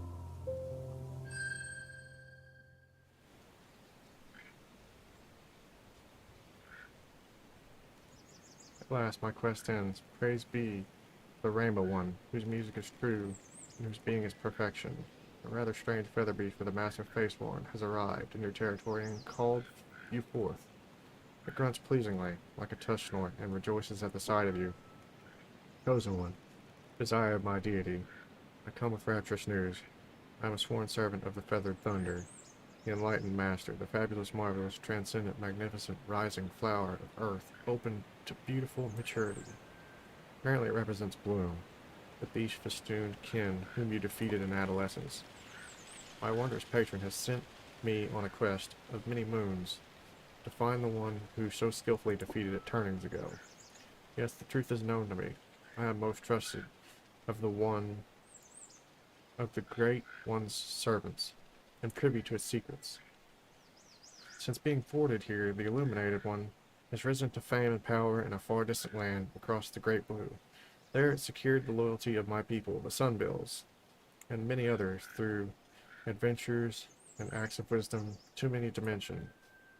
And yet the Perfect One has not forgotten your power and ingenuity. Chosen, rejoice greatly, for it wishes to become one with you in the dance of creation. Will you allow destiny to progress by receiving the Great One in your territory and hearing its case for a dance? There is but one correct answer, of course. But you are kin, and your great way is mysterious. What reply shall I deliver to the Hierophant and Prophet? It's about the messenger's impressive face one. Magnificent, is it not? With it I smite my foes in battle, pluck sweet fruits from the grandest trees, project my voice far, and regulate my body's temperature. It was made out of a crystallized sunbeam and given to my people by the Spirit of the Green after we lost our short beaks in a battle with a demon. It is said that this is the heart of the Great Green, and indeed I sense the Spirit's presence here. But the Great Green has many hearts, and of them all, my homeland is the greatest, most powerful, and fragile in its intricacies. There, trees like mountains grow, holding separate worlds in their lower, middle, and upper reaches. The breath of the world flows from them, and a mighty river, the mightiest of on earth, winds through it, twisting about itself and dancing to the sea. The Great One's subjects, inhabitants of the warm heart, are colorful beyond all others. Indeed, in this cold wood land, most of the creatures seem to be brown. Already I miss the vivid reds, yellows, and blues of the good beasts of home.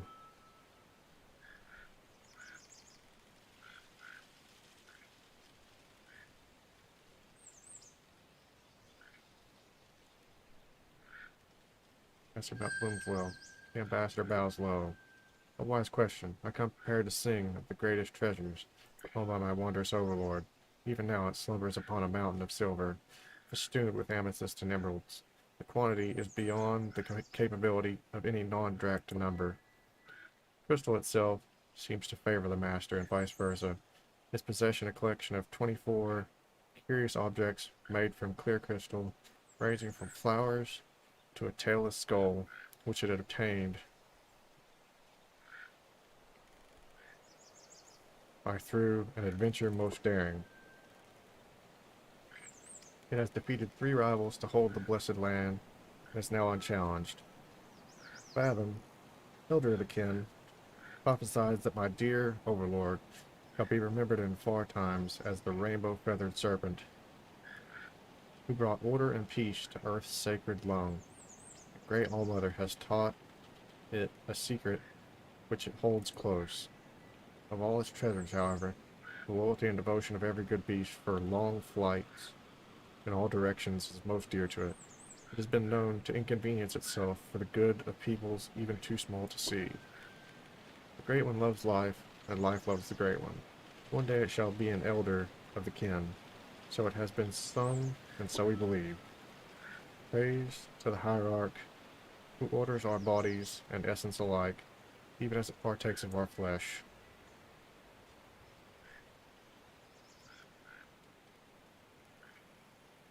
As loser of your last battle, Bloom is petitioning from below, asked for a token of worthiness.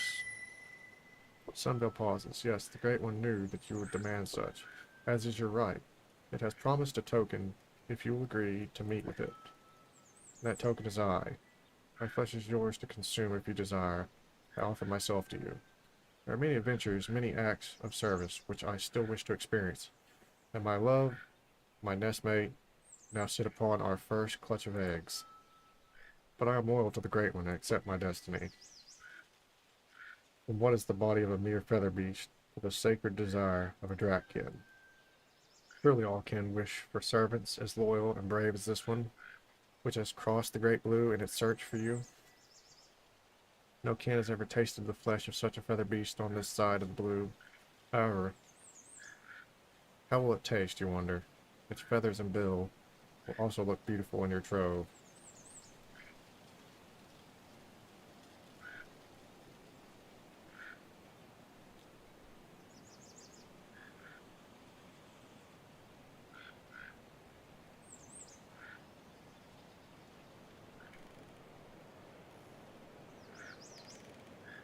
song.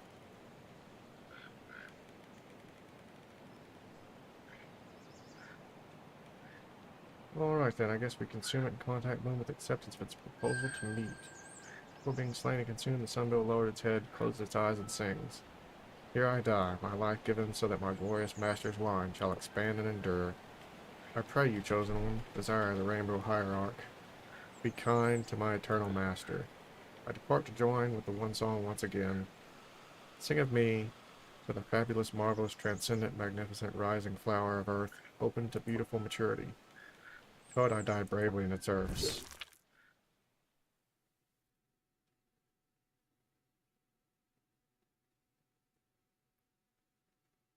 Such a flavor, similar to a water wing, but with an exotic tang. Send a messenger of your own to Bloom's domain.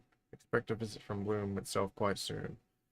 Shall it be worthy of you, and you worthy of it? Only by high standards shall kin grow mighty on earth.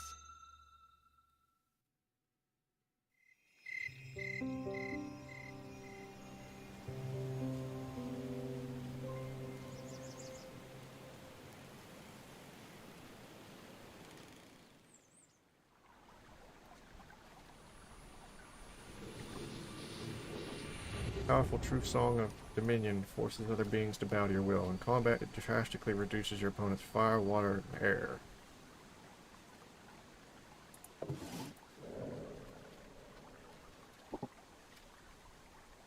But only if you win the elemental clash. True songs are sacred and exhausting. Use with caution. Large amount of energy. Okay.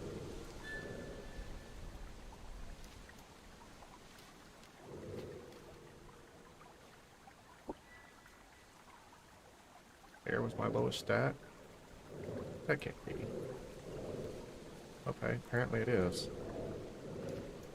We've mastered all. Well, F10 is the true master level. I don't know if it goes beyond that.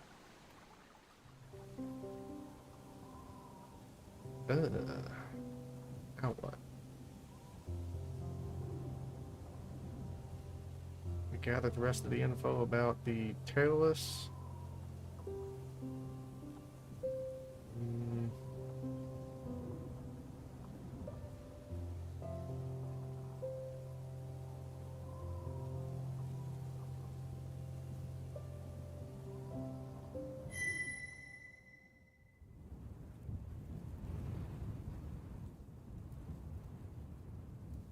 Sun bleeds onto the darkening hill. You're about to take flight from home when you catch the scent of several no-tails.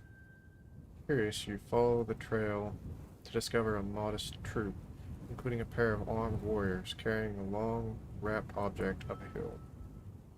When near the summit, they lay the bundle down and unwrap it to reveal the quiet body of one of their own kind. It seems to have been recently destroyed. The scent of decay is not strong yet. As you watch, the no-tails lower the empty body into a long hole in the ground, carefully, very carefully, as though it is merely asleep, and they do not wish to wake it. Why be so gentle with an empty body? It does not feel pain, being devoid of mind. Why put it inside earth? It is a waste of perfectly good flesh to bury it where none can consume it. Even more shockingly, they then proceed to put more things into the hole, glittering stones, pieces of amber, cunningly strung together, a figurine of what looks like a lumberer out of bone, even one of the shine stone, false fangs, which they use as weapons. Sometimes they murmur to one another in low tones, or lightly hold each other close. A few are emitting muffled cries rhythmically, while emitting a salt water from their eyes. Others rush to touch and whisper to such ones, who gradually become calm, but the warm, salty drops continue to fall. The setward glow dwindles. As the setward glow dwindles, they gather together, grasping each other's paws, and then lift their voices in song. It is... Is this a true song? It evokes something within you, a feeling of despair, as though sun has perished forever and will never return, but also hope, as though the light will somehow come again, if only from within. You've heard many voiced songs before. The clan singers, for example, all sing together, but each one is careful to make a different sound from all the others, to clash showing diversity and strength in numbers.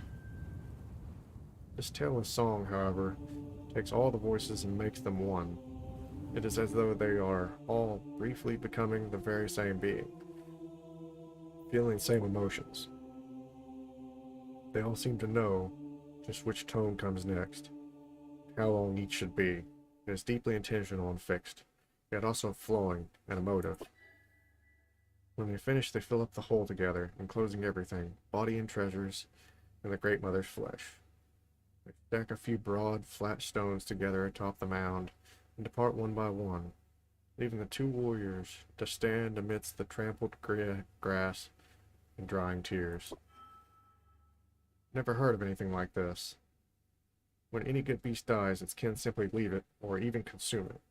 A body without rhythm is just a shell, devoid of life forevermore. But these no-tails, they are different. They made a special place on earth for their quiet, sang to its deaf ears, put gifts into its cold paws. Why would they put such valuable things under earth, never to retrieve them? The only explanation would be that they believe that the quiet can still appreciate and use such gifts, but they cannot. Why waste that which would be of much greater use to the living? But most mysteriously, all the living tailless gathered here were in pain, deep pain. You could hear it in their song, in their cries, and in their very breathing. Yet they were all uninjured. What's this phantom pain? Whence this gray-blue burden, which seemed to be afflicting all of them?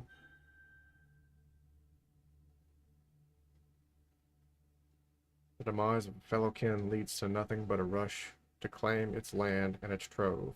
It is an opportunity for the living. Why trade happiness and gain for sorrow and loss? It seems mad. You gain knowledge of a certain mysterious animal. Something is tickling at your mind. Shake your head to clear it. An opportunity lies before you. Many valuables are buried under this mound of earth. Also, the body is still fresh enough to eat. It is guarded, though. What will you do?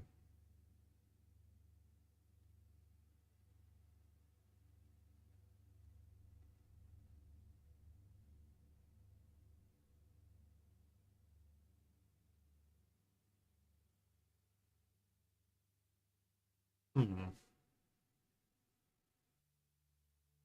Honestly, I kind of just want to leave it.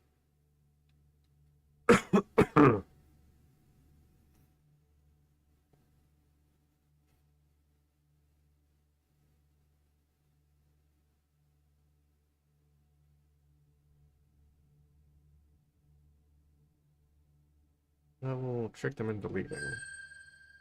You know enough about these other seed to understand that a simple distraction is unlikely to work.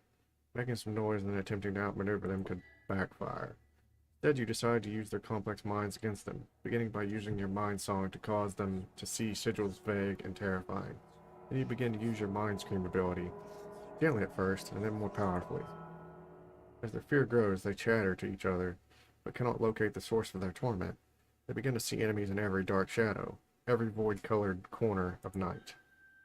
Believing themselves to be beset by some formless spiritual foe, they realize that their shinestone weapons are worthless, and finally flee in terror. On to pillage. It takes some time, but after quite a bit of burrowing, you are fairly certain you have stripped this mound of anything valuable, besides the meat, of course. Consume the body here as well. Nah, we'll leave it. Try not to risk your presence here and tell us territory any longer and take flight. Having left the corpse behind, the no-tails will probably assume that it was spirits or other no-tails who looted the burial mound. This would help you avoid trouble with them in the future. Still, their behavior is most puzzling. They gave precious things to a still body, even sang to it and guarded it. Why do all these things for a mindless husk? And the sorrow, the pain, why?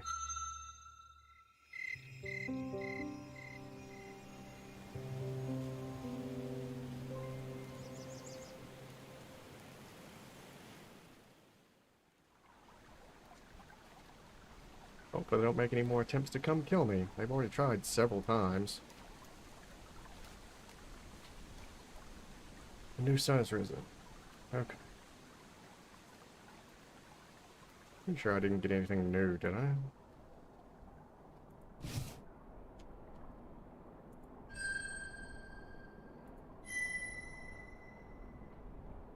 Or maybe they automatically research now? That could be the case. Not worth anything in trade.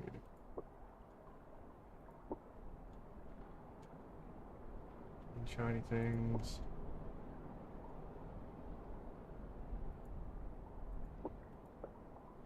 That was from before. But we're using to gain stats. I actually haven't got any new major artifacts. Other than the,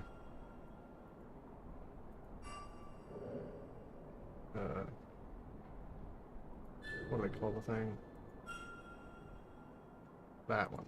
The painkiller brace.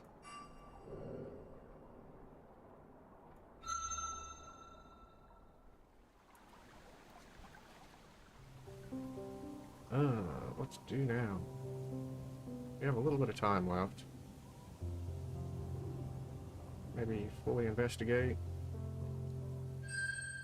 Maybe having full knowledge of them.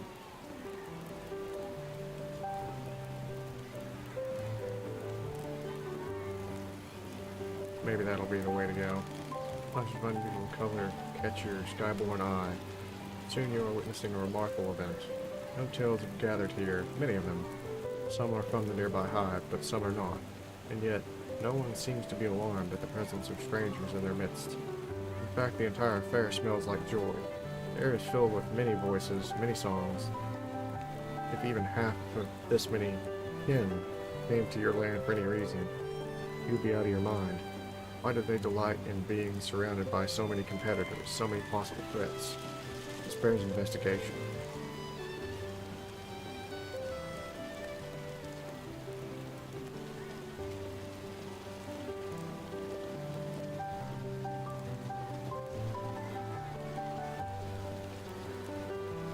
Everyone getting and receiving artifacts. Quite a few objects are being displayed by a black man, no-tail, on some kind of soft non-skin. No-tail barks at passers-by, who sometimes turn aside to pick up, point to, or sing over the objects in question. None of the things on display are found in nature. All seem to have been warped into shapes, functional, decorative, or just plain odd from shinestone, tree flesh, and beast parts. Occasionally the displayer receives something, a beast skin, or perhaps, or a shinestone ornament, and then gives one of the objects in exchange. Both parties seem quite pleased, though only one of them should be. After all, there's no such thing as a perfect exchange. The clan singer, the slave, looks on. It is protective of its master, the Black Mantler, but is also quite happy, and not at all frightened at the presence of so many tails. Occasionally, the master reaches over and strokes the slave's ear, or scratches its back lightly. Much of the scene is alarming. Beast skins and carved bones serving as mere decoration, unequal exchanges under a pretense of mutual gain, enslavement of good beasts, and yet all of them, even the clan singer, seem quite content, happy even. The gestures of pleasure and encouragement seem genuine. They thrive amidst the song-addled air and the body sense of strangers. It is as though they have all learned to love chaos. They're the dancing ones in the center. Going at the paws, the tails are prancing in a circle around a dead tree, festooned with lesser plants and twisted into elemental shapes. Their feet move nimbly, crossing over each other at times. You never would have believed it if another kin told you that the no-tails could move their bodies like this. They are also singing, their songs rising in unison, following a set sequence as does their dance.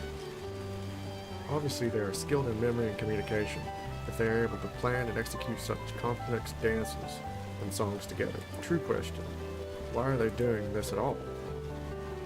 It seems not to be leading to destruction, creation, or treasure. Why exert oneself if not for if for none of those. As you continue to observe, you gradually realize that there is a strange sort of creation occurring here. Their essences are entangling, minds joining paths. They have even formed one large body in a way. They are joining together, but not to create new life. It is physically shallower, and yet deeper than that. Observe the altar with the hatchlings. The wizened birther prunes to a small brood of hatchlings who have gathered on the grass. It demonstrates how to entangle the torn off reproductive organs of plants into simple shapes, with which the hatchlings adorn their bodies. Some of the hatchlings are far more skilled than others at the task. One in particular seems to lack the necessary coordination or mental acuity, or perhaps both. You expect it to be struck or at least shamed for its ineptitude. Shockingly, the elder does not punish it. Instead, puts the hatchling in its lap and shows it the process yet again, more slowly and with even more care and encouragement. When the hatchling finally succeeds, they both celebrate. As a lone hunter, you are no great expert in the behavior of social animals, but in your observations of those among beast kind, there is little pity or patience for laggards. Underperforming hatchlings must be motivated by pain, and if that fails, abandoned or consumed. Otherwise, they may become a burden to their people. But from what you just saw, you are certain that this particular elder, at least, would never abandon a hatchling. Not ever. You can smell it on your soul. You gain knowledge of a certain mysterious animal. Your actions have earned a reputation for compassion and self-sacrifice. Danger. Dratkin. Wild. Destroyer. Danger. It seems you're a little too close. A slave clan singer has scented you and is shouting again and again to attract the attention of its tailless masters. If you just fly away now, you will surely be seen. Perhaps there is a way to avoid discovery, however. Also, simply charge in and attack this gathering. You seem to have any substantial means of defense, and some of the objects being traded would look fine in your trove.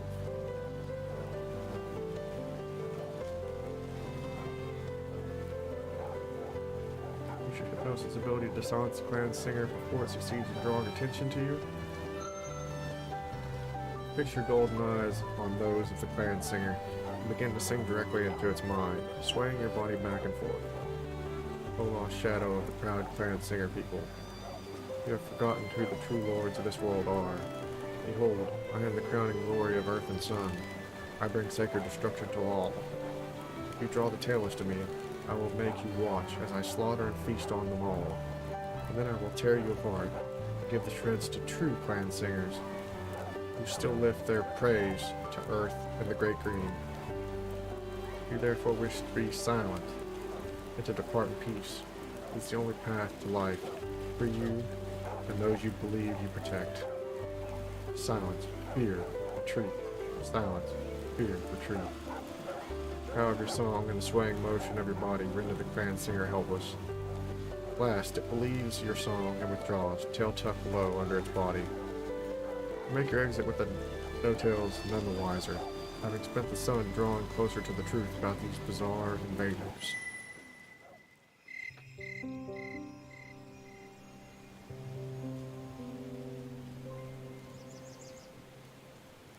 Okay.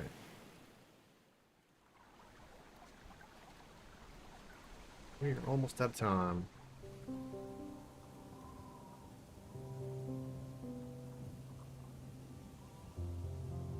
Oh, okay. We're supposed to go back here again, I guess. I thought they were going to come to me. Okay.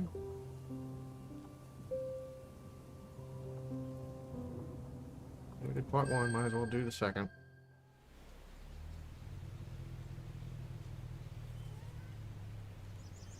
Bloom has become both more impressive and more eccentric since your last battle, it seems. You do not even know to which tribe some of these good beasts belong. They do not have the stupid, zealous eyes of Bloom's former worshippers, however. It is not dogma or charlatanry which binds them. Could it be the splendid feather beast on Bloom's head opens its mouth, and surprisingly, its voice is exactly as a mighty Drax. Greetings to the Chosen One, true scion of the great kin of old. This one is Glory's crown, faithful, interpreter, and mouthpiece of the fabulous, marvelous, transcendent, magnificent, rising flower of earth opened to beautiful maturity.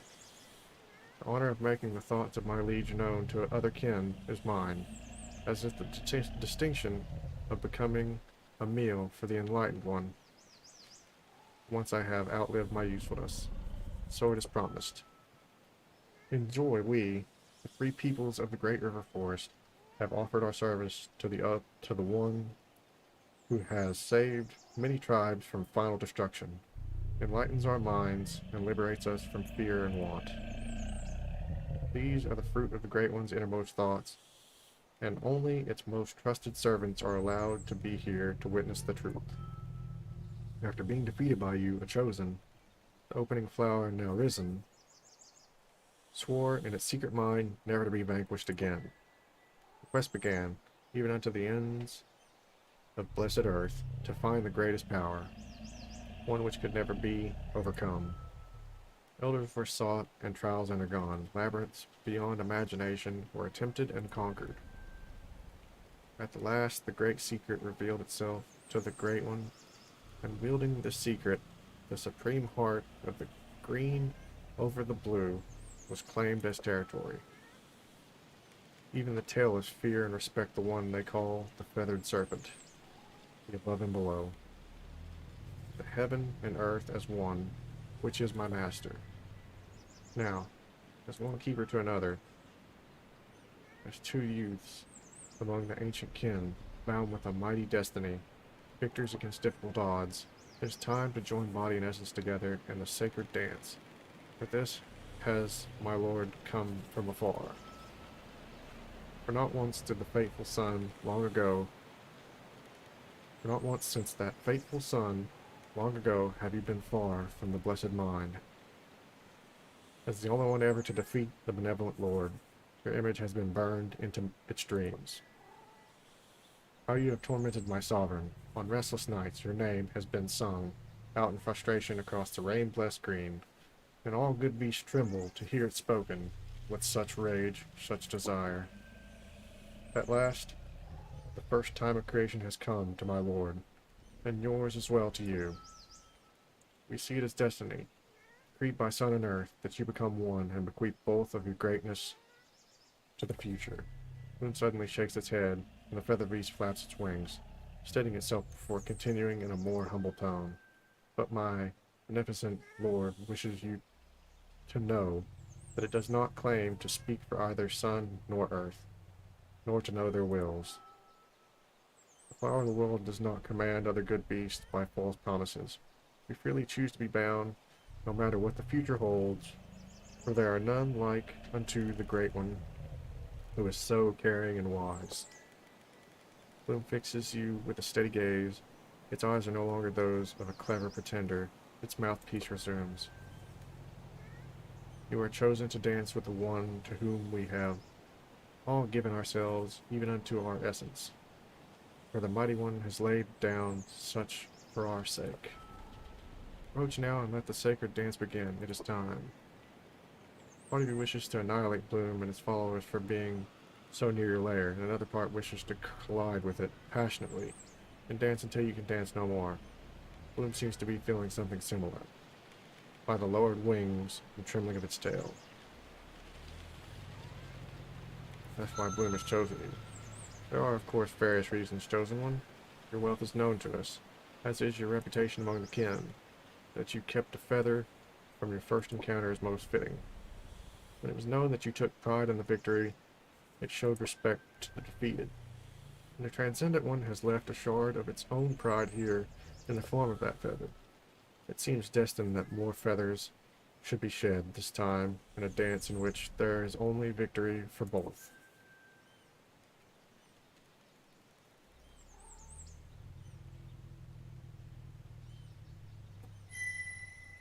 This is about the great secret which Bloom seems to have found. With due respect, Chosen, the answer is all around you. If you are not clever enough to deduce it, then you cannot be wise enough to understand it. Bloom growls and tilts its head, sending the interpreter reeling. As it struggles to regain its composure, Bloom looks you in the eye, and for the first time, you actually see its mind sigils. Faith is greater than fear, but love is greater than faith. That is all, and all is that.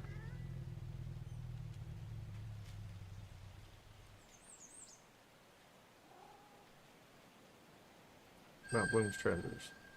Sundial Knight was to have informed you of such. Did it fail, or do you wish a reminder?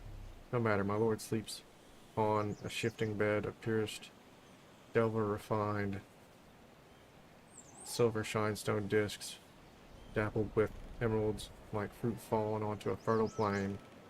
My lord weaves intricate works of crystal from lengthy pillars, rent from the great mother's grasp by its own might, to facsimiles of life and even of death, cunningly wrought.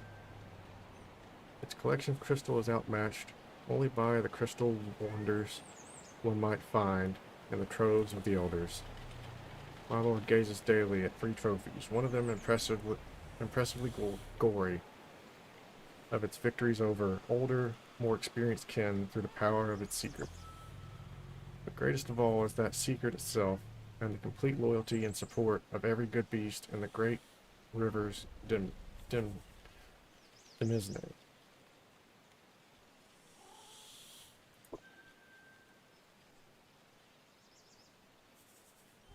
That good land shall never, never be taken, for the very trees are my master's servants, and by their own will do they serve. My great leader owns other treasures, of course. Behold, Bloom itself fixes you with a stare, and opening your mind, you behold crystal clear images of wondrous treasures which would only be taken from reality. Its trove certainly rivals yours, to say the least.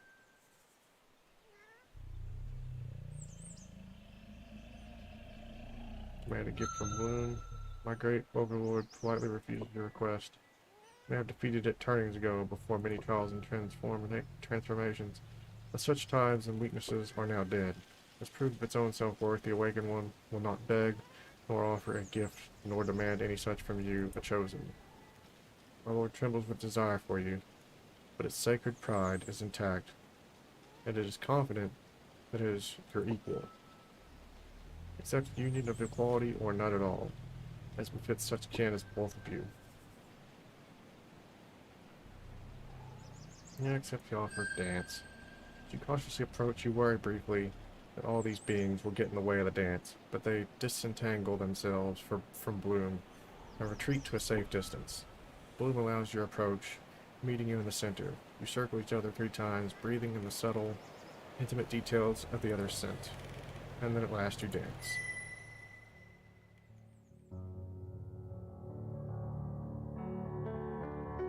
Generation of courage and hope, sculpting destiny from tender flesh and dreams.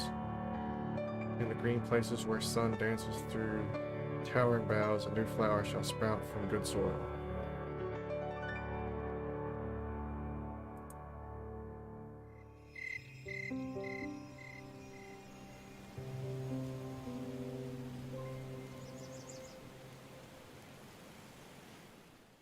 I think it's time. Time of creation comes to an end. Heat in your core burns low and flickers out. The terrible pangs of desire cease tormenting you.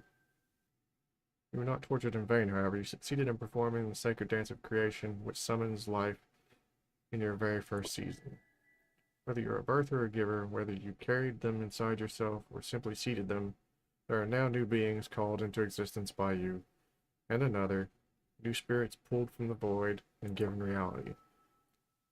Encased in flesh stone, they wait, patiently or impatiently, to meet earth and sun, having been buried in various places near the edge of their birth their parents' territory. Perhaps you visited them and sang to them of the great laws preparing them for being. Perhaps you left that to their other parent. In either case, you have created more of the blessed and perfect beings known as the Dratkin and extended an echo of yourself into the future. The satisfaction runs deep.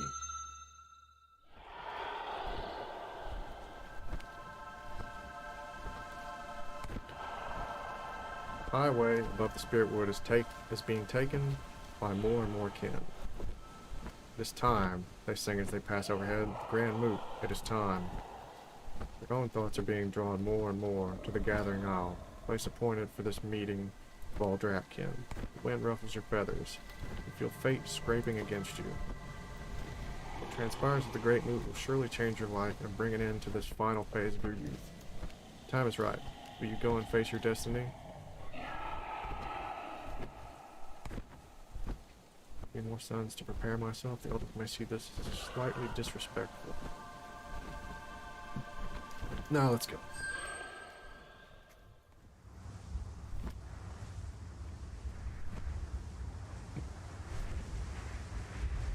We follow the gathering flight of kin, coldwards, and setwards to a large island emerging from the Great Blue. Here at the summit of the gathering hill, the future of the true children of above and below will be decided. Not since the skyfall has all Dratkind been gathered together. To be so close to so many other Dratkin is slightly terrifying, for people are not accustomed to such things, being proud sovereigns, each of their own realm, and rivals to one another. But you must face the terror of togetherness and be present. Too much is at stake to give in to fear.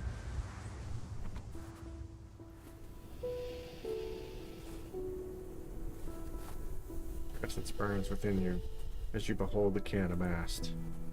The beautiful halos crowning each, from young to old, speaking of their many hard-earned epiphanies and triumphs. Some are particularly beloved by a single element, while others have achieved a balance between 2, 3, or even 4. At the highest crown of the ice-capped, slumbering fire mountain, the elders reign transcendent. There you see a blade tail of the many minds, ancient guardian of the far islands, the spiritual heads which surround its physical one constantly murmur deadly truths. There is also Fathom, keeper of the depths, who makes its home lower even than the great below, mightiest of the Sapphire clan. Even Jade Cloud, the soft-sung yet undisputed master of the Riseward lands, has come. It is said to have once won an argument with the moon, and even invented mist. These 3 elders, however, have folded their wings, signaling their intent not to sing to the many. Instead, many times burned, the broken and unbroken, mightiest of all kin, stands ascended, preparing to sing. Beside it, Darktooth the Wise, the far-traveling gatherer of knowledge, and Allmother, the last of the Crystal clan, and beloved to all, stand ready. It seems that they also wish to be heard. Suddenly, the gathering kin find themselves falling quiet, and turning all their senses to many times burned. It need not even call for silence, such is the power of a true elder of the kin.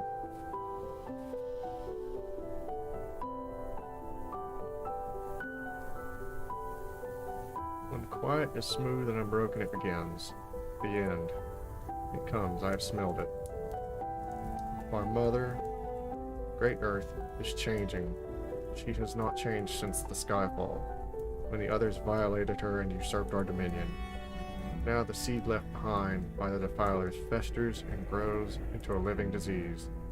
Tailless ones, flat faces, the broken custodians. They shall be the end. I have torn away the veil of time, and I have seen the world which the no-tail shall create. Gone shall be the great green and the great blue both. Instead they shall birth a great gray, which shall cover the land, the waters, even the skies above. Countless good beasts shall perish in confusion, not hunted fairly, but trapped, deceived, even enslaved. Many songs, even the songs of whole peoples and tribes of good beasts, shall be stilled, never to rise again. Hear me, our music, the music of Dratkin, is among those which shall be lost. Time has spoken, the tailless shall be our doom. The future I beheld is empty of our kind. We shall be reduced to worse than nothing. A myth I never was, which the flat faces will tell stories of to aggrandize themselves. So shall it be with the Dratkin, greatest of the true children of above and below. As more and more sun and earth's true children perish or are enslaved, there will be none to stand against the violators. babbling of the no-tails shall sound from every corner of earth, filling the air. In the absence of their other creators, they shall lose themselves. Descending into madness and profligacy, they shall choke our mother with heat and waste. As more and more of her true children vanish, there will be none to stand against them. This is the great future. Indeed, so it shall be. All of the elders have traveled into the future, some through the dreaming, some through secret musics, some through logic and reason, and all have arrived at the same result.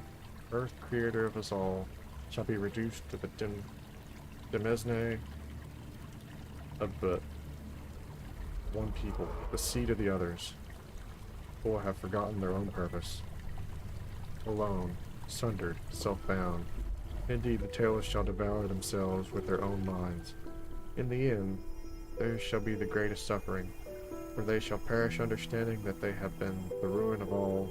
Their expansive minds shall not spare them the deep knowledge of their responsibility. The horror, my poor children all, but so it shall be. But hear now my voice, hear my song, to all kin born, and all who shall be born. Final war is now declared upon the no-tails and all of their works. Only by uniting and dedicating ourselves to this blessed act can we save Earth, who gave us life and made us great among her children. And only by bringing forth the spirit of fire hidden in us can we become sons, instruments in cleansing this future from reality. The tailors are yet weak enough that we may extinguish the flame, but they multiply quickly. Soon the Great Grey will be too probable to be uncreated. Until sun beholds Earth free from the taint of all other seed, we must become warriors all, slay every tailless which draws breath, even to the last hatchling. No kin shall leave this gathering without swearing a binding oath. Shall not suffer a flat face to live, and shall never know peace until the threat is forever gone, and the shall be changed. Such as necessity's demand, so it is, and shall be. This sun, the great cleansing of earth begins. Accumulated Dratkin are astonished. Can the naked, spirit-blind tailors really be such a threat? What dreadful music could give them such power over reality? And to intentionally hunt a species to final destruction? Such has never been done, nor has an elder forced its own way upon other kin since the rise of the ruiner empress. But if the other elders offer no challenge to this revelation, then it must be true. At a glance at the shivering of tails and the raising of feathers, you can sense the immense disquiet of the kin. Wait, my kin, there's a second way. Though the elders have all seen the same great future, and all agree that action must be taken, not all believe that the path of fire and the way of destruction shall avail us. Behold, I bring you a vision.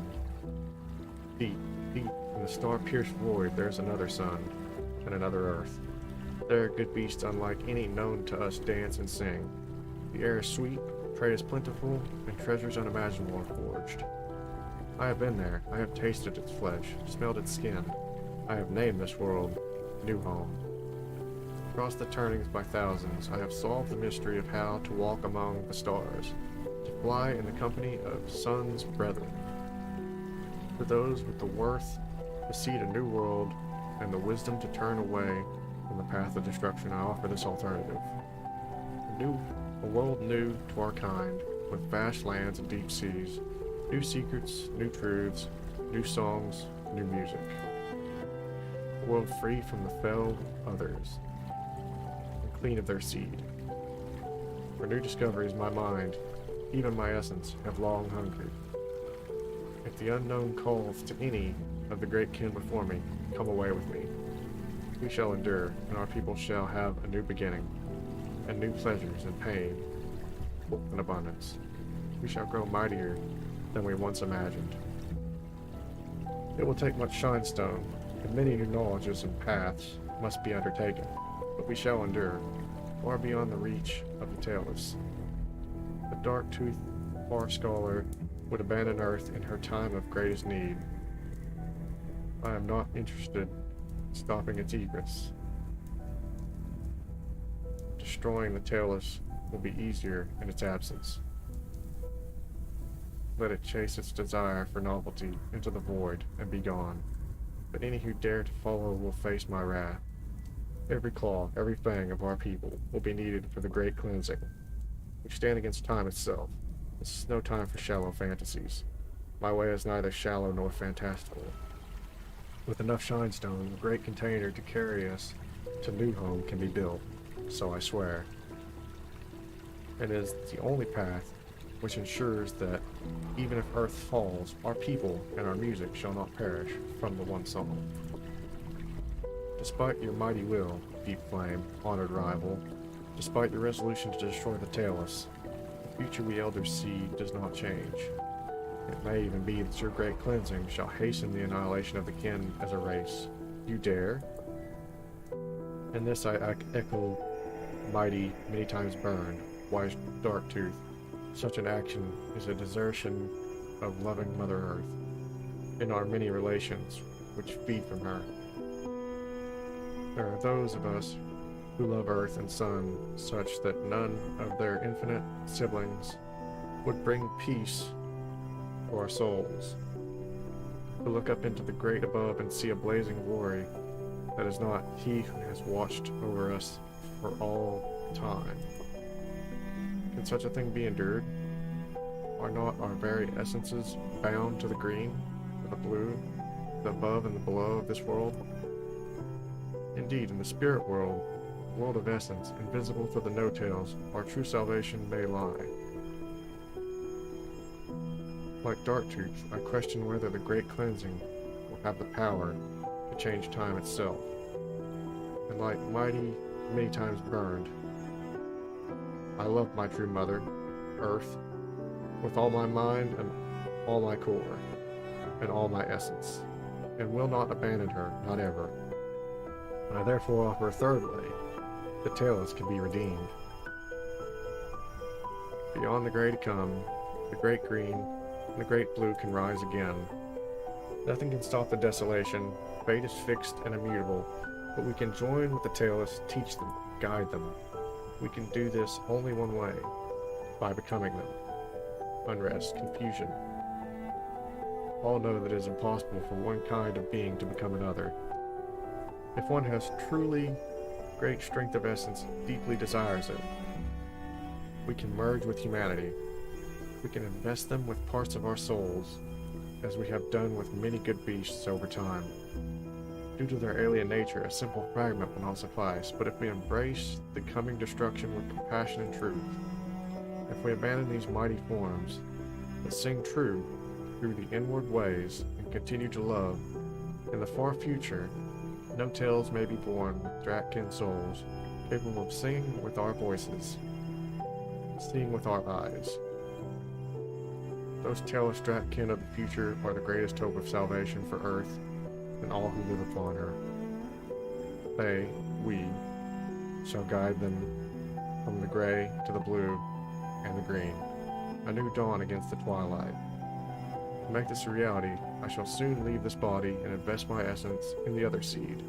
I shall perish, but my essence will be reborn, to guide the tailless orphans to lasting peace and the music of the spheres. Will none of you join me on this third way, the way of compassion? Will none of you embrace the coming darkness to bring a final light? You ask if a true and noble kin will join you in perishing in the hope that they will somehow be reborn as a flat face in a gray world without the kin? In all the lore of our people, no two people have ever united in such a way. Drak essence is for Drak flesh. Could a tailless body even contain it? This has a very low chance of success. Logic sings plainly on this matter. But if others join with me, the chances will increase. And I have come to love the tailless orphans. Many cannot help but ruffle their feathers at this. Some shake their heads, as if to scatter water away, despite the disrespect to an elder this implies. That idea, love, is known to be extremely dangerous, a conceit of lesser beings. to console them in their base need for each other to survive, and to express any kind of affection for a people who are only half from this world, the produce of the others, sworn enemies of the Brak, who do not even have tails. For a kin to beg, especially an elder, for anything at all, it is unimaginable. Judge as you wish. I shall soon be gone. This body shall perish, and I shall voluntarily cast my spirit away and ahead. But if there are any of you who have discovered the greatest secret of the One Song, that all beings, even the tailless, are one, bear the same ultimate destiny, if any of you have looked into their minds and seen the incredible wonders of which they are capable, if any of you understand that to be Drak is not just a state of body, but a state of essence, I beg of you, join me. Save the orphans, and our world along with them. Blasphemy. Madness. Your strategy assumes the failure of the Great Cleansing, and joins us with the most ruinous and degenerate entity ever to appear on our mother's holy body. No true kin would want such a thing, let alone embrace certain destruction for it. The orphans, the no-tails, did not choose to be created. They are lost and confused, half other, half good beasts. Deepest wish is not to destroy us and taint this world, but only to be loved, to know their true purpose, their true identity as children of the stars. They are deserving of our pity and our compassion, more than any good beast whose way is straight and sure and known. Nevertheless, I know much of the dispersion and accumulation of essence, and the self-sacrifice you endorse is unwise. There's no guarantee that your essence will be absorbed by a greater force, or dissipated, or enter the wrong kind of body.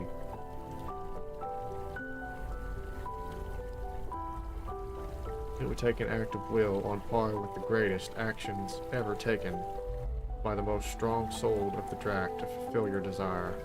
Perhaps you, beloved of all, are mighty enough in spirit that you are an elder, younger Drak, who follow you may well perish fruitlessly. Their compassion is beyond all of your logic, wise one. I believe in the depths of my heart that we can merge our peoples and save all. There is more of our music than that of the One Song in the no-tail than you know. Enough. I will hear not one song note more of this sedition. These two advocate escape or joining with the enemy. They are elders strong in many paths. They shall do as they desire. But I will allow no other Drakkin to follow them into delusion. Earth needs the kin now, as she has never needed her children before. We must do as we were made to do, destroy. With these claws, these fangs, this breath of fire which sun and earth have given us. We must stop the great future from occurring. Join with me and save that which we love. Save our relations, the good beasts, who shall be victims of our inaction if we delay or recoil from this sacred duty. Let the blue be forever blue, green forever green. The truth and the justice and the glory lie with me. We shall walk in crimson beauty along this path, or we shall perish. I have sung, so it is, and shall be. Let us then ask one newly forged. You, keeper of the spirit wood. Suddenly you feel the senses of all the kin upon you. What is happening? Why have you been singled out? You are young, but you have lived closest to the spirit of the Great Green. Wisdom is beyond all of ours. It has been since before the skyfall, before even the very first kin. Each action, each discovery, each sun has been a lesson to you from the spirit of the Great Green. Tell us, which path will you follow? To whom will you fasten your destiny? Spirit Keeper, rising flame. For one so young, you show much strength, much promise. Sing then, sing true. Recall the beauty of the green, the wild, free good beasts, which have served you, nourished you, and know that only by choosing my path can they be saved. Even as you, I am one with the wild. I am one with this world. I have been melted in its core and folded and reforged many times. One with me and become the salvation of the Great Green, the salvation of its spirit, before whom all, even I, bow and admit inferiority. Keeper of the heart of the Great Green, my beloved child, you have seen the truth of compassion. You must know by now that destruction cannot save us, destruction is wanton, and only begets more itself. Let us go together into a new future, new bodies, new voices. Together, we can save the Dratkin, the orphans, and the Great Mother all. The way has been long, but at last a young kid arrives at childhood's true end. It is an adult in body, but once a way has been chosen, then shall it be one in essence. True adults know that there is seldom a right answer, and yet we still must choose. We must move forward. This young kid has had many adventures and tasted success more often than failure. It has shown respect to tradition, and yet has not feared to tread new paths as well. O my kin and my creation, the light of true wisdom shines in you. Bloody and passionate was the dance which created you. Whatever path you choose, I shall bless it. But my deepest wish is that you, my creation, will come with me to new home. For such as you to discover its bounty, its mysteries, music may be woven to outlast even the stars themselves. All beings must ultimately leave the place of their birth and venture forward into the unknown. Your time is now. Which path shall you choose?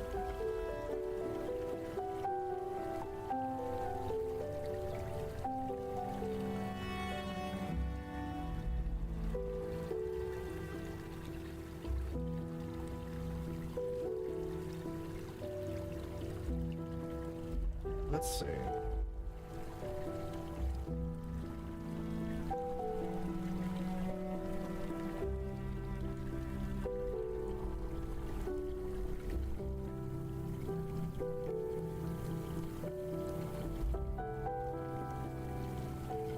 I don't know.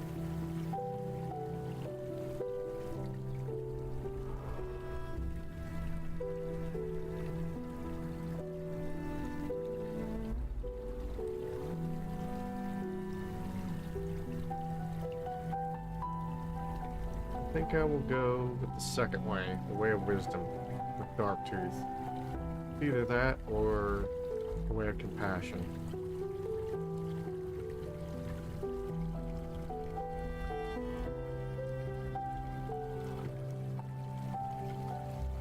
I don't know how it's going to end, but I think I will go with the second way. We truly wish to leave Earth and Sun behind, journey to a new world, and there create a new legacy, new possibilities to journey across the stars. Yes. So the choice is made. How long have I watched? Smelled this young kin, this keeper of the spirit wood, but it was a tiny hatchling when we first encountered each other. But with every sun, every turning, it has grown stronger in mind, body, and even essence. To see my own seed, my half-creation, flourishing as it has done. To hear and taste of its great deeds, as whispered by the winds of lesser good beasts. My core is alight with pride, and my mind dances and burns, awake to a new future. The one song is vast indeed, and all knowledge of it approaches nullity. However, there are few such as this young kin within it. A desire has awakened in my breast, a desire to bring this one to new home. Its proven strength, its budding wisdom, its courage and skill, they shall ensure that the Dratkin shall thrive in a new world. I accept together we shall defeat the void. Such is my song to a young kin. So deep you were in the ways of compassion. Such care have I for you. So fervently I hope you would follow me. And yet I find peace knowing that at least you shall live on. Remember the lessons of compassion when you reach new home. It has the power to save not only this world but all worlds. May you be blessed. Hold. Keeper shall not leave earth. It has strength. all strong Drakkin shall be necessary for the great cleansing, for our world to be saved from the great future. Keeper of the Spiritwood, you shall remain and join us in eradicating the tailless disease. So it is, and so it shall be.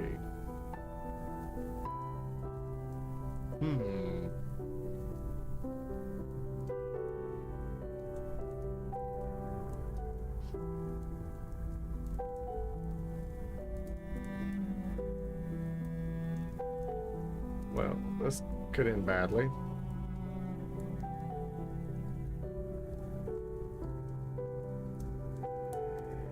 No, let's go for it. No, it shall not.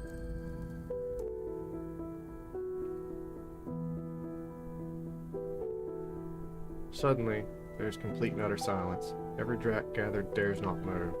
You have contradicted and indirectly challenged one of the most powerful beings known to exist on blessed earth.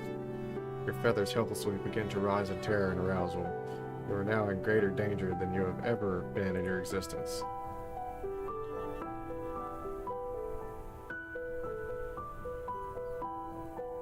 Even Darktooth and Allmother seem completely stunned. It is not easy to cause a being of thousands of turnings to be surprised, but you have managed it. Many times burned, shift its weight forward, very slightly. Crunching of ice and rock under its claws is soft. It seems deafening amidst the silence. Your strength is needed. I will therefore extend one chance for you to submit and survive. One chance alone. Do not cause me to remind those gathered of a certain truth.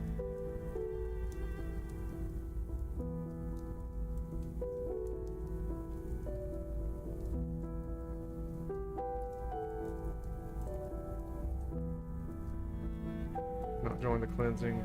Great many times burned. Do as you must.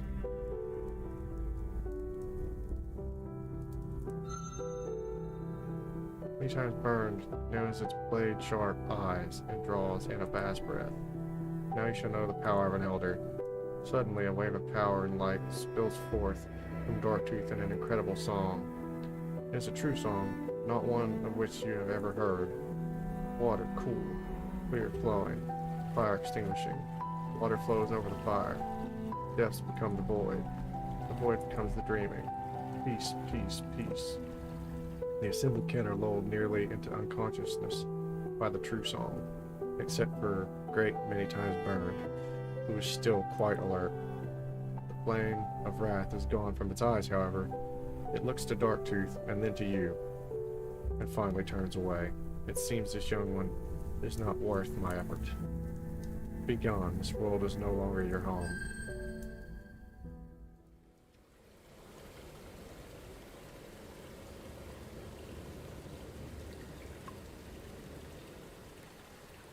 So it was that you proved yourself worthy of the greatest journey, the greatest migration ever known or attempted by the kin. While the great cleansing begins above, you join Darktooth and several other wise Drak in the construction of a vessel, which could fall upwards through the never-ending void. Many moon times and an unthinkable amount of treasure are required, but at last it is complete and the journey begun. Inside the vessel, sealed in a new freezing chamber, a second chamber of shinestone, strange fluids, and dead time.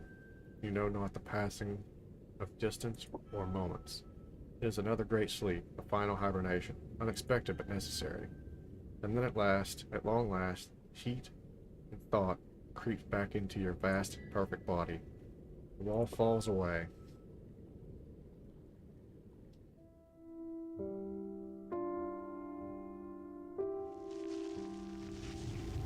When you had arrived, new home, a new adoptive mother, fertile and ready beneath your claws, a new great father blazes above, with two sisters nearby, reflecting his carnelian light. In this world, you and your descendants shall become mighty. Will you be like the others who tainted earth and force all to bend to your kind? Will this precious sphere be poor for your coming? Or will you show greater wisdom, greater compassion, and become part of this place, woven elegantly into its wonders and mysteries, high guardian of a new earth? Many shall be the tales of your adventures, your acquisitions, romances and discoveries as an adult in this new reality. Those are different tales. This story, the story of your childhood in the Great Green, is over. Perhaps you lived other childhoods, other lives as a Drac long ago. Perhaps one day you shall discover other truths, other endings to your beginning. Till then, may you be blessed. Wheel of Fortune.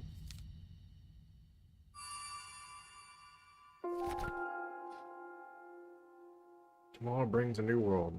For what rises must fall, and what falls must rise. This causes all artifacts to be automatically researched when acquired and may affect something in the future.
Playing Golden Treasure of the Great Green. To journey with you has been an honor. Do not forget, the true golden treasure is life itself, no matter what form you wear. We hope you will join us as we continue the story of the Dratkin people. May be blessed.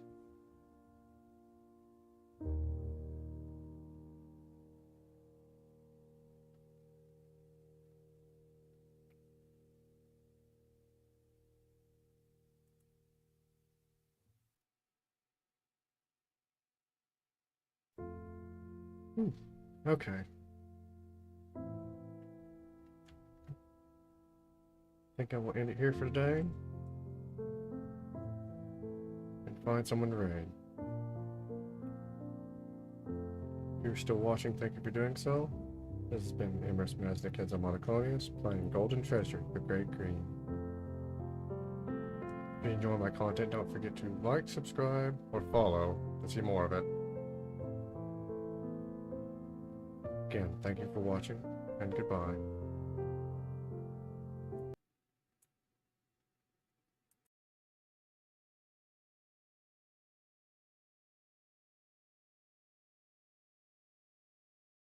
Everyone came around here, everyone else got sick, and watched the clock ticking slowly. Everyone knew the ending, opened a bag of tricks, and stumbled over their own. They blew minds away, sorta crippling, just like thunder. And it's gone today, far too happy that it's on. Well, it's the end of the world. Well, it's the end of the world. Well, it's the end of the world. Well, it's the end of the world.